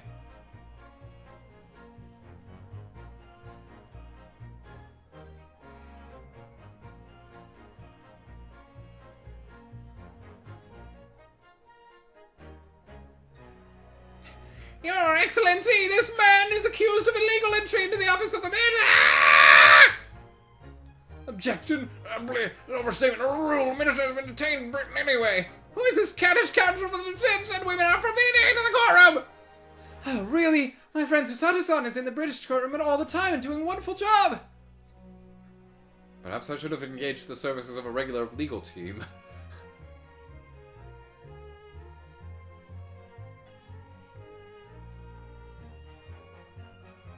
Objection!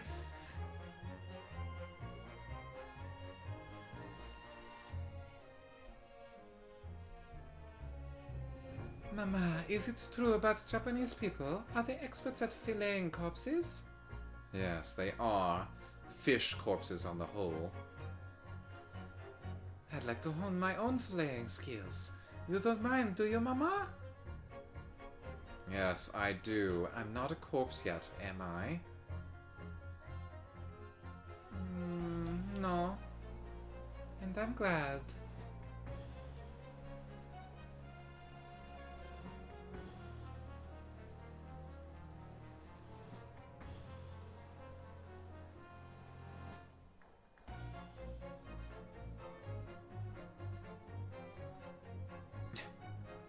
Here I am again in Great Britain on the invitation of my dear old university friend. He sent me a very nice letter saying he'd like to show me around now that everything is settled. But what have I done? I was so excited. I picked this splendid hotel and now I can't afford the bill. Oh, Barrack, come to my rescue again, please. I wish I could just vanish into thin air sometimes.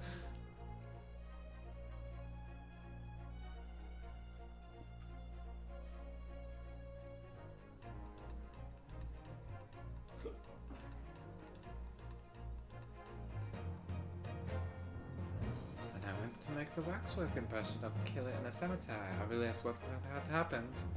But even in the witness stand of the highest court in the land, I could never speak of it. The Lord Chief Justice and I had struck a bargain, you see. For a faithful reproduction of the visage, there's nothing we two spells would not do.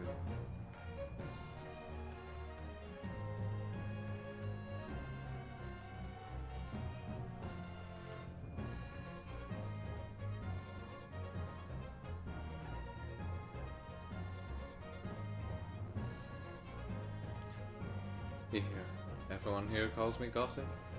I sell jaunty tidbits pass by, you know. Hey, everybody calls me a Pepino! I sell a little spaghetti, it's more redder than my header! Everyone, they call me... No, I cannot do it. This is ridiculous. Oh, Daly, how charming. You've made lots of new friends here, I see. Yes, and when we're released, we're all going to strike it rich together.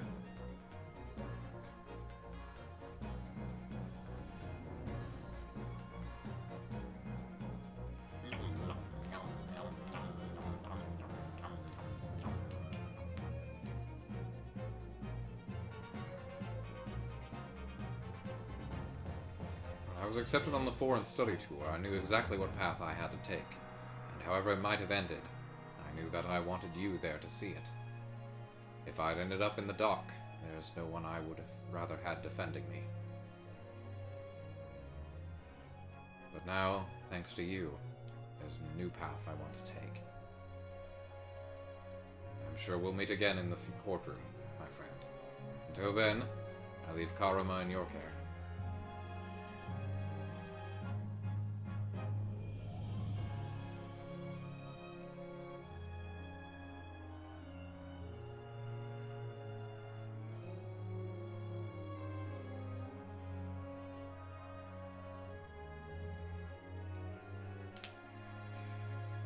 I've made some tea, Naruhodo-san. It's important that you rest whilst you can. Once we arrive in Japan, you shall be busy establishing your new office. I'm so delighted to be accompanying you. After all, your talents have been recognized by a great detective. Because you really are the greatest of lawyers. A great ace attorney, some might say.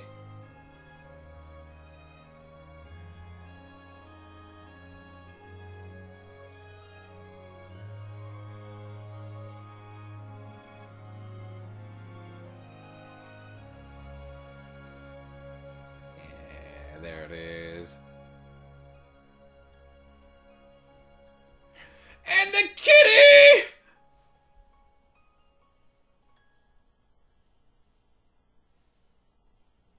Wagahai.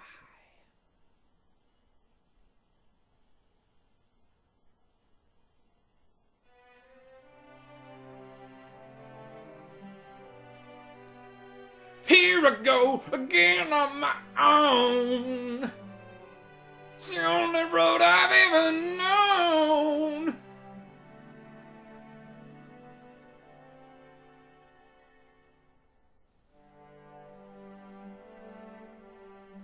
Along with these cats.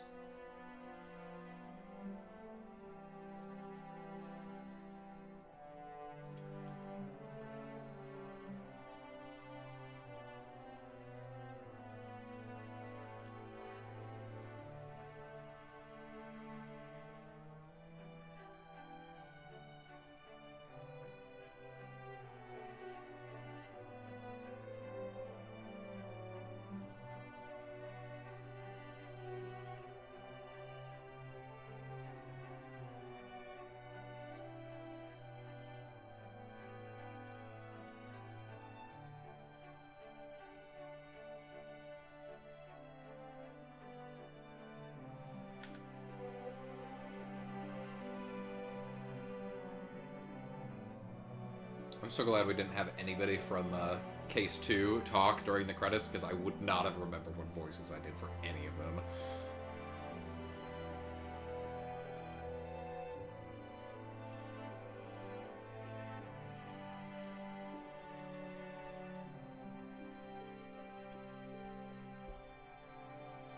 Also, several witnesses from Case 3, I guess. Yeah, there were a lot of witnesses in this game. I guess that's just what happens when you have a fucking full-ass game made in the year of our Lord 2017 on the most advanced hardware possible.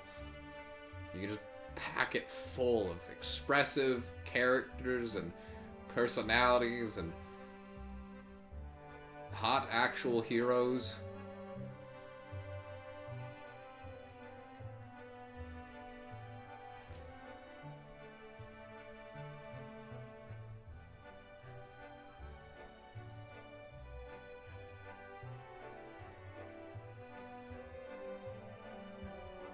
We get the cat following us!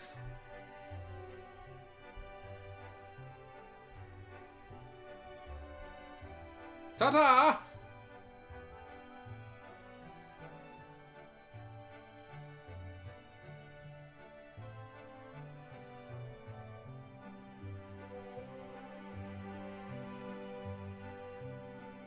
Dance this way! Mwah!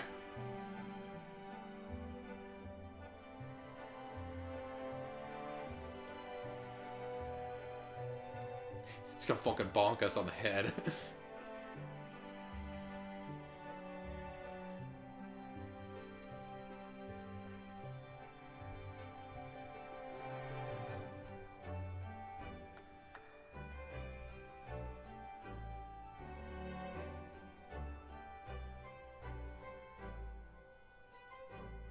And I was here too.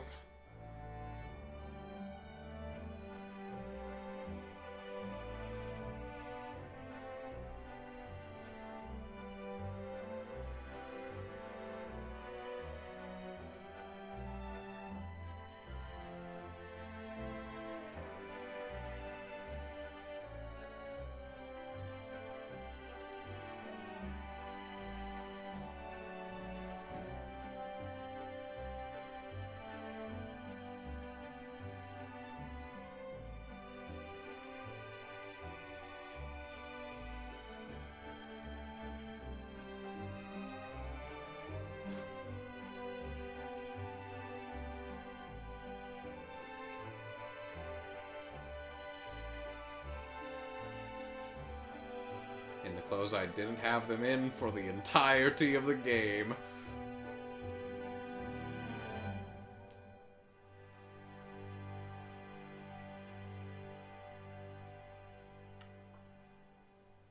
God damn it. I'm glad that we powered through it. But damn, am I sad that it's over. With that, we have completed Great Ace Attorney 2 Resolve.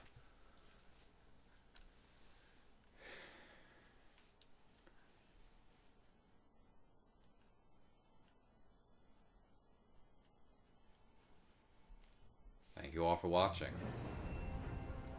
I'm Shikuquaza, and this has been another exciting episode of Side by Side Plays.